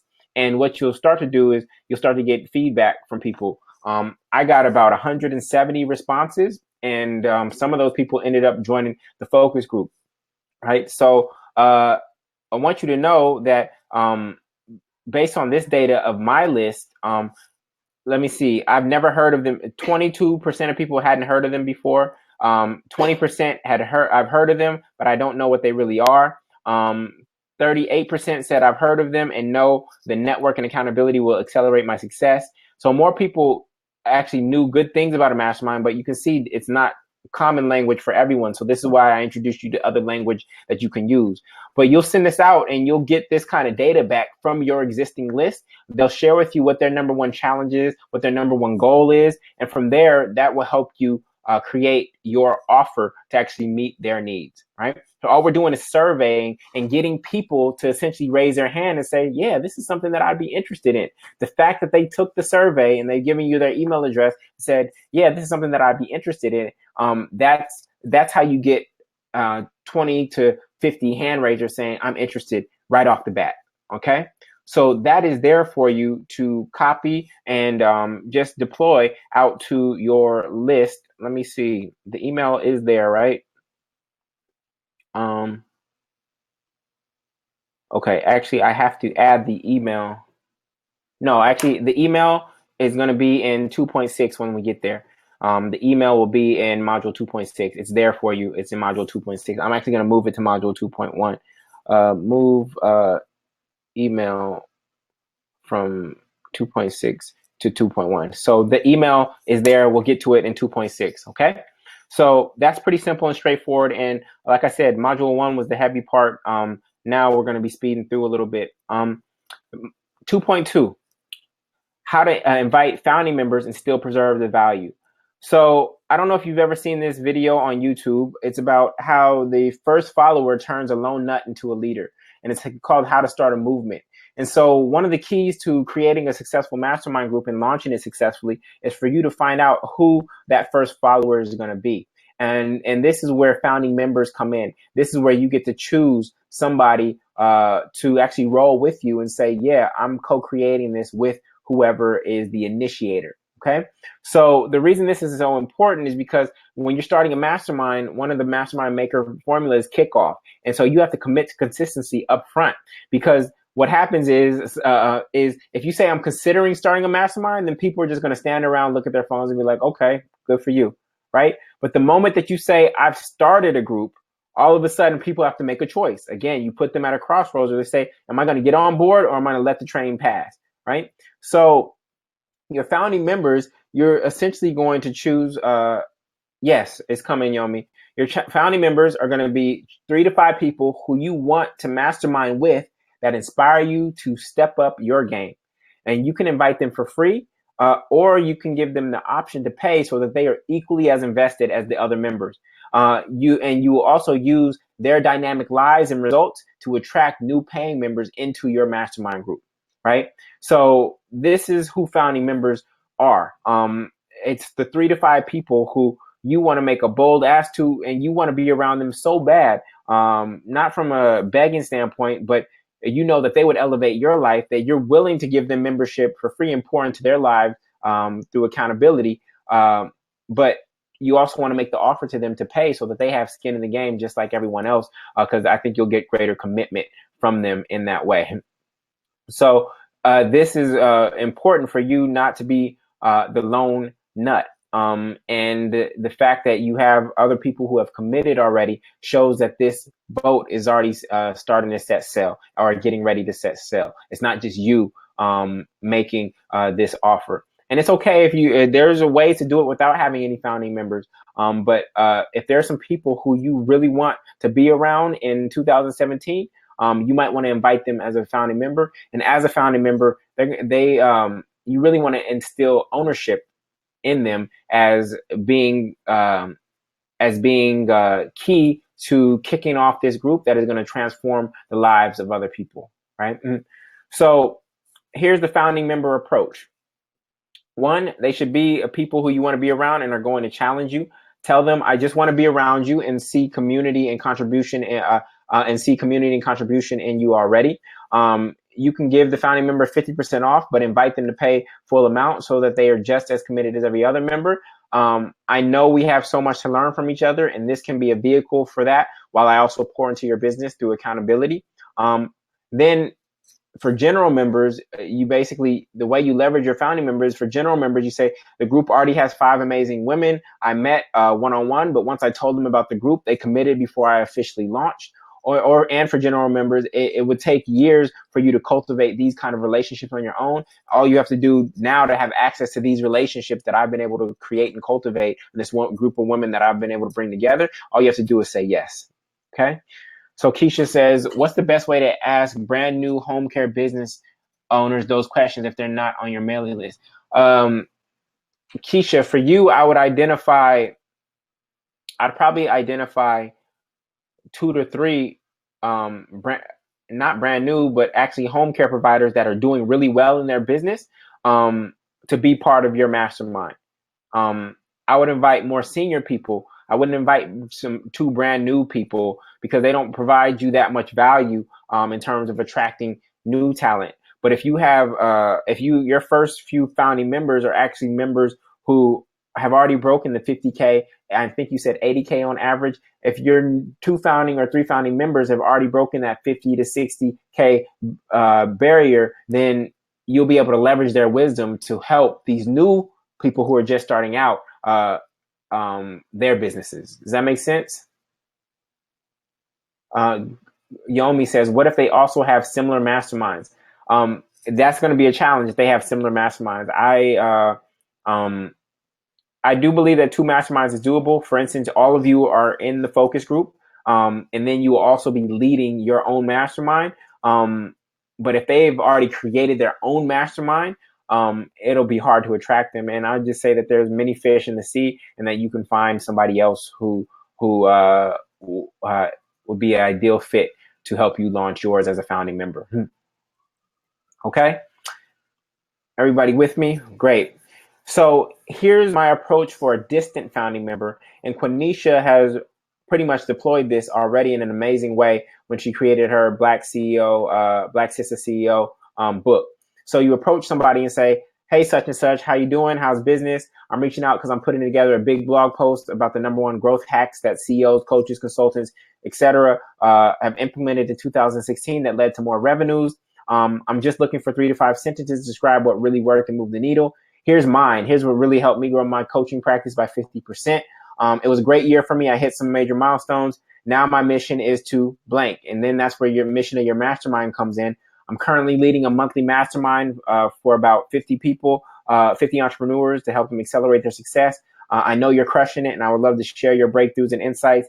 I'll share them with you once I gather my group members' insights and several other entrepreneurs that I respect.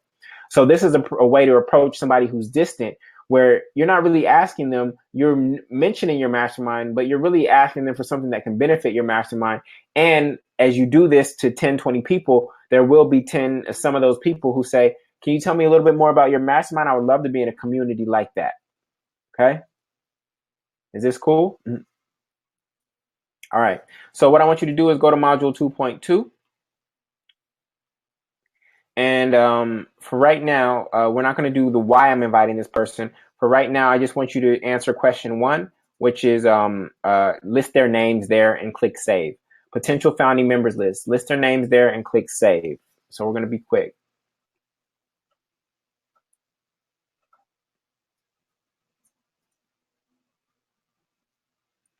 I thank you all for being here. I know it's been a long day. We got 90 minutes. We're going to finish strong. And you're going to see we're going to get to module 3 in that 90 minutes. As you see, I'm just setting you up for success right now. A lot of these other modules are screencasts right now. So you'll just be following me on my screen. There's not tons of work to do in the way that we did in module 1. Okay. So capture 2 to 5 potential founding members. Again, these are people who you want to be around, who you want to work with, who you want to be close to this year, who you want to pour into and help, and who you think may be able to attract other amazing people like them into the group.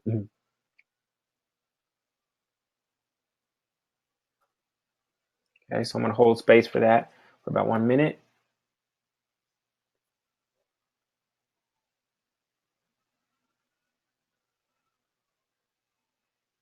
I know this is a lot. At the end, you all can tell me if you think we should break this into 2 days. I know how hard it can be for people, especially those of you who are actually who are still full-time employees, to do 2 days.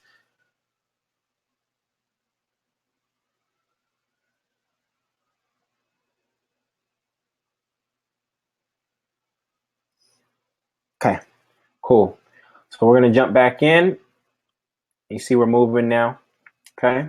So module 2.3, how to use LinkedIn to identify people who fit. So why is LinkedIn such a great tool? One, it's familiar to people. It shows your mutual connections, shows recommendations, your work and education history, your verifiable skills, your post. You can post evidence of success there. It can be a blog. You can do LinkedIn posts that talk about your expertise in an indirect way, or it allow you to display your expertise. For instance, I have LinkedIn posts that have over 250,000 views on them. I have 2 in particular, and so they speak to my expertise. It can be used as a research tool, and it's very easy to use technology. So let me show you how LinkedIn is so powerful. The number one reason I want you to use LinkedIn is actually people who viewed your profile. So I'll give you an example. This is a screenshot of people who recently viewed my profile, and you do have to upgrade LinkedIn. I think it's $79. I'm not sure if it's a month or a year to upgrade to LinkedIn Premium. And this allows you to see who's viewed your profile. So here's what's interesting. Somehow these people found you, and now you can actually, they've been looking for you. They clicked on your profile, right? And so now if you look at these 8 people, 2 don't have pictures, who are 2 people that might actually be a fit for the focus group? I look at Miss Solomon. She's an expert on modern dating, educator on single men and women, founder, speaker, blogger, entrepreneur. Sounds like a fit to me. Another one, the CEO over here on the right doesn't have a picture. 5 days ago, executive director in investment management industry, CEO. The CEO title stands out to me, but there's no picture, and I'm not sure how much information I can get on him. And then Brian, Brian may not be a fit. I'm open to any culture, but he does very aligned work, which is transforming successful entrepreneurs into world-class leaders, right? So Brian is definitely somebody who I want to be in community with, even if the focus group isn't a fit for him, right? As he feels the ethos of this group. So this is what's powerful about LinkedIn. And so here's what I do when somebody views my profile, okay? Here's exactly what I do. I send them a message like this that says, thank you, Mike, $34 a month or a year. Okay, great. So here's what I do. I send them an email, and here's an example. This is exact conversation. Julian on Tuesday at 6:34. Hi, such and such. I noticed that you viewed my LinkedIn profile. Thank you. May I ask you what prompted your curiosity? After taking a peek at your profile, I've made some assumptions about why, but would love to hear from you directly. Do you see some synergies between us? Let me know. The person emailed me back 30 minutes later and said, hi there, Julian. Very intrigued with your tagline, helping hard workers have success without the stress. Love it. As you see, I work in personal and professional development space, but tend to focus primarily on women of color. My trainings tend to focus on diversity, inclusion, leadership, etc. I'm interested in learning more about you and what you do, and also seeing if there might be some areas of overlap for collaboration. Great. I would love to connect. Your work is amazing. There's definitely lots of overlaps. How would you like to connect? And that person and I ended up talking. That we did not. She did not convert into and I don't even like to use that word. She did not choose to join the focus group. I didn't even get that far and even telling her that much about it, because she's an amazing leader in her own right. She has a family, etc. I would love to help her start a mastermind group, but that seed is planted, and that's how I leverage LinkedIn. In fact, I'm going to go over there right now. And let's see if there's anybody who viewed my profile today and that we think might be a fit, and I should send that exact same email to. So she's a career development specialist at the University of Washington. She's probably not a fit because she's an employee. Unless I go to her website and see that she's doing her LinkedIn page and see that she's doing coaching, it might not be a fit. He's development intern at Fordham, probably not. Goldman Sachs, probably not. And then I scroll down. Healthcare provider, probably not. Leader thinker, people builder, teacher, storyteller, perhaps Edwin. Phil LeBone, entrepreneur. He's very clear about that. He might be somebody you reach out to. Don't know what it would lead to. Joel Lewis, Mike Bruni's friend, viewed my profile recently. I see we have 11 shared connections. Founder and CEO of Evolving Arts in America. Ramsey Ramel, I mean, is somebody I should definitely reach out to. Roderick has an MBA, so he's business oriented, but it doesn't look like he actually has employment right now. So he may be stepping into entrepreneurship. So this is the power that LinkedIn gives you that Facebook doesn't. You can't see who viewed your profile. Arlene, she's founder and president of Precise Requirements. I should check her out. And then here goes Miss Solomon that I shared earlier. So as Mike said, I think it's $34. This is, oh yeah, there is a fee. This is your current plan, but it's no longer offered. I got it for $287 a year. I think now it is $575. But Mike said there's something for $34 a month. So it's just a very powerful feature, and I'm gonna continue to test it out to see if it converts into opportunities. So if I'm paying $287 per year, and one person joins the focus group, then we're already in the black, right? So this is just a tool and a way to actually identify new leads. Okay. Now, the other thing is LinkedIn search, and you do not have to pay for LinkedIn search. And I've actually given you some content. Let me go here. I've actually given you some links that you can test out in your own search. So here, this is the link for people who recently viewed your profile if you've upgraded. But then, and this is the conversation that woman and I had. But LinkedIn Basic, I've given you some searches here that you can simply click on, and it will actually pull up your network. So these are entrepreneurs in your first degree connections. So let's say your mastermind is targeted at entrepreneurs. Then you click here, and it'll show you entrepreneurs. You see entrepreneur comes up here, and it will only show you your first degree connection entrepreneurs. So these are people who may definitely be a fit for the focus group. And as you can see, there's 60 results from me there. I also did other ones for you, and you can simply customize it. CEO is another title. Coaches. Let me click there. Coaches. I know 406 coaches that are in my first degree connections. And so it would be who of me or my team to actually reach out to those people with a different kind of email, because I'm emailing them directly. They didn't view my profile. I'm emailing them directly to say, hey, what's going on? How you doing? What you've been up to? How's the business going? Here's what I've been up to. I hope all is well. And I may give them a tip or strategy that's helped me grow my coaching practice and do that, right? So I've created searches for you based on knowing that many of you serve entrepreneurs in different ways. Christina, she serves digital marketers. So if we simply come here for Christina, and I see if I know any digital marketer, and I think this searched the entire profile, marketer. Let's see if I have any digital marketers in my first degree connections.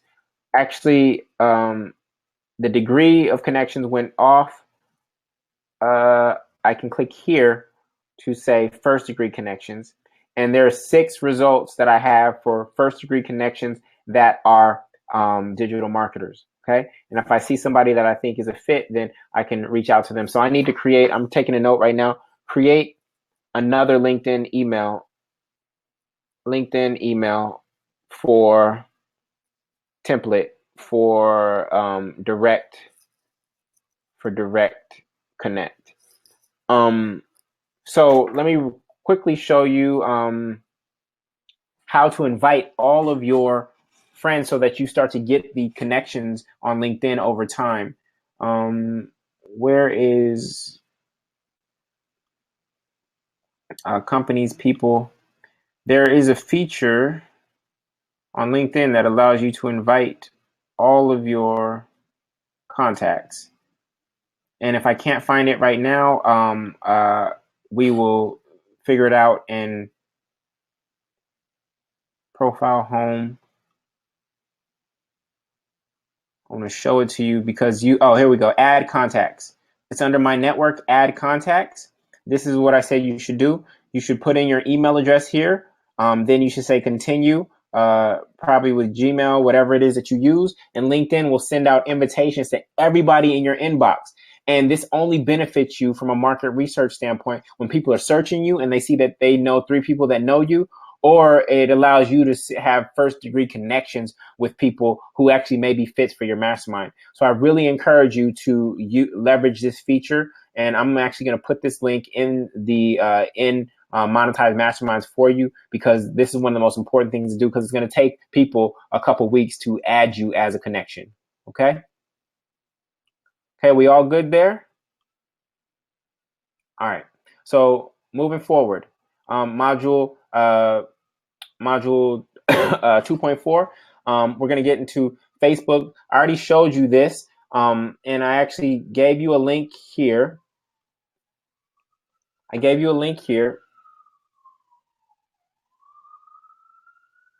So first and foremost, before we get into the link, what I want to show you is, because I'm going to encourage you all when you're ready to start leveraging Facebook ads, and here's why. Facebook ads let you hyper target whoever it is that your avatar is, and this is why I need your language around your avatar to be very specific. This infographic shows you all of the interest, location, behaviors, demographic data that Facebook allows you to target by.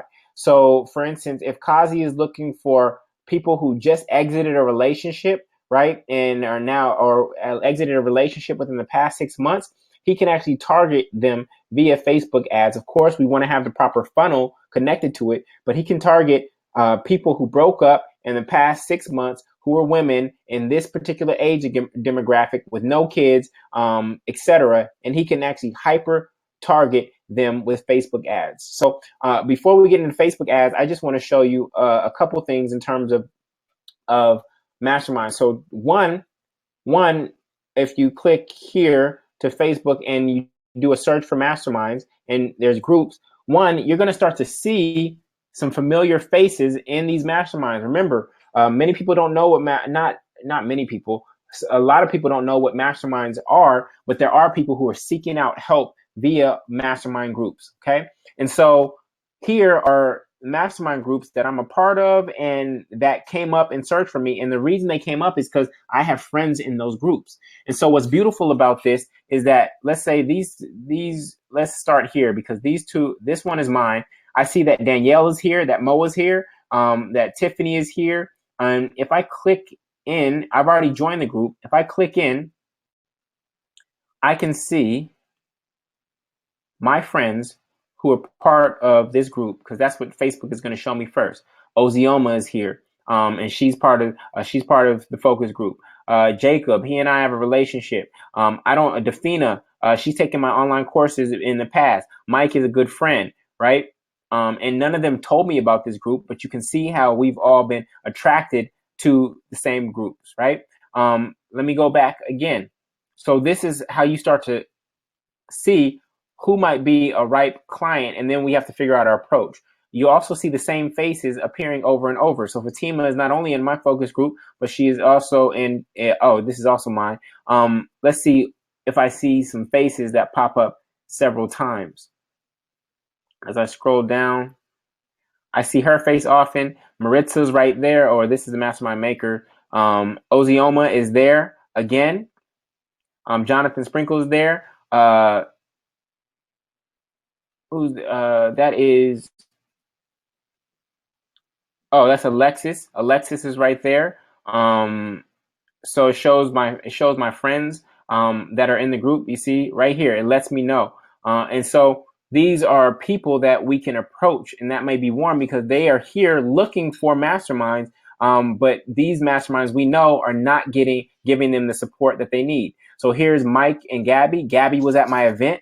Gabby is also here in Membership Mastermind, right? So she was at the January 7th event, and she was strongly considering joining the focus group, but she's in another mastermind right now, so she might join later. But you can see simply by doing this search here, mastermind, and then going groups, I'm starting to see people who I know who are potentially could be fits for the focus group. Danielle has come up here again and again, and she's easy to identify because she has on the red dress there. Carmen is also part of the focus group. So you see that Carmen is here again. Again, these people are all part of Mastermind. And some of these people, I can just simply ask directly because they're actual friends. But I didn't know that I may not have known that they stepped into entrepreneurship or something like that. So this is how you can use Facebook for research before we even get into Facebook ads.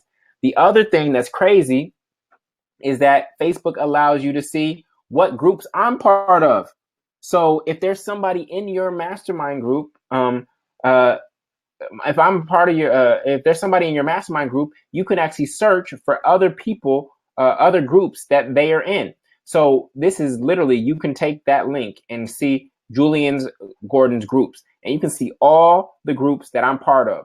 And from here, you can start to see other people who are coming up. So Tyree, he's done coaching with me and taken one of my courses before. And these are not my groups. Arel, he's a good friend. Marquita, she's reached out and is considering joining the focus group. There goes Alexis again. So you see how Facebook is kind of already letting me know who might be warm leads for my mastermind group. So again, here's Tanya coming up 3 times. Ty, who's on this call, she's here in the Dream Catchers group. So this is just powerful technology. Keisha, who's on this call, is here. Rashida, who's on this call, is here. Facebook is giving me this data naturally. And you can see how the focus group has already attracted some of these people. And I'm just showing you this so that you can see that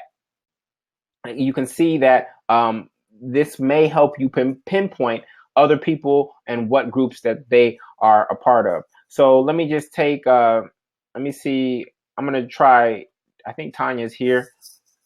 I coached her yesterday here. So, and her name is Easy. So I'm going to see Tanya Rapley's group.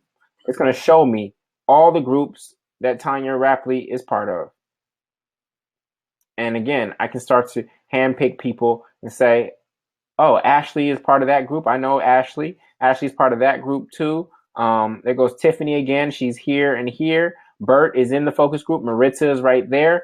Like, I'm not doing this. These people are in the focus group. Paris is in the focus group. This stuff is happening naturally. So again, this just gives you a way to see, one, what groups who else that's not in your mastermind are actually in similar groups as your members, right? Because that probably means that they are looking for similar things. Does that make sense?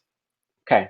So now I'm going to get into the nitty gritty. Now I'm going to get into the nitty gritty, which is how to leverage Facebook for real. Okay. So now I'm going to get into Facebook ads. And the only way to do that is show you my ads account. And actually, I'm going to go here. I want you to see right away where you can create your first Facebook ad. You just come down here, you can click add, and it'll take you to this page to start your first ad. And before you launch a Facebook ad campaign, I will ask you to talk to me because I want to make sure that you don't lose your shirt.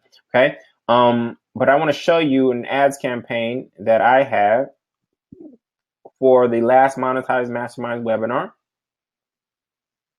and what worked. So Monetize Masterminds webinar should show up January 20th, right? So here it is. We did this on Friday. And I had 2 campaigns targeting specific type of people. And we got 39 leads for the January 20th from Facebook, and they cost $8.20 each, okay? So I spent $343 for $344 for ads.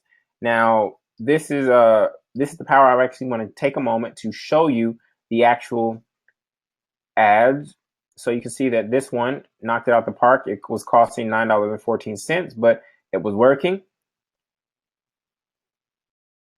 And I want to show you the actual ad. So this was the ad. It was a long form ad where I had a valuable piece. First and foremost, I was specifically targeting coaches, right? And then I had this image, which I created on canva.com. Free webinar alert, how to monetize masterminds for coaches. It's a power picture. I've said that before. Power picture, which is you in a position of power, not of conquering somebody, but actually demonstrating that which it is that you're going to be teaching. And so you can see this is me leading the Brooklyn Mastermind group. There's another picture of that's similar, but didn't convert as well for whatever reason. And there's no real science behind that. Then I said free webinar, how to monetize a mastermind group. On this working webinar, I will walk you through the mastermind maker formula. And so that is the ad. It also shows up in different ways on Instagram and Facebook's other ad channels and things of that nature. So that is the ad itself. I'm going to go in because I want to show you the details. And then I want to show you where it led to. It led to this webinar jam page here.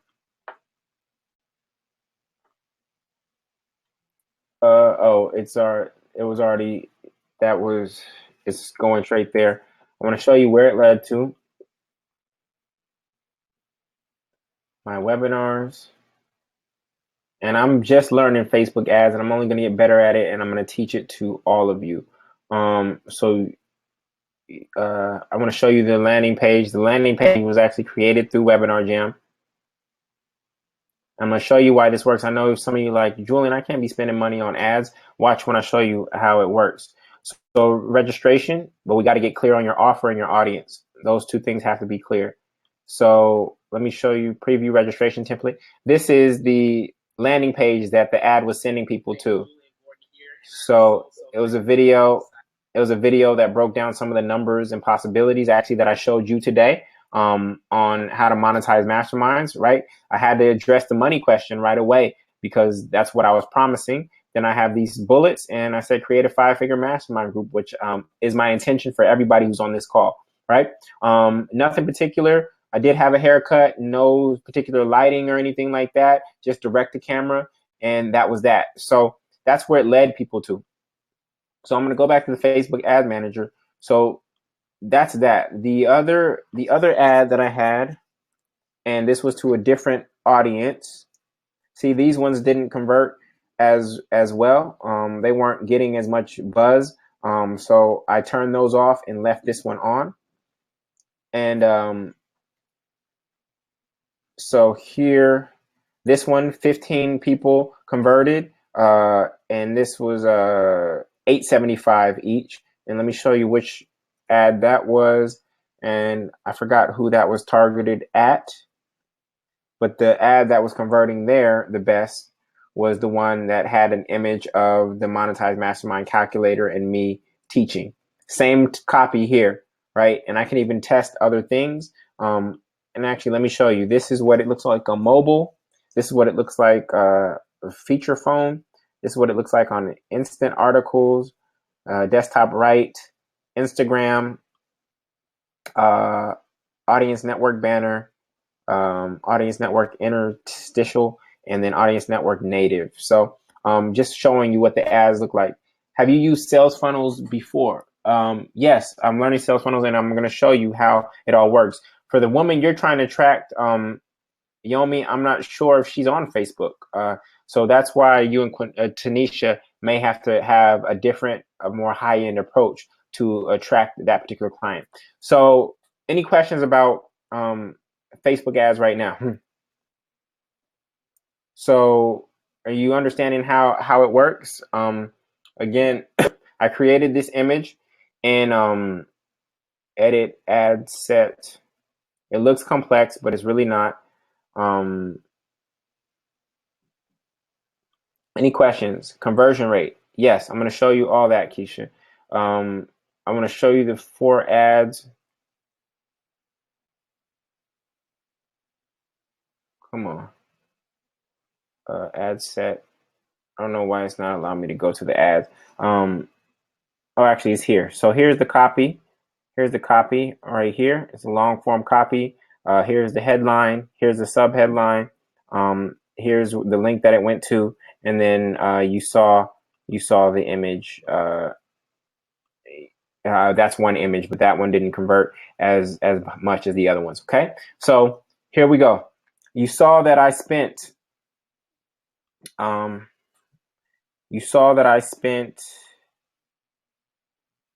$343.93, right, for these 39 people. If I go to Webinar Jam, you'll see my analytics. My analytics for this webinar were boom, boom, boom. Traffic, 30. So I sent it to people who missed the one in December. So we got a few more. We ended up having 23 live. 355 people clicked from Facebook to see this, and then we had a 13% conversion rate there. We can try to improve the landing page to increase that number, which would increase all these other numbers. Now, we did a great job of getting about 50% of the people there, and then some people saw the replay as well. Okay, Webinar Jam gives you other data, which is the live broadcast length was 1 hour and 50 minutes. Average time in the live room was 1 hour and 13 minutes. So that's on me. I actually have to decrease the length of that webinar and still create value for people. I just wanted to give and teach so much that I may have lost some people because they never actually saw the offer, because the offer always comes at the end. So this is just some data that I wanted you to see. Now I'm going to get into conversion. So of these 23 people, I don't know if this is 31 total. Of these, let's just say it's 31 people. Keisha, we ended up getting 4 people to accept help and say yes to the focus group, right? And so if those 4 people stay in the group for an entire year, off of $380 something, we created almost $8,000. I'm going to repeat that. Off of $300 and something, almost $400, we created $8,000 if those people stay for the full year. And even if they stay for half the year, for whatever reason, I'm not doing my job, I'm not on my game, I'm not creating value for them. Let's just say they stay for half the year. For $400, we created $4,000. 1% investment, we created 4,000, a multiple of 100. That's Facebook. That's for a multiple of 10, right? And we're going to continue to test this. We're going to do the exact same thing this Friday and see if it works. And then if that works, then we're going to do the exact same thing the next Friday, see if it works. And if that works, we're going to do the same thing and again next Friday and see if it works, right? This is how it can pop off when the offer and the audience are right. Those are 2 things that have to be in place. The offer and the audience have to be right, okay? So that's what I wanted to show you. And now I'm going to go into breaking down some of the numbers. Actually, before I get into the numbers, the first thing that I need all of you to do, Mike, would you hire? Yeah, Ty, that's a crazy ROI, right? Mike, would I hire this part out? I learned it from studying other people.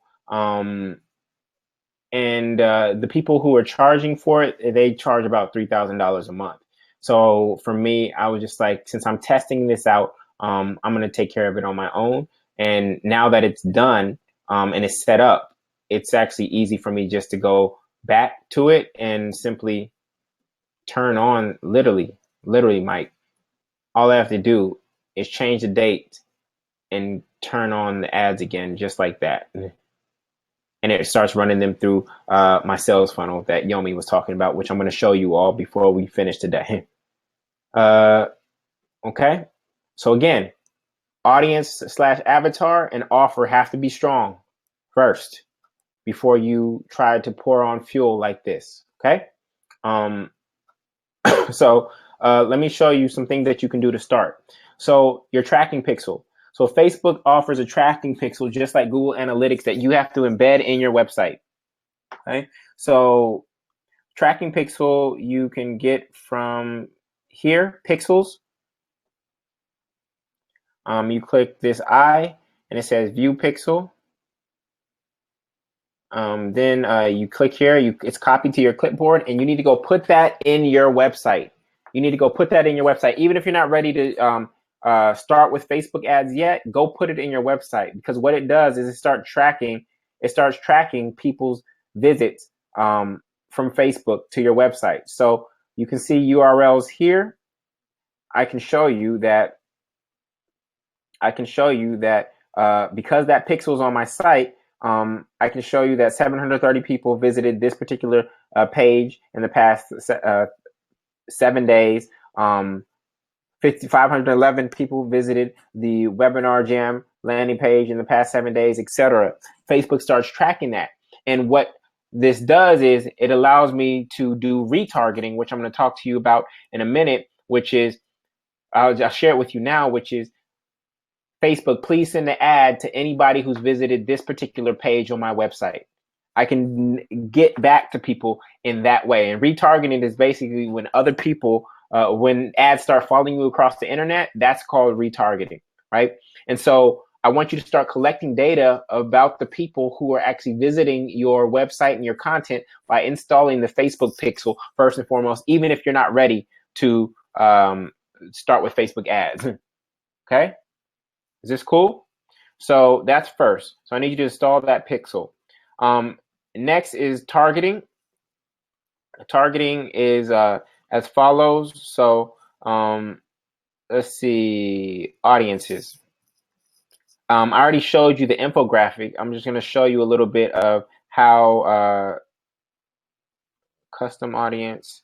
So custom audience, first and foremost, is you can actually create an audience based on anybody who's on your email list now. You can actually upload them into Facebook and call them a custom audience. People already on my email list as of January, such and such. Another custom audience you can create is people who have visited specific pages on my website. So any time management related pages on my website or procrastination related visits, I actually want to categorize that as a group of people. This is once the tracking pixel is put into your website. Other lookalike, these two I don't deal with right now, so I'm not going to try to educate you on. The next type of audience I use is saved audience, and this is where you can do that demographic data. And so this is where you can say people in the United States who are 20 to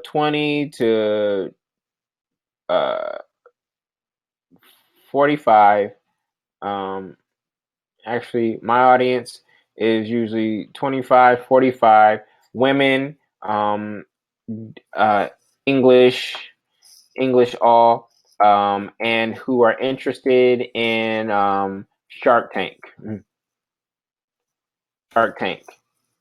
Yeah, that could be a specific audience, and I can name them Shark Tank ladies, right? Shark Tank ladies. So that's a specific audience that I could create to target and test in terms of Facebook ads and see how they respond. They may not respond. They may respond. If they don't respond, then I come back and I say, okay, what do I need to do differently? And what can I change? Or what kind of new audience can I create to try to find somebody to respond to this ad? How do I find my avatar? What kind of language do I use to find my avatar? So education level. So most of you probably have a college degree, so I might want to check that. So these are people who are not in college, graduated college, excuse me. Some college, some high school, college grad. So most of you graduated college. This is people who graduated college, like Shark Tank, behaviors, ethnic affinity, African American, and all of a sudden I have an audience they say is a potential reach of 250 million people. So this is Facebook ads, and I can create that audience. I can send those ads to that audience and see how they respond. And if they don't respond, then I have to go back to the drawing board. I got something wrong. It's not that they don't get it. It's that I got something wrong. Okay. So that's first and foremost. I want to show you one more type of audience, which is lookalike. Lookalike is once you've uploaded people from your email list, you can actually put them in here. So let's say you have an email list of 500 people, you upload them. You've attracted these people without ads. They found you somehow. They're on your email list. You can upload them here and say, find people who are email subscribers. Let me see. Find people who are like these people, right? These people who subscribe for the Passion Finder. And from there, I can create a look. Let me see. Do I have to put United States? So find people who are like these people who downloaded the Passion Finder, right? And I can expand the degree, and that expands the estimated reach. If I want to find people who are almost exactly like them, I'm only going to do 1 degree. If I want to find people who are kind of like them, I can expand it out. So this is really important because, like I said, we spent $400 on Facebook ads, and that led to a potential $8,000 in revenue for one webinar, right? For one webinar. And even if those people stay, this is just being conservative because we know we do a great job and our retention rate is extremely high. Even if those people only stay for half the year for whatever reason, that's still a 10x on investment. Okay. So this is why I'm getting real serious with you guys about getting clear on your audience and strengthening the offer. Okay, so these are the most effective ads. I created these ads in canva.com. Canva.com. I'll show you. It's free. Here we go. Here are the ads. Now, Facebook ads only allow you to put 20% text on the ad. I don't know how this one got through, but they only allow your ad to have 20% text. So here's one. This one was not as effective. I love the picture, but it wasn't as effective. This one was the most effective. This one was the second most effective. These are other ones I tried that didn't succeed. I tried to show a picture of the entire group. Try to show coaches being tired of being on a phone call. But these didn't work. So I've tested out different things, and these two are the most effective. Okay. So actually, I'm going to even move this one down in Canva because these are the two that are the winners. So that's where I design the ads, right? And then, so I want to run the numbers for you because Keisha was talking about return on investment. So let's just look at this first column really quickly. So cost per lead, I showed you mine was about $9 for last Friday's webinar. So let's just say it's $10. You get 100 leads. That's the total cost of $1,000. Now you get about 50% people to attend the webinar, and that's what we got. Number of attendees is 50 people. Only half stay to see the offer. So that means that 25 people saw your offer. 8% of those people buy, which is 2 people. Let's say that they only stay in your group for half the year. And again, I'm being conservative. Once people are in, they're likely to stay if you're doing a great job and creating value. Your monthly membership is $99 a month. So total revenue from the campaign is 2 times 50% times 99. That's 1,000. Total cost of campaign is 1,000. So total profit from the campaign is only 188 at that level. Time to lead the webinar was 4 hours, and organize it, that's $47 an hour. 50 if you repeat that 50 weeks a year, then that's nine. That should be, yes, that should be $9,400 and $9,400. And so if I rinse, wash, and repeat 4,000 for 50 weeks a year, that's a $200,000 business. Okay. Here's another example. $10. The only change was you get people to see 60% of people to see the offer, and you get 10% of people to buy, and you're now charging. Now you got 3 people to become customers at $99. Total profit from the campaign is 782, and then if you multiply that by simply by increasing the percent who buy and those who stay by 10% and 2% here, all of a sudden you've shifted to here. And then this example is if you've actually increased the average membership length to 75%, and you get the same here. So I know this is a lot, but I just want to show you that once the audience and the offer is right, there is a way for us to put some fuel on it and really get it going.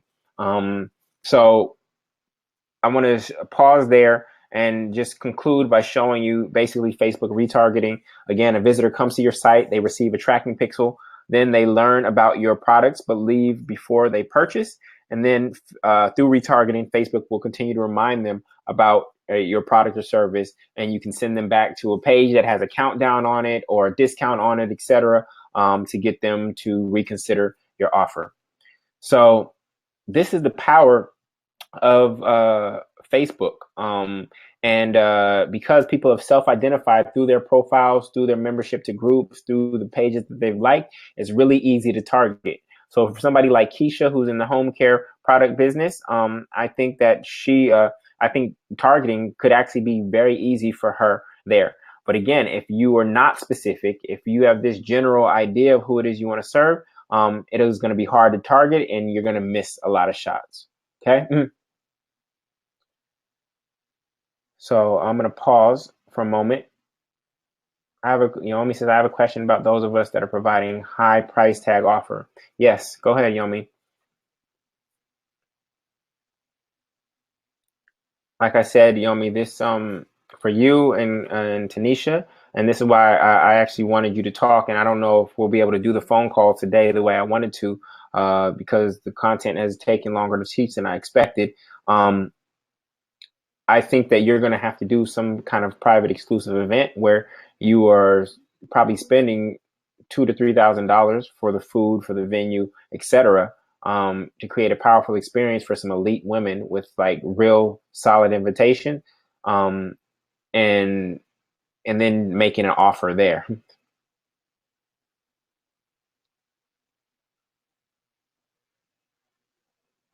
But that may not be true. That may not be true. That may be a limiting belief that I have about how to attract the woman that it is that you're actually trying to attract.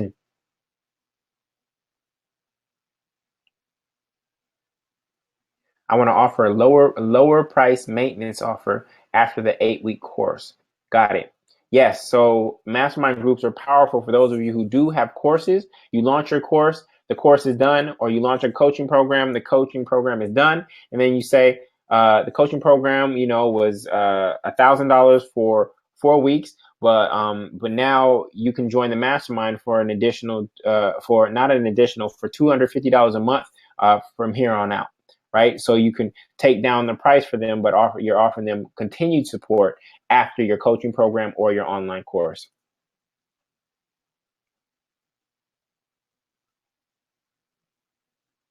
Okay.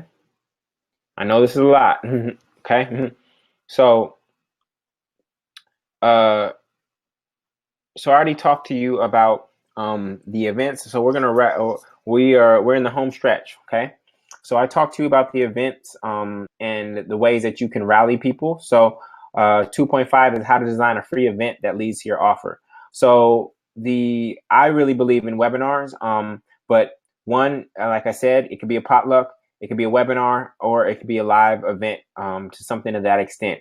Now, here is the content for the event and how you lay it out. This is a really important module for all of you. So there's a video in module 2.5. There's a video that I want you to check out. I'm not going to show you now, but the way I summarized it was here. Oftentimes when we have webinars, we teach, and we teach too much. I can even actually teach less on my webinars. What